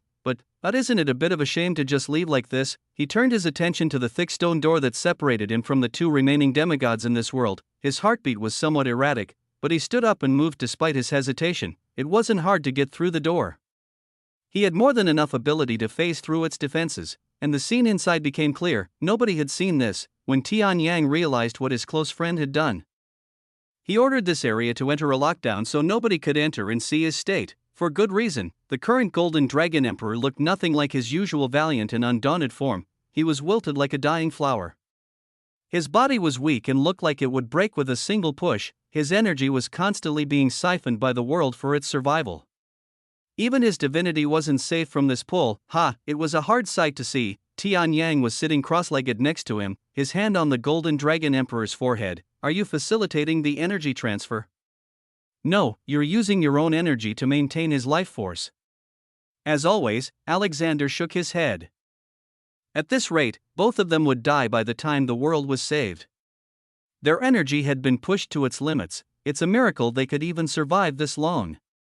To keep an entire planet, especially one like the Fate Star, intact with the power of two people alone, I can't believe they even dared to try something like this. He couldn't think of any other word to describe it besides suicidal. But, I guess that's the resolve you need to survive in this world. Enough of this. He spoke out loud, snapping himself out of his strange fate, and held his arm out again. Neither of you are allowed to die. Mana flowed forth. Was it right to call it? Mana and energy left his palm and wrapped around the two fractured divinities. I can't do anything about the world core, but that shouldn't be a problem with the dimensional prism in hand. Instead, I'll give you this. The energy pushed into their bodies and sunk into their skin. Tian Yang woke up at this point, but he was unable to do anything to counter that energy. it flowed into his body, through his systems, and into the Golden Dragon Emperor before forming a cycle that constantly strengthened as it moved between them. This isn't much, but it's a chance. When you wake up again, you'll understand what it means, that energy would do the rest on its own. Until we meet again. The expression on his face was complicated, but Alexander turned around nonetheless. As he'd mentioned before, his purpose here was accomplished. Without a word or a single sound, he vanished into the air, like a phantom that never existed in the first place. Those who witnessed his presence or received his grace were forced to wonder who he was, but the mystery behind his existence couldn't be revealed to them so easily. If at all they needed to know was that he was here as their guardian angel. A being descended to the lower planes to assist them, by the will of their greatest supporter. Precisely 2 seconds after Alexander's disappearance, it happened in but an instant. If one was observing from the starry sky, it would have played out as such. Zara and Aaliyah's mana combined inside the dimensional prism, and a scan ran over their bodies as if it was gauging their worth. The second it acknowledged them as the rightful users of its power, a blue geometric barrier spread from their position in the sky and encapsulated the world in a single instant, and then, it disappeared. The entirety of Beast Emperor Star vanished from the starry sky. No matter how much longer one watched, they wouldn't see it return, unless one turned one's attention past the bounds of the Beast domain, in a nondescript area of the divine realm, roughly near the border of the human domain. A world appeared from thin air. This was none other than Beast Emperor Star, but if the observers saw it as a simple teleportation effect, they would be sorely mistaken. Something magisterial happened when that world was sucked into the dimensional prism. Zara and Aaliyah made sure of it. In that single instant, they were gods with power nearing absolute. They spread destruction with a single wave of their hands, eradicating all Nox's presence from the world, and in the next move, they targeted the very center of the world and reformed its world core. The reality-altering power of this prism wasn't a joke. Both creation and destruction were under their complete control. However, it was still impossible to control the cycle of life and death. Those who died remained dead, but those who lived were granted salvation. The once crumbling Beast Emperor Star regained its light and its life. The Golden Dragon Emperor was disconnected from its systems and saved. The war that took so many innocent and heroic lives ended in an instant, and the world itself was moved out of its precarious position, becoming a part of the divine realm's systems with none the wiser, not even those who resided in this very system. It was a miracle among miracles, or could it be the workings of fate? In the minutes that passed after the event, nobody on the surface of the world could make out the truth. No, they hardly even realized the war was over. How could they? After such a drawn-out conflict, for it to be over in but a single second. How could anyone accept this? But unknown to them, it took far longer than that. The time they spent in the dimensional prism wasn't something they could comprehend. It was better to say they were frozen in time after Zara and Aaliyah pulled them into that treasure. That's why they didn't realize. That's why it didn't sink in for them. For a treasure like this, that it was impossible to wield its power without consequences. Chapter 1188 Beast Emperor Star 8. Time was a commodity that couldn't be bought with money, yet was dearly desired by all. Usually, with how the universe's situation had been deteriorating, it was impossible to find time. Yet, that's exactly what the forces of Beast Emperor Star were soon to gain. Rose desperately wanted to check on Zara and Aaliyah, but she needed to lead the cleanup procedures so she could gain access to the time they'd earned through their desperate struggle. Cleanup. It was a nice way of putting it, but it was a grueling process. To collect the corpses of allies and prepare a proper burial for them, to get rid of the corruption of the Nox that spread as they increased their presence in the world, to bring medical attention to those who needed it. There's so much to do it almost makes me want to quit. Rest was a luxury Rose didn't have access to. This was the fate of a leader. Until those under her could rest, she couldn't even dream of it, other than the most important tasks. There was still much to be done logistically. They needed to tally their losses and plan for the future, and they needed to understand their current circumstances. They had to make contact with Lucille and fill him in on the situation, and they needed to fix as much of the damages as they could. There was simply too much to do, but no matter how fast she moved, Rose couldn't get her mind off the two women who saved them all. Where were they now? They hadn't come down to the surface yet, which made her extremely worried. She couldn't feel their presence at all, whether through regular means or extraneous ones. It dawned on her before anyone else, the consequences of their actions. That is, eliminating tens of millions of beings and reconstructing a world core, even disregarding the spatial displacement of an entire world. These two tasks could not be accomplished easily. It'll be okay. Rose returned her attention to reality when she felt a hand on her shoulder. Turning her head, she saw Elena and Ruyue looking at her with expressions of understanding. Trust them. I'm sure they wouldn't do anything they weren't confident in. Consequences, she'd face them, as had they all. Every action was accompanied by them, whether good or bad, and at their level, it was impossible to move without accepting them first. So trust them, Elena reiterated, no matter what they're going through. They'll come back to us. If they couldn't do that much, they wouldn't be the women we know, right? Rose looked at her blankly for a second before nodding. Even if she didn't believe it, she had to try. She had to trust them. She smiled slightly. It was strained, but it was still a smile. It's rare to see you taking up this job, she joked, easing the mood. Elena rolled her eyes. You can be that person for everyone else, but we'll be those people for you. That's how it's always been, and that's how it'll always be. Got a problem? Rose shook her head, her smile more genuine this time. Not at all. Everyone had a support system. In this family, nobody would ever be abandoned. Just like Elena and Ryue refused to abandon her, the three of them refused to abandon their dear little sisters-in-law. So, they maintained hope that those two would come back arguing as they always did. In a dark space, two bodies floated alone. This place was not the reality they knew, nor the one they created within the dimensional prism. It was somewhere entirely different. Their egos were nearly shattered. The actions they'd taken were far beyond their capabilities. After all, the dimensional prism was made to be used as a final struggle, and it was not meant to be survived. If used properly by a group of demigods like those who created it, it could alter the entire flow of reality at their sacrifice. But Zara and Aaliyah, at their much weaker power level, utilized it, albeit at a scale small enough to maintain balance. However, sacrifice was still necessary. It was a miracle that life still flowed through their bodies. Calling it life might not have been accurate. Something was keeping them alive in a state of suspended animation, but it was not something as pure as life. It was a dark energy, abyssal and murky, sticky like ink, the energy of their demonic providences that they'd just learned to contain through the blessings they received from their mothers. This energy was now running rampant with nothing to stop it. It formed two manifestations above their still bodies. On Zara's side, it was a massive corrupted wolf. Its black wings, filled with feathers of a fallen angel, were dripping as if they were melting, and its body was seemingly made of sludge of the same kind. Meanwhile, Aaliyah's was somewhat more appealing. It was also a wolf, but its form could be made out more clearly. They mirrored each other like manifestations of light and darkness, but this was only trickery. Both were equally vile, and their current goal was the possession of their host bodies. Zara and Aaliyah couldn't put up a single bit of resistance as their bodies were slowly corrupted, at least, not consciously, at that moment when the dark beings tried to take control of their minds. Two more manifestations appeared in the void. One was a black wolf with the wings of a fallen angel. It had beautiful silk-like fur, 9 powerful tails, and a regal yet menacing appearance that would immediately strike fear into the hearts of those who saw it. The other was its polar opposite, a silver wolf with an unequivocally angelic appearance. It did not have a multitude of tails, nor did it have many especially unique characteristics, but its aura alone was so holy those who witnessed its form would kneel in reverence regardless of their beliefs. The dark beings they opposed were like reflections of themselves, manifestations created from their visages. However, mere manifestations could never match their true forms.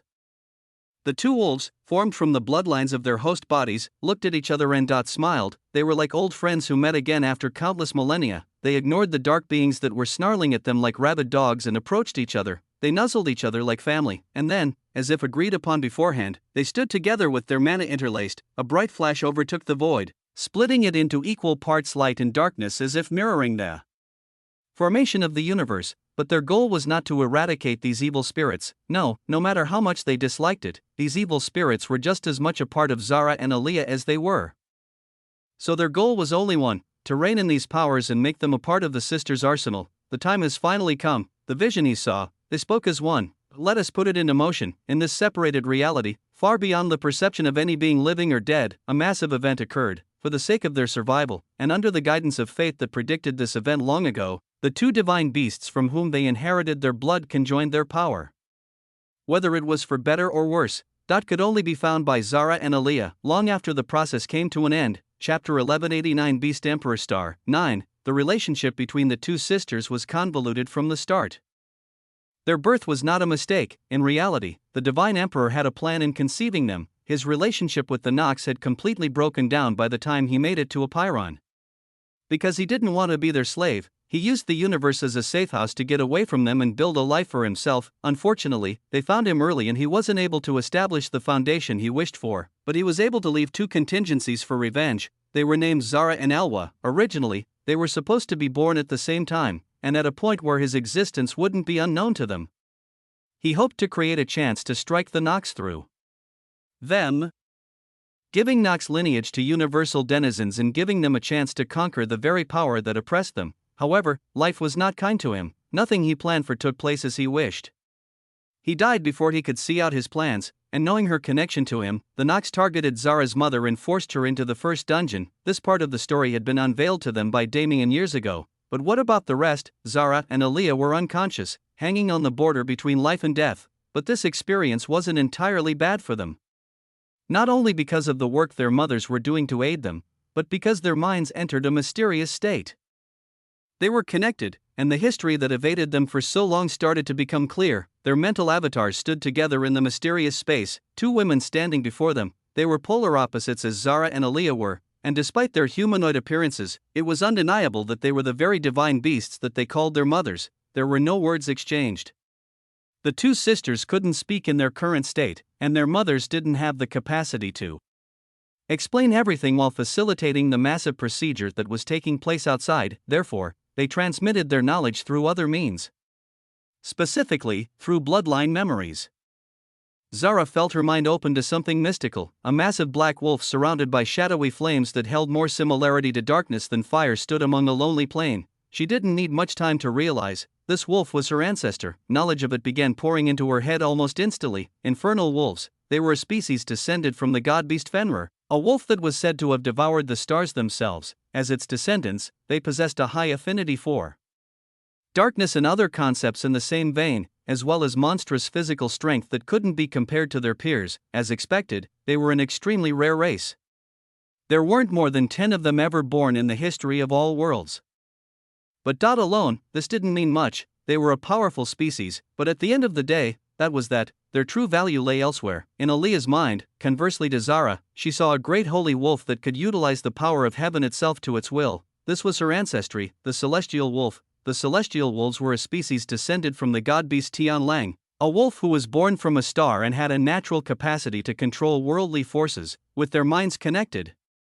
Zara and Aaliyah saw not only their own ancestry, but their counterparts as well. Even from the god beasts their species were descended from, they were direct opposites in every way. But, again, their differences were something they already knew. However, these facts needed to be reiterated for them to understand their true purpose. The celestial and infernal wolf races were always intertwined in some way. Anytime they showed themselves in the universe, they would do so together. One could never find them by themselves. But why was that? Zara and Aaliyah's unnatural births, which separated them in different dimensions, made this truth unavailable to them, because to realize it, they required the connection of their birth. At least, that's how it should have been if Damien never intervened. When Damien contracted Zara, he became entwined in this connection. The void within him influenced Zara and latched onto that connection, reinvigorating it. When Zara finally came out of the first dungeon, it needed time to grow, but it was once again present. Aaliyah's strange feelings towards Damien when they got close to each other were caused by this very intervention, because what she should have felt towards Zara, the unmistakable pull towards her, was felt through Damien. In a sense, he both muddied and supported their growth with his presence. He only came to understand this after peeping into their origins when they fought on a pylon, and when he did, he immediately extricated himself and left them alone together. From that point on, it was only positive development. The two women got closer and closer, and their power got stronger and stronger the more they worked together. And eventually, they reached this point, a point where their minds were connected as the truth flooded into their memories. It was simple, really. Harmony was a concept present everywhere in the universe, and considering the push and pull of the relationship between their species, a relationship that was a direct representation of yin and yang, the conclusion was evident: their power wasn't complete alone. It would only be complete when both halves were in conjunction. It was quite comical. The Divine Emperor didn't even realize what he was doing when he birthed them, only thinking about revenge, but he unknowingly created a miracle, a celestial wolf and an infernal wolf who shared a bloodline connection through him. The level of synergy they could possess far exceeded what their races were originally capable of, but they hadn't reached that point yet, because there was still one last step for them to take. Knowledge poured into their minds. Techniques from their beast ancestry and truths from their Nox lineage melded into a single picture that encapsulated both of their minds, and slowly, they were pulled together, unconsciously. Their mental realms started to combine. It was not a fusion that erased one and replaced it with the stronger of the two, but one that took the greatest of their strengths and established a perfect balance between them. VOM, in the outside world, a mysterious phenomenon began. The suppressed dark beings and the souls of their mothers watched as the bodies of these two women were covered by a film of light and pushed together. Light and darkness. Didn't Damien comprehend them only recently? They couldn't create the space in his galaxy unless they worked in tandem. There were two sides of the same coin, and Zara and Aliyah, who personified these elements, were the same. From the start, they were never meant to be apart. From the start, they were never meant to be two. In this separated reality, far beyond the perception of any being living or dead, a massive event occurred. Zara and Aliyah merged into one, to become the perfect self that they were always meant to be. Chapter 1190 Soul World 1. The situation in Soul World could be first defined with one sentence: the first open betrayal of a major power. It had been inferred since before the Beast Domain invasion that the Nox developed a way to counter Soul World's ambient mana, but the exact method was unknown until they actually broke into the Spirit Domain. At that moment, people realized that what they thought was one was actually two. The Nox had their own method to overcome the natural hurdle they faced. This method gave them the ability to traverse Soul World without being inhibited by the sector, but they wouldn't receive any benefits either. It was a method that had heavy restrictions on its use. Certain conditions had to be achieved, otherwise, they'd immediately lose their protection. However, the second method covered for this weakness. What else could it be? The Divine Soul Holy Land, the main influence that governed Soul World, sold themselves to the enemy. With their support, not only could the Nox achieve the conditions for their personal method, but they also received the benefits that the spirits felt in their home domain. It was obvious how they used this gift. Their invasion was unstoppable. The frontline forces in Ion were unable to move due to the intense battles taking place on that front, which cut off a large number of the speedy reinforcements the domain could have gained. And with the spirits themselves lacking a central figure to guide them, they were forced to fight on their own, inefficiently in a way that could only hold off for so long. Yet, strangely enough, the Soul World invasion wasn't progressing as fast as many thought it would. It was quite incomprehensible. Usually, whenever the Nox gained an advantage, their progress would hasten immensely. The Beast Domain was taken down within a year and a half, barring Beast Emperor Star, and the Giant Domain took even less time than that. The Soul World invasion started while the Beast Domain's calamity was still ongoing and continued from that point forth. But even after so long, the Nox had only been able to take 30,000 worlds, roughly 20% of the domain's full size. It was a war that continued through Damien's fourth year of imprisonment, and the main players who allowed the domain's survival were just a few. The ancient God clan, whose hidden world was located in this domain, naturally played a large part. After losing the Genesis bead, they expected to see negative development in their clan, but it didn't turn out like that at all. Instead, they experienced explosive growth. And Ran weren't able to see much of Damien after the Grand Assembly or during it, and Shinue went out of her way to avoid him, but they couldn't deny that they were subordinated to him now, because after seeing everything he'd accomplished after leaving them, they stopped feeling so much rejection towards his presence. That was the key. Once they became important to that man, once the Void recognized their status, like everyone else, it supported their growth so they could become a force Damien could utilize to its fullest. He still wasn't aware of this, but they were, and perhaps they wouldn't directly act on Damien's will for a decent while, but they never planned to ignore the strength he granted them. Their clan population boomed and the power of their experts did as well, and with that strength, they directly confronted the war that came to them. The border of Ion, through which several Nox slipped by in the chaos of the Boundaries War, was guarded by them so the tragedy of the Giant Domain couldn't be replicated. They were like a border guard, a first line of defense. The plant races also played a role none expected from them. Those who survived Eden's collapse migrated to the Divine Realm and Soul World, as these were the closest and safest domains for them. The plant races in Soul World hid and cowered for many years. They acted like they were extinct, avoiding the war with all their power, running away from traumatic memories of the past. However, when the war made its way to their doorstep, they united, as if some mysterious force granted them the courage to move forward. They came out from the shadows and showcased the capabilities that once allowed them to rule their own sector of the universe. What they provided was technology and support.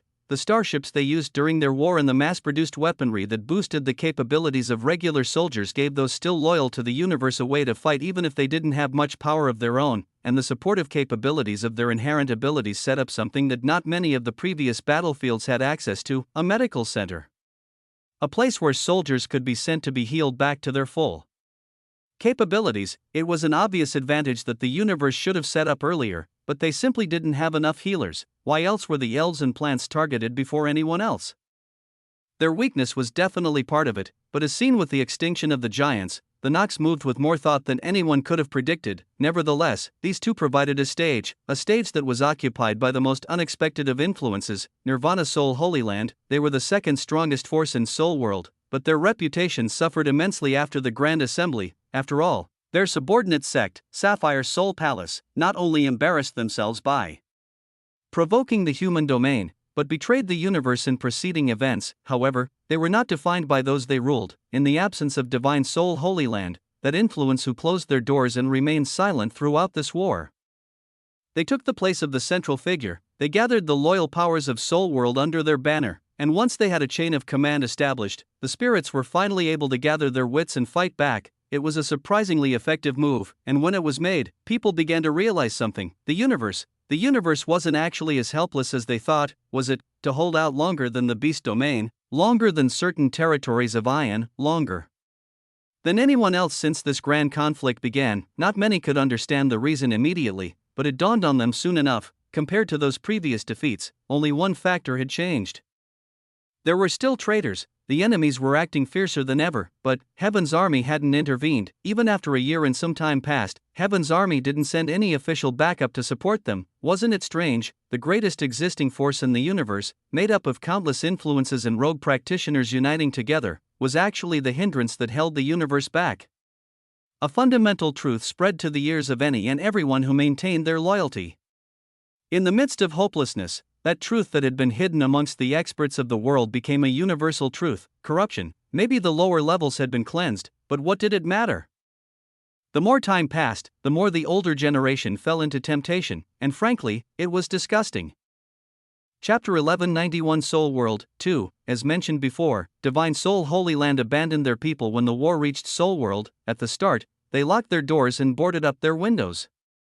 None of their disciples left the sect, and no news from them spread anywhere. At this point, it was only assumed that they were cowards. They lost their status almost instantly, but that was the end of it. For the most part, everyone was too preoccupied to condemn them directly, only sullying their reputation with time. However, the progression of war led to the release of more information, through which people learned the truth. Not only was Divine Soul Holy Land refusing to aid their people, they'd completely turned their backs on them. Perhaps they were choosing a stance of neutrality and disassociation outwardly, but their people were actively working against their fellows. It was mostly in the vein of information. As the rulers of this sector, they had a greatly detailed record of every force present within it and their layouts. On top of that, they hoarded the domain's resources for so many years, only to openly offer their coffers to the enemy when they appeared. It was as if this moment had been planned for years. Father, why? A voice boomed through the throne room of Divine Soul Holy Land's main building. You are smarter than this. The father I know would have never made such a decision. Do you think this is a means for survival? You are only leading our people to death. The one speaking was a man who looked roughly 25. His body was semi-transparent, but his form had a physical presence that only powerful spirits possessed. He was Pontius Alhara, the young master of Divine Soul Holy Land, and unlike the majority of its members, he only became aware of their actions when the rest of the universe did. He had been hiding his thoughts for so long, trying to rationalize the choices of his seniors, but he just couldn't do it. So today, he had to confront his father. That man, Seleucus Alhara, was a cold leader. He rarely ever showed expression, but the version of him Pontius knew had always been the kind father who was more intelligent than anyone else.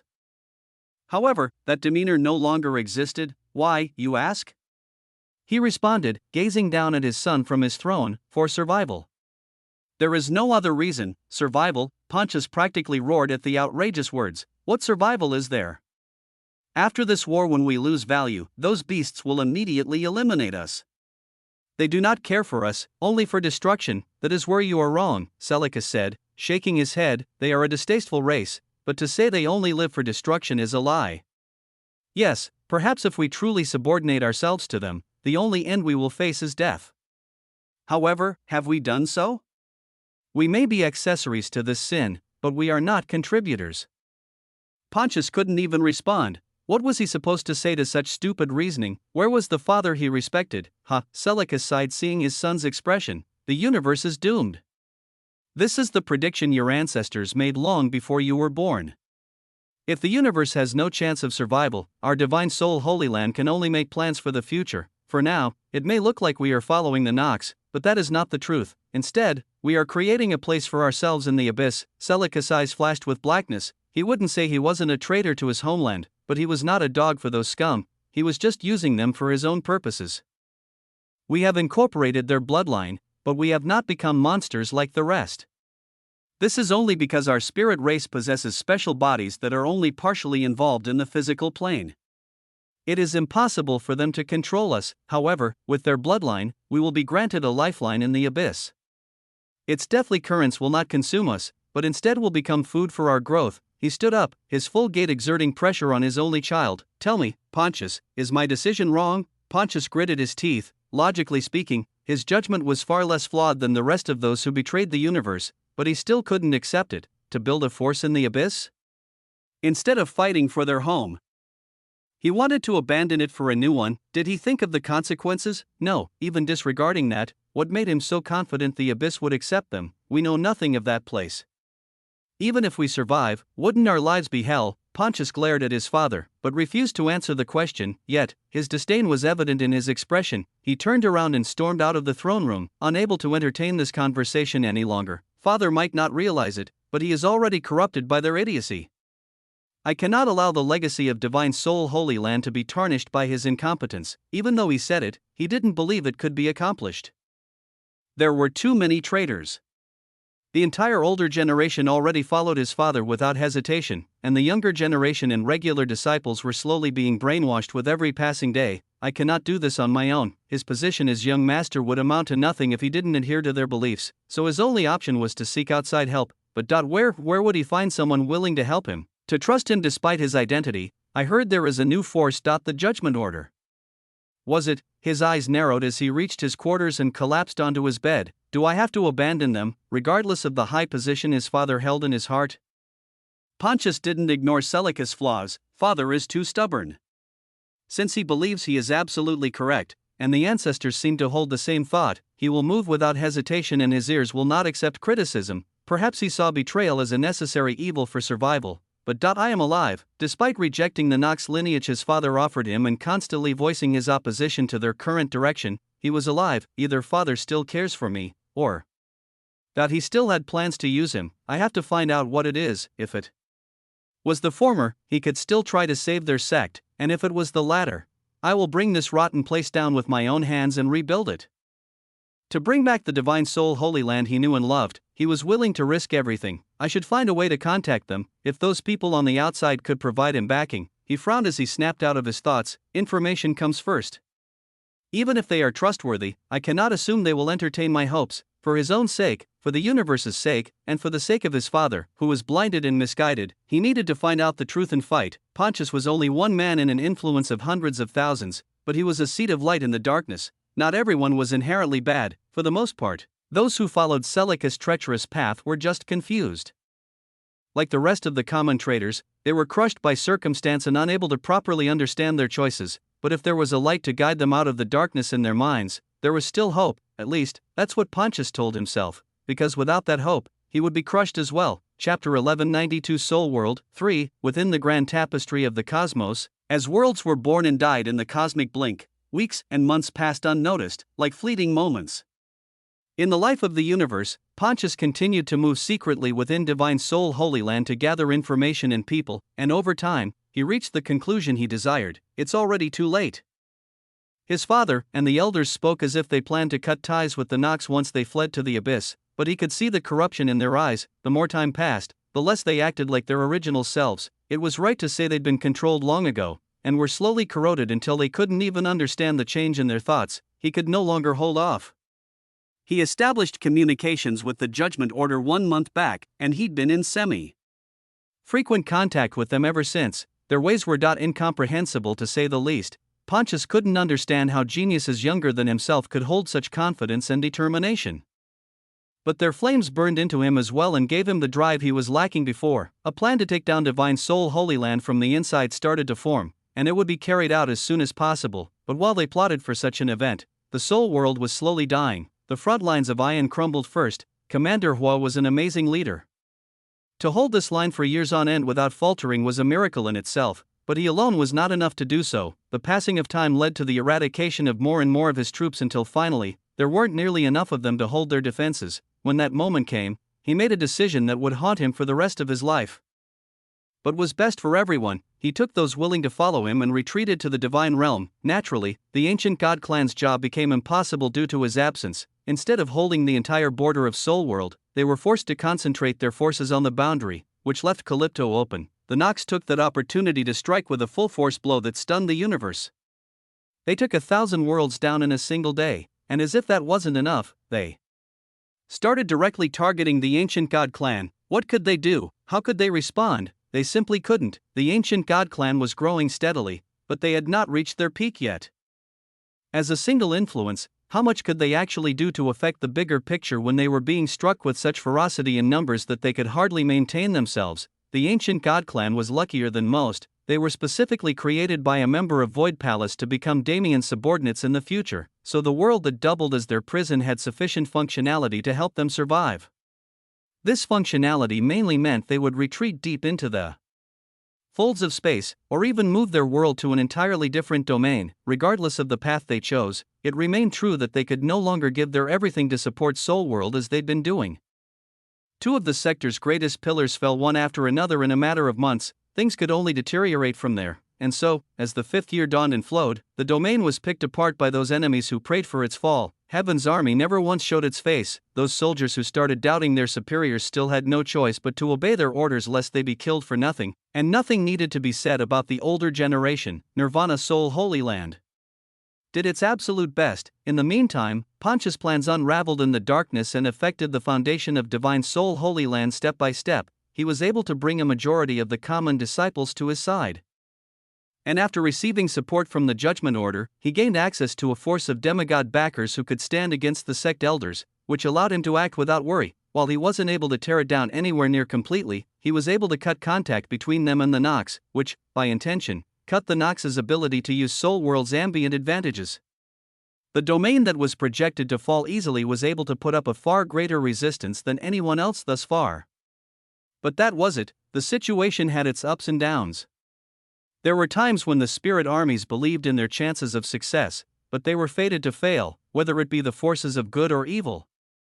For better or for worse, all had decided to abandon Soul World, and standing alone against the full force of the Nox was impossible from the beginning. When 6 months passed in the fifth year, a grand migration embarked. Those who could recognize the flow of events gradually retreated to the divine realm after giving up hope for their home sector, and once they moved, those who saw them did the same. Nearly half of the remaining spirits left Soul World. They used teleportation arrays, artifacts, and even their own 2 legs to get as far away as possible. Though Lucille had the means to stop them in his hands, he didn't do so. After all, these people weren't fleeing from war, but from death. As long as they could become useful when his plans came to fruition, he didn't mind their presence. There was no need to go into details about what took place from then on. The Soul World crumbled. World after world was destroyed and world cores were stolen with none the wiser. Populations were massacred, entire races faced genocide, and calamity consumed the world. By the time it was all over, Pontius successfully took down Divine Soul Holy Land, but his father and the elders were still alive. As they'd escaped to who knows where when the Nox showed the true colors, they never hid and attacked the sect. Pontius and a portion of his people were saved by the Judgment Order and their supporters. But that was it. It was a Pyrrhic victory at best, and at the end of the day, Soul World still fell. Nirvana Soul Palace was conquered. Its leaders were publicly executed, and those who still followed them to that day fled instead of risking their lives further. The support pillars they'd been relying on were gone. They already saw what would happen if they stayed unorganized and separated at the start of the invasion. Now that the situation repeated itself, they weren't willing to die meaninglessly, so Soul World fell. But it wasn't all bad. These people didn't lose their fighting spirit, they just lost their chance. When they retreated to the divine realm, Lucille and the forces of justice received an unexpected boon.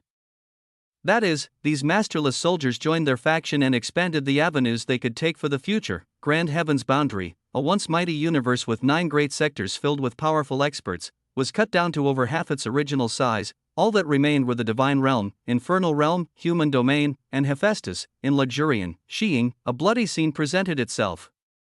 Those people who called themselves the Council, the ones who pushed Lucille out of power, and sidelined him to ruin the universe for their own gain. The group of fake scholars and cowards led by David Joyce were now just corpses on the cold marble floors of the Sky Castle. Lucille stood over them with sword in hand. The blood dripping from its blade was unreasonably loud as he glanced over the scene of cruelty he'd just created. It's finally time. His eyes hardened. A blue spirit without constant form appeared at his side. Let us begin. Chapter 1193 Truth. 1. Hugh. A breath swept through the air. Whosh. Its force spread disaster upon the land. The winds that whipped through the air were enough to slaughter armies and destroy continents, but they originated from but a single breath. I'm finally here. Damien opened his eyes. The mana in his body was stable like a calm ocean, with gate far surpassing such a water body. The ninth revolution. He clenched his fist. I'm finally a supreme. He stopped counting time a while ago. Such thoughts only inhibited his practice. However, it should have been several months into the 5th year by now. It's almost over. His long imprisonment had developed into the only thing he knew in a short period. It was hard for him to imagine life returning to normalcy, but that time wasn't far away. Putting that aside, even after reaching this level, it doesn't feel like much has changed. Damien just became a supreme, but he had fighting power on par with them ever since he became a high commander. Even he didn't know his current level, but he was certain nobody in the universe was his opponent, except for those guys, of course. He was confident in himself, but he was very clear of the difference between a lower existence and a divinity. It was impossible for him to touch them until he reached their league. Plus, he clenched his fist with a frown. How long is it going to take? Despite being absorbed in the task for several years at this point, he still hadn't found a way to fuse his laws. It was just too incomprehensible. He knew the end goal he was trying to reach, but this wasn't a process where that was enough. After all, just what would the fusion between elemental law and samsara create? He couldn't rationalize that force. No, that force wasn't something to be rationalized. The fundamental laws of the universe were known as such because they were complete in their individual forms and enhanced in conjunction.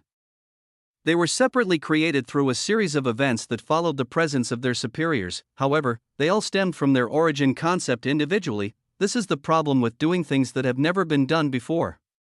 Even when I was doing the impossible previously, it was still within the realm of possibility. In simple terms, regardless of how much he broke the law, he still did so within the appropriate margins. Right now, he was trying to completely escape the bounds of the universe with his own power. It's a sense of perspective I didn't have before. The void is able to accomplish things like this so effortlessly that I forgot how insane my actions actually are. It wasn't like he gave up in the face of inevitability, but feeling it was another thing entirely. Since this path was set out for me, there has to be a solution. I need to escape the bounds of my own perception before I can even think about challenging reality itself. The concept didn't exist, so he had to create it. In essence, it was simple, he just couldn't imagine it. Reality was called as such for a reason. Everything that existed, everything that was real, was reality, whether it be truth or deceit. It was a concept that could be traced back to something real. Even the concept of nothingness itself was a reflection of reality as it was understood, so to an extent, it could be perceived. It would be so much easier if I could just comprehend creation. The last of the existent forces he needed to learn, creation and destruction, were unavailable to lower existences. Unless one was born with a natural affinity to the major concepts, it was impossible to perceive them. The reason was simple: creation and destruction in their fundamental forms were already divine. They were acts of miracle that only divinities had the qualifications to understand. There were occasions in the long rivers of history where people were born with affinities towards them, but they could be counted on one hand. Damien sighed to himself. For now, it's better to stop pursuing this. I know where I need to go, but until I have a way to get there, I'm just banging my head against a wall. It was a bit late to make this conclusion, but what could he do? He was too headstrong to give up easily, even if it was only a temporary retreat. He sent his senses into his body. I only have half a year left here. I wonder how I should spend it. He could easily focus on forging or spirit liquor, but he wasn't in the mood to waste time right now. Fighting has become boring too. This state, where he was more powerful than his peers but not powerful enough to face his seniors, was something he was very familiar with. Nowadays, seeing a supreme come to challenge him wasn't as rare as it used to be.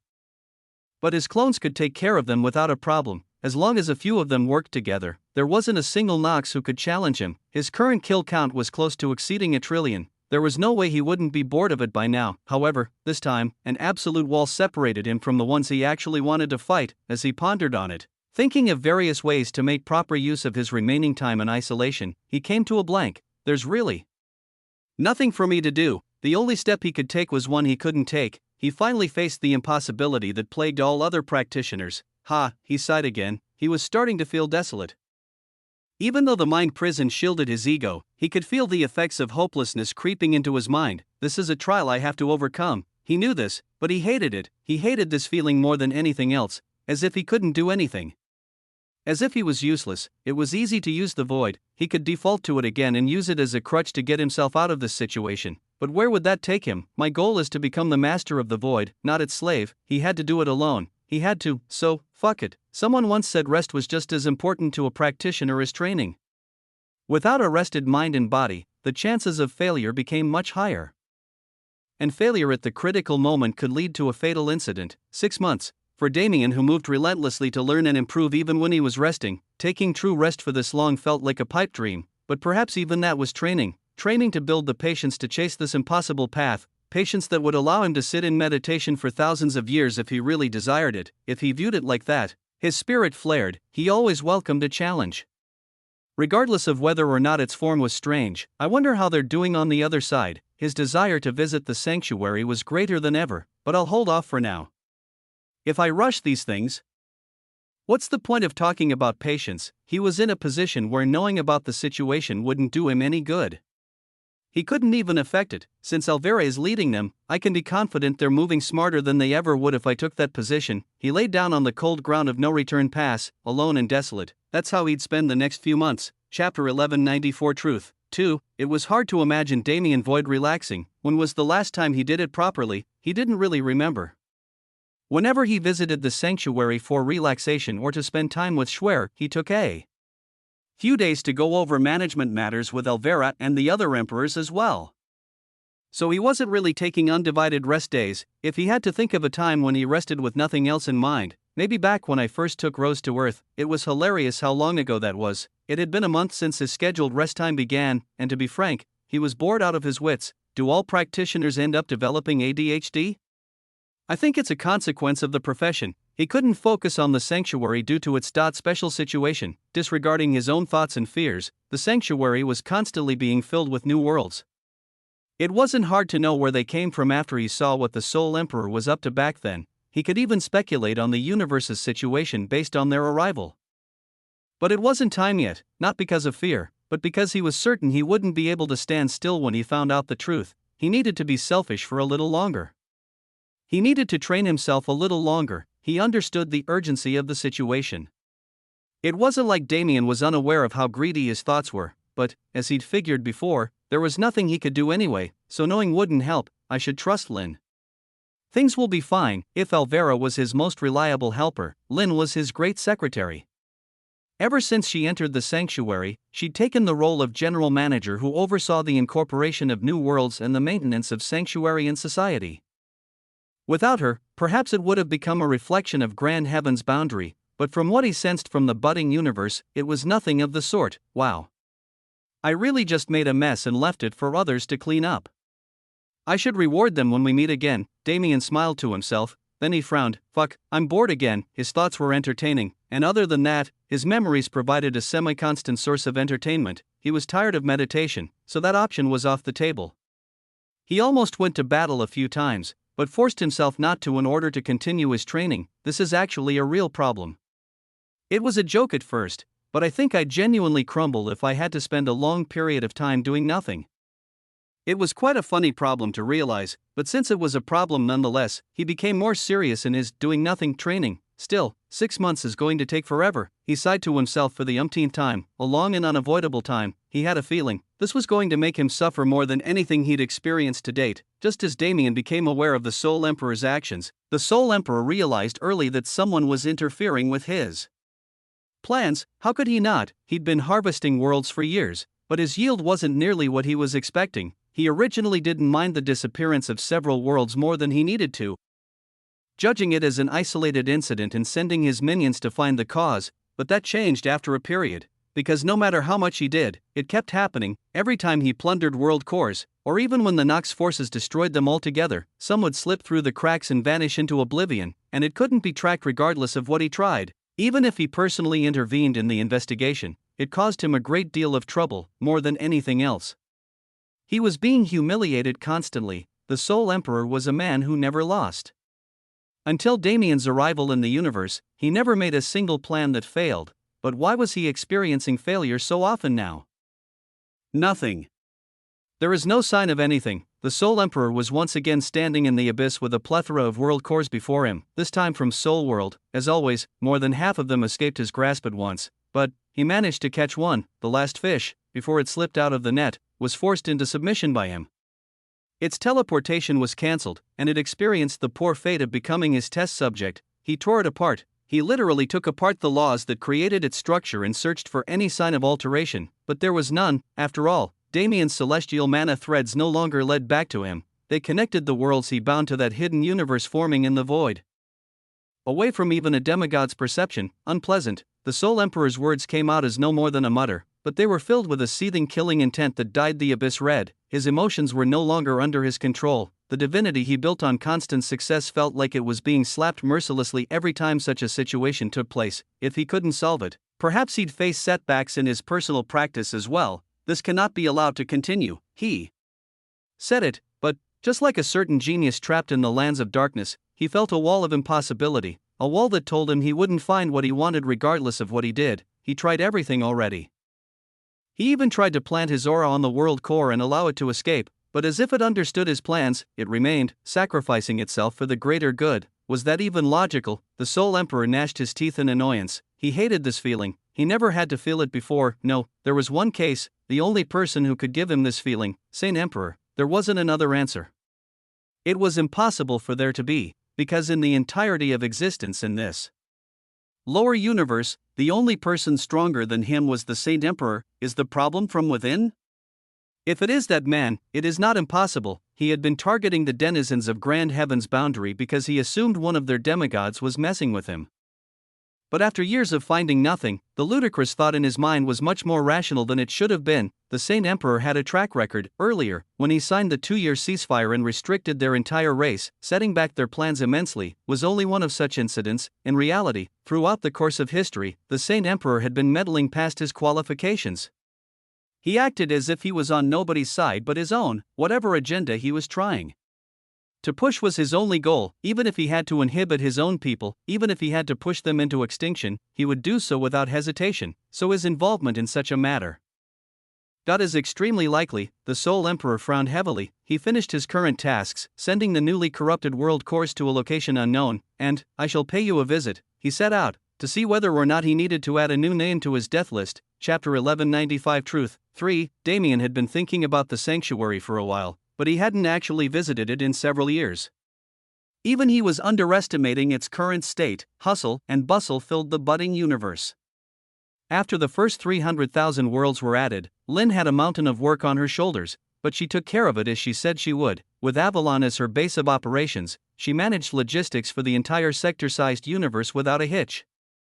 Well, after a period of turmoil, it wasn't easy to get people to accept their new accommodations. Even if their worlds moved here willingly, they were separated into a new place with no knowledge of where they were or what kind of person ruled them. Naturally, not many could accept this easily. In the beginning, there was a lot of rebellion. The leaders of those worlds who considered themselves strong refused to subordinate themselves to a new lord. However, this period didn't last more than a few months. Elvira and the rest of the emperors, along with the army they raised, were a force to be reckoned with. As the administrators of this realm, these leaders had power that others couldn't imagine.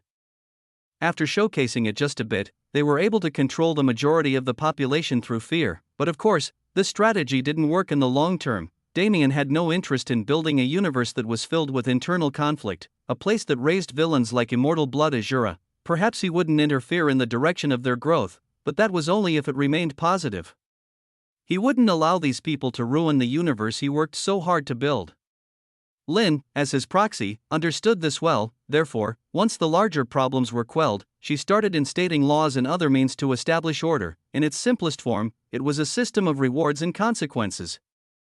But the types of rewards and consequences she offered were so enticing or terrifying that people couldn't help but follow. It was the start of an era of change. The fear built up at the start gradually diminished, and as the systems in place for the management of worlds became more refined, the overall satisfaction of the new sanctuarians only grew, and then the war started in full. When the world cores from the giant domain arrived, they were just shells. Their people had gone extinct long ago, and they'd come in hopes of starting over. The sight of tens of thousands of uninhabited worlds, desolate and empty, was jarring, and that was only the start, when those from the beast domain joined. And those from the soul world came later. People began to realize the gift they'd been granted in this place. When they encountered survivors of the tragedies that struck those sectors and learned of the situation outside, their thoughts on the sanctuary completely changed for the better, because, as its name suggested, this was a haven, a place of peace, and none could ruin that peace. The unity they shared heightened immensely, and Lynn's position became nigh godlike. After all, she was both the creator and keeper of peace. However, she made it clear what her role was. To the people of the sanctuary, she was not a god, but a god's apostle. They had never met the God who created this place. In their minds, he was just a hazy figure, nothing more than an overarching presence that could be felt but not seen. But Lynn was here. Nevertheless, dealing with survivors of the catastrophes of the outside world was difficult enough.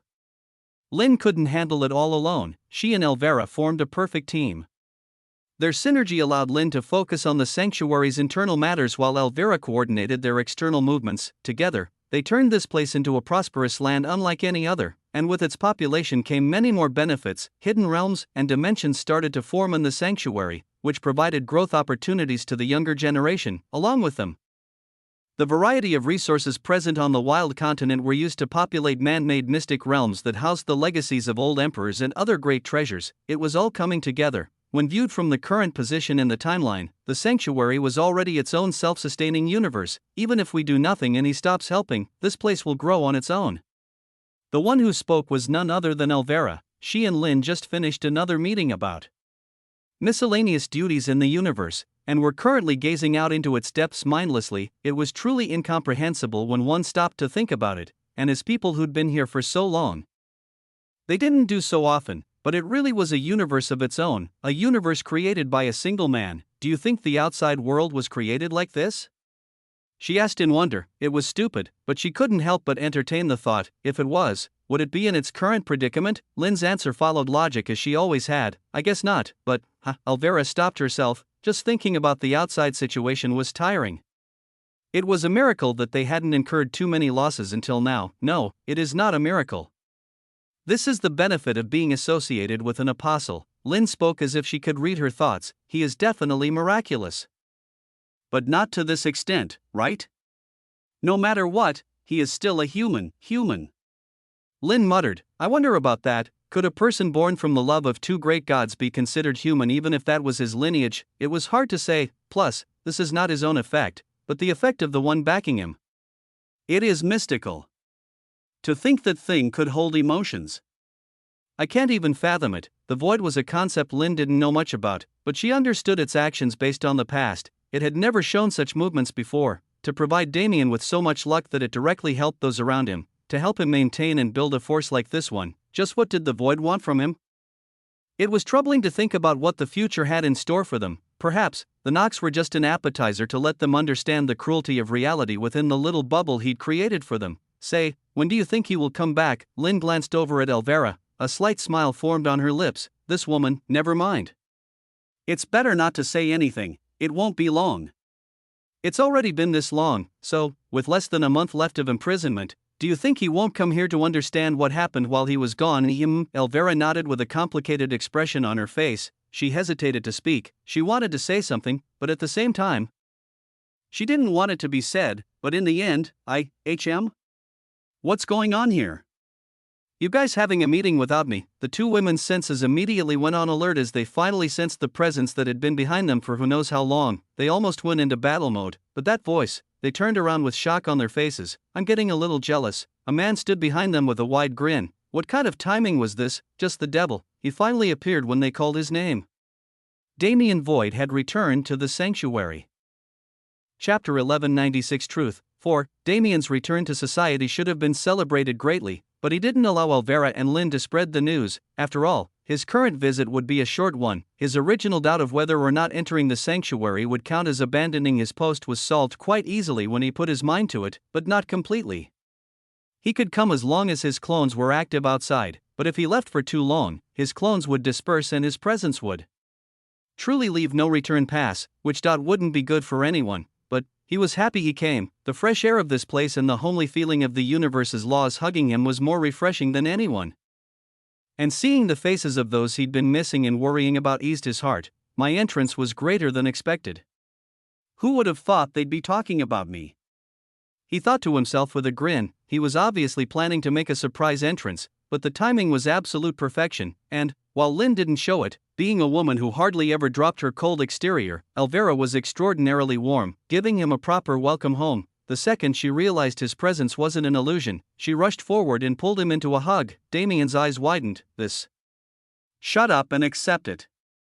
We've missed you, Damien smiled. His relationship with Elvira was subtle, but she'd never done something like this before. I'll allow it for now. He wrapped his arms around her and embraced her warmth for a few seconds before separating. How's everyone doing? It hasn't been too hard, right? You're saying that to provoke us, right? There can't be another reason. Damien turned to Lynn with his head tilted curiously. What could you possibly mean by that? TCH, you're always the same. Would you like it better if I changed? No, and that's why it sucks.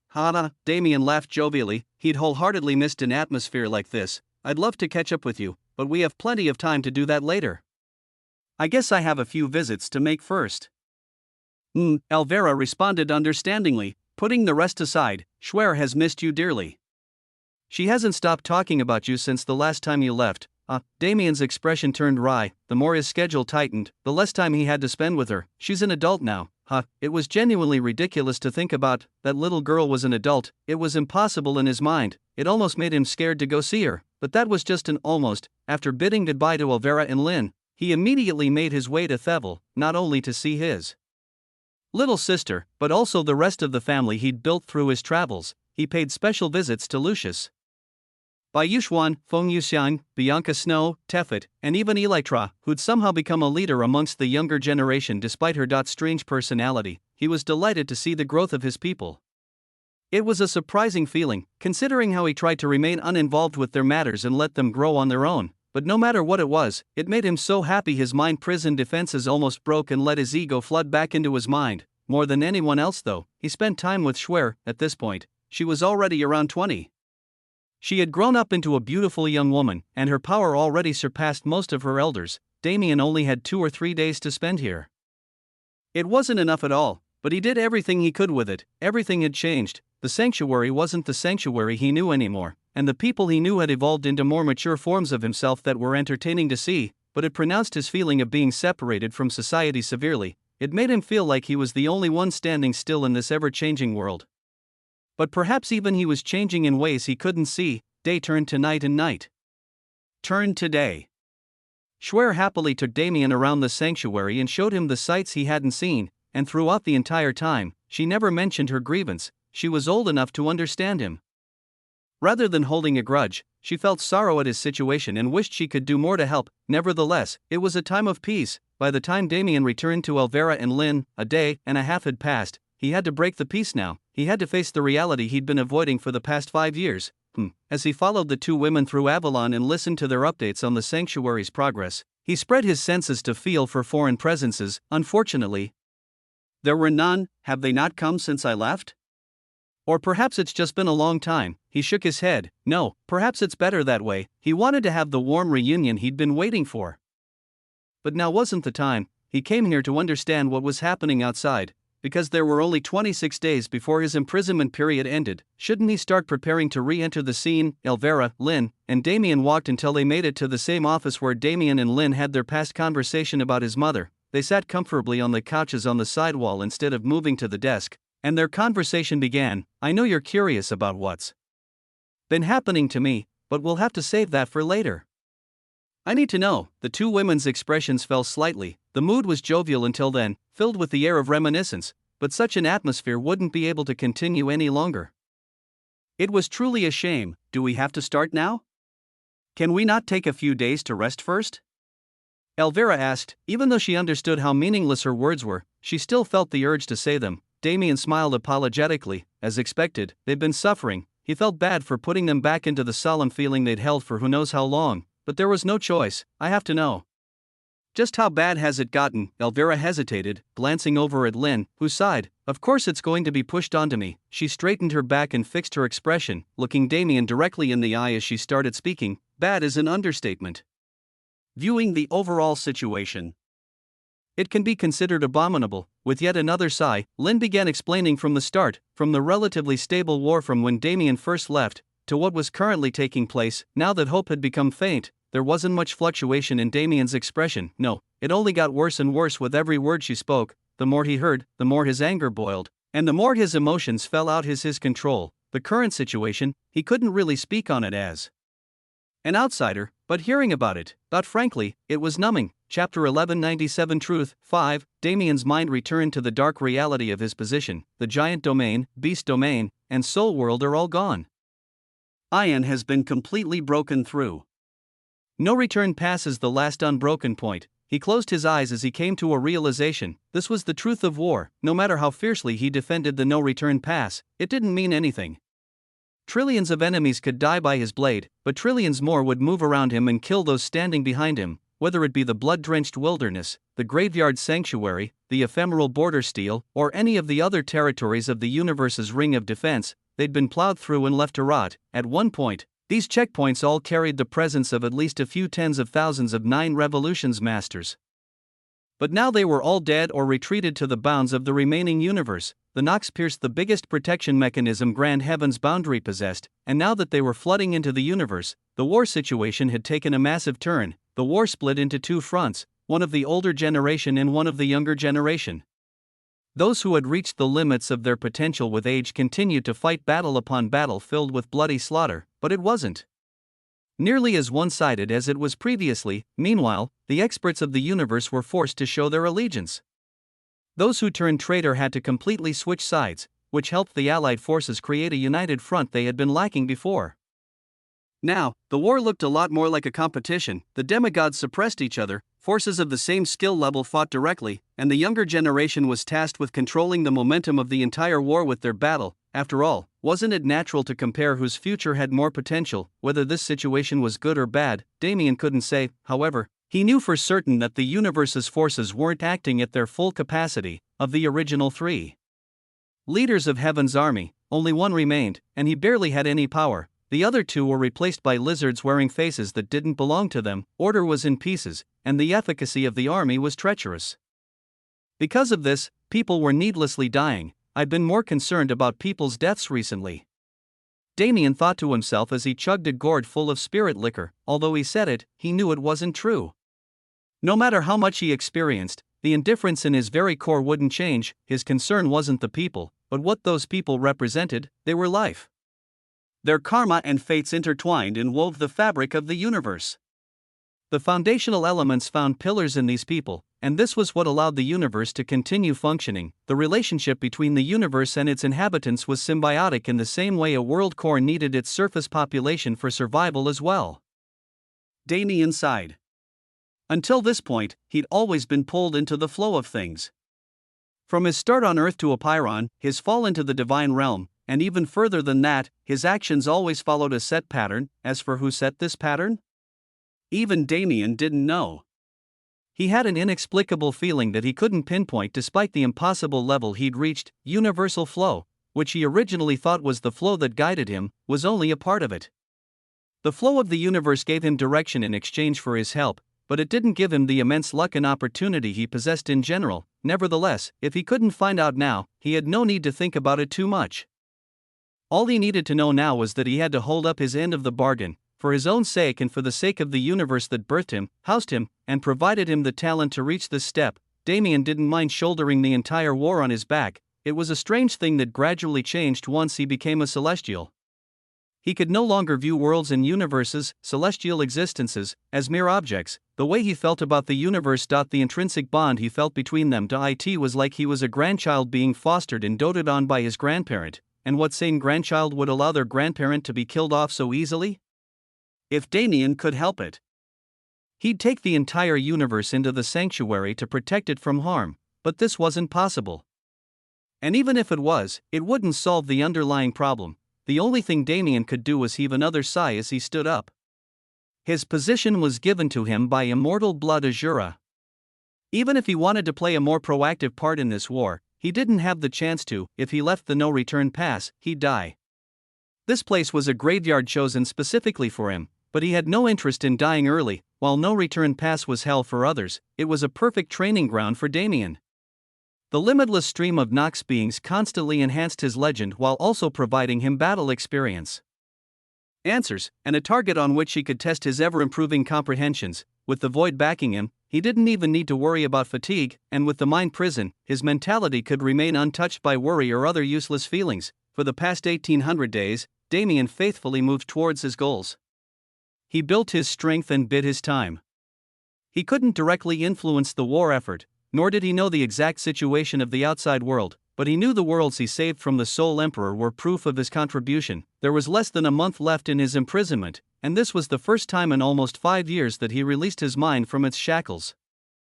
The feelings of longing, of worry, of desolateness. These feelings overtook his mind for a period. He smiled as a magical yet completely unrealistic future weaved itself into his thoughts, as if trying to counter his anxiety. When my situation finally stabilized, I'll leave this place triumphantly and return to my people with pride. Together, we'll end this damn war. If only it could be that simple. These were just illusions created by his intense feelings. In reality, hoped for something so beautiful no longer existed. Rumble, the ground rumbled and quaked chaotically. From beyond the abyss, hundreds of millions of Nox beings raucously charged through no return pass. Their only goal was to carve a path forward regardless of life and death, but Damien had already stood up for this very purpose. He even managed to complete a round of light stretches before they entered the danger zone. With time ticking down, he put away his clones and started fighting on his own again. It was nice to really feel the experience before it was over, right? No, it was better to say he needed an outlet to let go of his rage. So when the time finally came for him to fight, the space-time river appeared dazzlingly in the sky, its shimmering starlight raining down on the ground below. Yet another slaughter was slowly beginning in this isolated and desolate pass. Chapter 1198 Truth 6. From that day onward, Damien maintained regular contact with Elvira and Lynn to understand how the situation was progressing. Every day, he'd visit the sanctuary for a few hours to converse with them, as well as to visit Schwer and help guide her in her training while he could. The more he heard, the harder it was to stay still. Lucille has been slowly gaining control, which is good. The situation isn't nearly as dire anymore, but it was no longer a fight between Grand Heaven's boundary and the Nox, but one between Lucille's loyalists and everyone else. As the days passed, more and more traitors started to reveal their allegiance. The truth behind the great commanders of Heaven's army was discovered by the Sanctuarian troops a few months ago.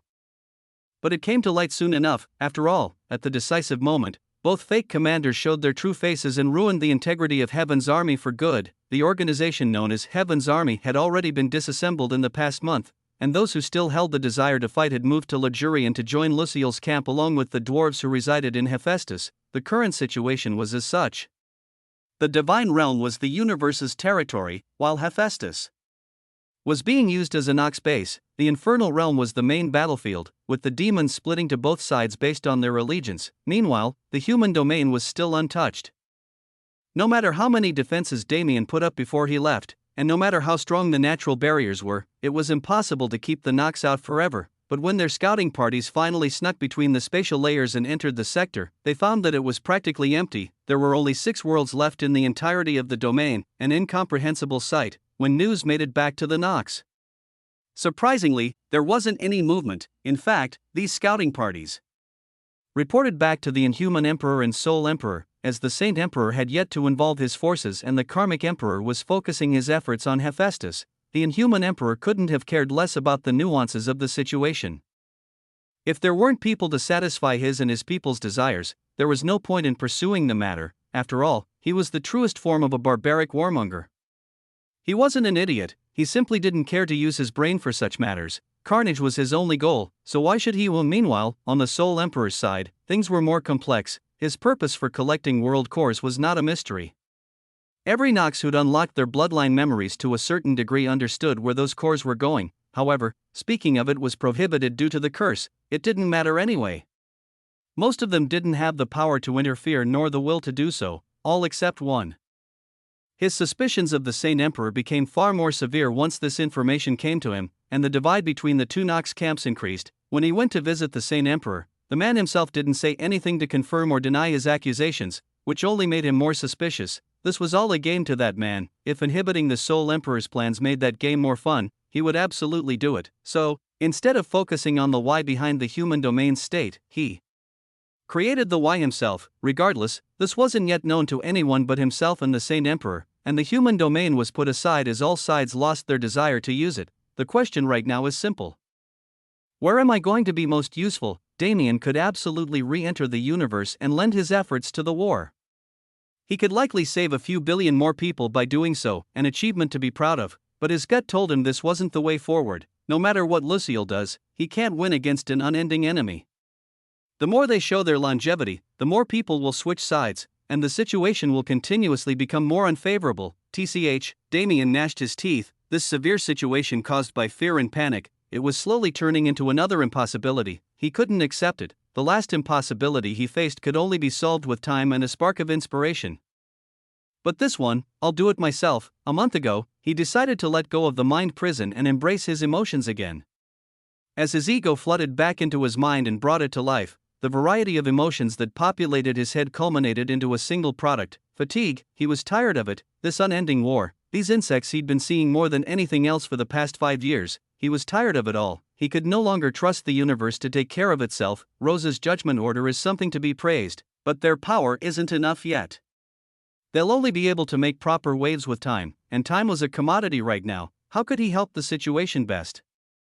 The answer was obvious. He was Damien Void. He was the Void's apostle, a man beyond the reach of those within and without the universe. They didn't have the right to piss him off this much. Recently, things have been getting interesting. It seemed some had given up and were getting desperate. There were some demigods on the universe side that tried to attack lower existences and pull their peers into the ancient battlefield, since the presence of demigods became something that only benefited the Nox, but they hadn't been successful. The Nox had their own demigod lords and the traitors who came to their side. The universe's demigods couldn't move covertly no matter what they tried. So every attempt they made was inhibited by a member of their own class, foiling their plans easily. The ancient battlefield, a plan started forming in Damien's head. A grin formed on his face. This is insane, he muttered, but his grin didn't go away. In fact, it only became wider and wider. If I do that, I'll be able to kill 2 birds with 1 stone. Well, maybe it'll become 3. The best way to use the Void Apostle's strength in the current time was simple. I'm going to Alcatra, the hidden motherworld of the Nox, the place that spawned these disgusting vermin. I feel bad for not taking Orion along as promised, but I don't really have time to grab him.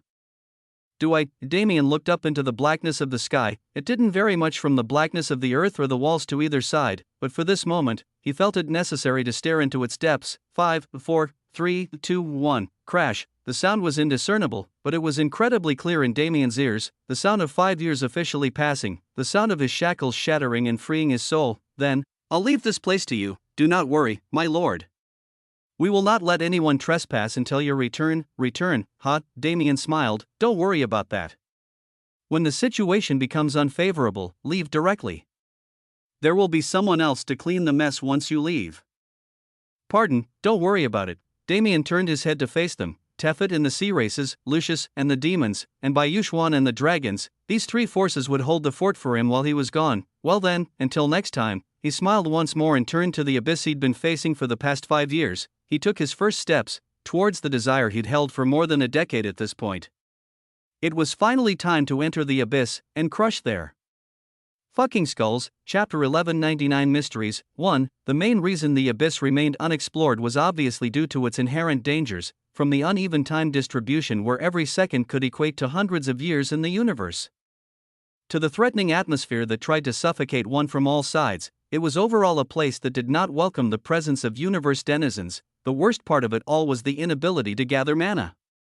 The mana of the abyss was too corrupted for consumption, so once one's internal mana capacity ran out, only their bodily defenses could protect them from the dangers, and with the abyss constantly changing, it was nigh impossible to find one's way back to the universe after entering it, unless one had the luck of the entire universe in their hands. It was bad enough to be considered genuinely impossible.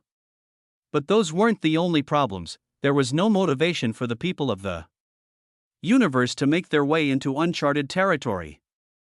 It was possible to find random Nox settlements during one's travels, but the location of Alcatra remained hidden from all for generations. It was as if even the Nox didn't know where their homeworld was located, so pursuing them into that treacherous territory held no benefit. Without benefit, When did anyone move, however? What inhibited the rest of the universe didn't apply to Damien. Putting aside the abyss dangers, he held the capability to replenish his mana even in that unknown territory, and more than anything else, he knew where Alcatraz was. The reason the universe had never been able to pinpoint its location was because they focused too much on known logic and tried to define the abyss through it. The approach wouldn't be incorrect in usual cases, but this was not a usual case in the slightest. Alcatraz did not move on a linear path, or one with any sense at all. It was never in the same place, nor were there any landmarks orbiting it that could be tracked. In fact, Alcatraz's irregular movement that cloaked its location in randomness was only normal in the abyss. The abyss itself was ever-changing, never permanently following a single pattern, so obviously the worlds within would be the same. To track an object in an area that was already unmapped when it was constantly shifting position was naturally impossible, but after 5 years of devouring Nox and patching their memories together, Damien circumvented this impossibility. As he found in the trial world all those years ago, Damien couldn't incorporate the Nox bloodline. He had to collect it and store it elsewhere whenever he devoured them, which caused a problem for him. But with the growth of the void, he gained an unprecedented power of falsification. From the moment he succeeded in gaining new affinities by transmuting the void's energy, he mastered this power, and with it, void mana flooded Damien's bloodstream, dyeing it black. Nox bloodline, I know it well. He had more than enough in storage to research, so mimicking it wasn't a problem. Demon transformation, his body changed form. His hair turned white and his skin paled until it was an ash-gray color. His height ballooned almost a foot, and his body was covered in tattoo-like blood runes. It had been a while since he used this transformation, but he gained it from a Nox, so using it now made the following processes much simpler. In a matter of seconds, Damien became indistinguishable from a Nox Supreme. I can feel it. When the memories he stole combined with the Nox bloodline in his body, a path formed. A path that led straight to Alcatraz. As long as I follow this, I'll make it there, even if that place decides to run all the way to the ends of existence. The material preparations were finished, and in the time he took to do so, his mental preparations were also completed. He was ready to embark on this journey. He walked through no return path slowly, but every step he took seemed to take him several 100,000 kilometers forward, until he reached the end of the earth. Staring out into a wall of blackness, he couldn't see anything. Not the Nox who would constantly invade him, and not the depth that the abyss should have possessed. It was a solid wall of blackness, yet, when he reached his hand out, it passed through the wall like it didn't exist. Damien took another deep breath, is going to be an experience. He took another step, and his body disappeared into the abyss. Unbeknownst to him, his disappearance into that space had more than just a small impact. In several areas of the universe, people looked out into the distance with strange emotions present on their faces. Those who had connections to him, whether physical or ethereal, felt his embarkment. Ruyua clutched her chest with a frown. It was almost suffocating. The wisp of soul she shared with him felt like it disappeared. She knew it was present, but this feeling, we need to go to the sanctuary. Rose and Elena nodded solemnly. They felt it through their rings as well. Something had happened, and they needed to know what. While the three women pursued the truth, others could only stand in confusion. They didn't know exactly what was going on, but they could feel it. A massive change was about to take place, with Damien void at its center. It wasn't anything like he expected it to be. Considering the way it was perceived by the universe, Damien expected the abyss to be a place with nothing but blackness and danger, but it wasn't anything of the sort. Well, somewhat. His danger sense was definitely blaring more than ever before. His senses were telling him that any movement he made would lead him to peril. However, it was not entirely black. It took several minutes for his eyes to adjust to the environment, but once they did, the blackness faded to the background. The abyss was actually filled with activity. Damien took a breath of air. No, he took a breath of the abyss. There was no such thing as air here. Concepts like that had been diluted into completely different variations that hardly held similarities to their original forms. However, it's beautiful. The swirling darkness was not a manifestation of emptiness. Perhaps it was because he was a celestial, but Damien could perceive it all around him. This place was filled with energy.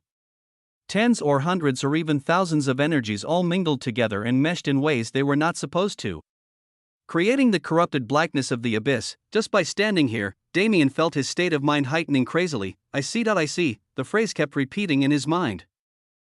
He understood now why the Nox's mana was like that, some truths about the universe, and more than anything, the ever so slight presence of the void. He just stepped into this place, so he couldn't say he was truly in the abyss right now. Instead, it's better to say I'm standing in the ruins of a destroyed universe. Damien's heart was practically beating through his chest, it seems. This trip is going to be far more bountiful than expected, 30 minutes, by judging his internal body clock. Damien could tell that only 30 minutes had passed for him, but he had to be curious. Was the abyss environment truly as chaotic as they claimed? He could no longer see the way back to no return pass. He was standing still, but it already vanished from not only his sight, but the very ends of his perception. I wonder just how much time has passed in the universe. Chapter 1200 Mysteries, 2, 5 months. That's how long it had been since Ryue and the girls traveled to the sanctuary for the first time in several years and learned what had happened in the month prior. From Damien's movements within the sanctuary, where he organized his forces and prepared for reasons unknown to him pulling Tefet and the rest into no return pass to take his place, they learned everything, including his descent into the abyss. It was a hard pill to swallow. Damien's actions practically screamed his distrust for the universe's forces. If he felt the need to take such a harrowing journey alone, what did that mean for them? Naturally, none of them believed he was abandoning them or thought they were useless. He'd left several treasures with Elvira for them to use to boost the judgment order to a higher level. The evident problem was the speed of their growth. According to Elvira and the rest, they could no longer see through Damien's strength, which meant he was already close to the highest level, so his departure served as the best motivator for them. They had been chasing his shadow for years now, hoping to stand by his side instead of protecting his back, but they'd been unsuccessful to date. They reached a point where he could entrust the universe's safety to them until his return. But that wasn't where they wanted to be. It would take time. They also understood it would be impossible to rapidly match up to him, but as long as they could reach the level they wished for by the end of this war, it would be enough. The Judgment Order became more active from that point on. Instead of getting involved every so often to stabilize battlefields, they directly interfered in every battle possible to raise their strength and standing. In the current war situation, their presence was integral. The battlefield of the younger generation had moved back to the previous mechanic of the dimensional leaderboard. While direct confrontation still took place frequently, the most important factor for guiding the momentum of this war was to raise their positions in a way the entire universe could see. And luckily, they had the opportunity to do so now. In the past 5 months, as battle within the universe became prominent and invasion from the outside was less of an issue, the war became more territorial. Like the wars most people were used to, the infernal realm was continuously changing its topography based on who had the lead, but thus far, neither side had been able to completely penetrate their enemy. At a time like this, it became important to understand the structure of Grand Heaven's boundary itself. Considering ordinary logic, it was utterly incomprehensible, but there was a reason for that. Like the abyss, but to a far lesser extent, the universe's shape was ever-changing.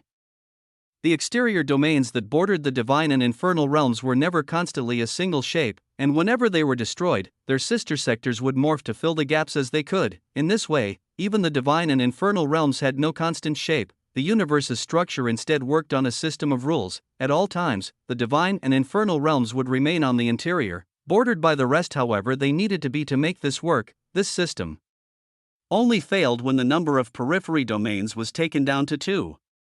The human domain and Hephaestus could no longer support the logic that kept the angel and demon domains protected. That's how the Nox gained an opportunity to flood into the universe. And that was the reason they had to destroy so many sectors before gaining the ability to do so. However, if they lost Hephaestus, their plans would be severely inhibited. Because Hephaestus was a periphery domain, its changing shape gave them a plethora of openings to attack from. The tactical advantages of the domain, combined with its fortification, made it a prime location for a stronghold, which was why it was used by Heaven's army in the first place. Therefore, the current goal of the universe's older generation was to push the Nox out of Hephaestus, or in a worst-case scenario, separate Hephaestus from the rest of the universe. There was a considerable amount of strategizing and scheming taking place behind the scenes for this purpose. Lucille regained his control over the denizen forces when this chapter of the war began, and under his command, the loyal supporters who followed him were able to create a force that far surpassed the Heaven's army of the past, and the main reason for this was unity. The ability to fight without having to worry about being stabbed in the back was life-changing to the point of being miraculous. Regardless of the Nox's current advantages, which included a large number of denizen forces who betrayed the universe, those who remained stalwart were able to fight back equally instead of being overwhelmed. And when it came to demigods, the usual situation was the same as ever, but for 2 specific demigods. Everything changed in the past few months. Tianyang and the Golden Dragon Emperor. Tianyang's divinity had been shattered for a very long time. It took place several thousand years ago during a defining battle of his life, with an enemy he swore revenge on. In fact, Tianyang wasn't always a lonely man. He once had a wife and child of his own who were his whole world, but back then, they were both cruelly slaughtered by his enemies. In order to get revenge, he stormed their stronghold and slaughtered them all with his people. But in the process of killing the one who ordered the deaths of his family, his own divinity was shattered beyond repair. The Golden Dragon Emperor's situation was different. But the end result was the same. They were fated to live as wastes for the rest of their lives, unable to have any place in the current apocalypse. However, everything changed that day. When Beast Emperor's star was moved to the divine realm, that day, they heard a vague voice in their ears. They couldn't make out what it said, nor could they perceive the speaker, but that voice was laced with sadness and sorrow beyond compare, a bleak loneliness that was utterly incomprehensible to anyone other than the one who felt it. When that voice entered their ears, and the energy of its speaker blessed their bodies, they received a chance to return to their former glory, a chance to restore their shattered divinities. They understood this as soon as they woke up, but they were not able to thank or even find the one who gave them such a magisterial gift, so they decided to use it to its fullest. They regained a majority of their power in the time since then, but instead of directly ascending back to their previous posts, they maintained themselves on the edge of divinity so they could directly control the war situation. Now, the two of them stood at the forefront, with their armies behind them, facing enemies who had no chance against their might as former divinities. They entered yet another battle. The fate of the universe that once looked so bleak it was meaningless to fight at all was now in their hands, and they had no plans of letting it stay that way.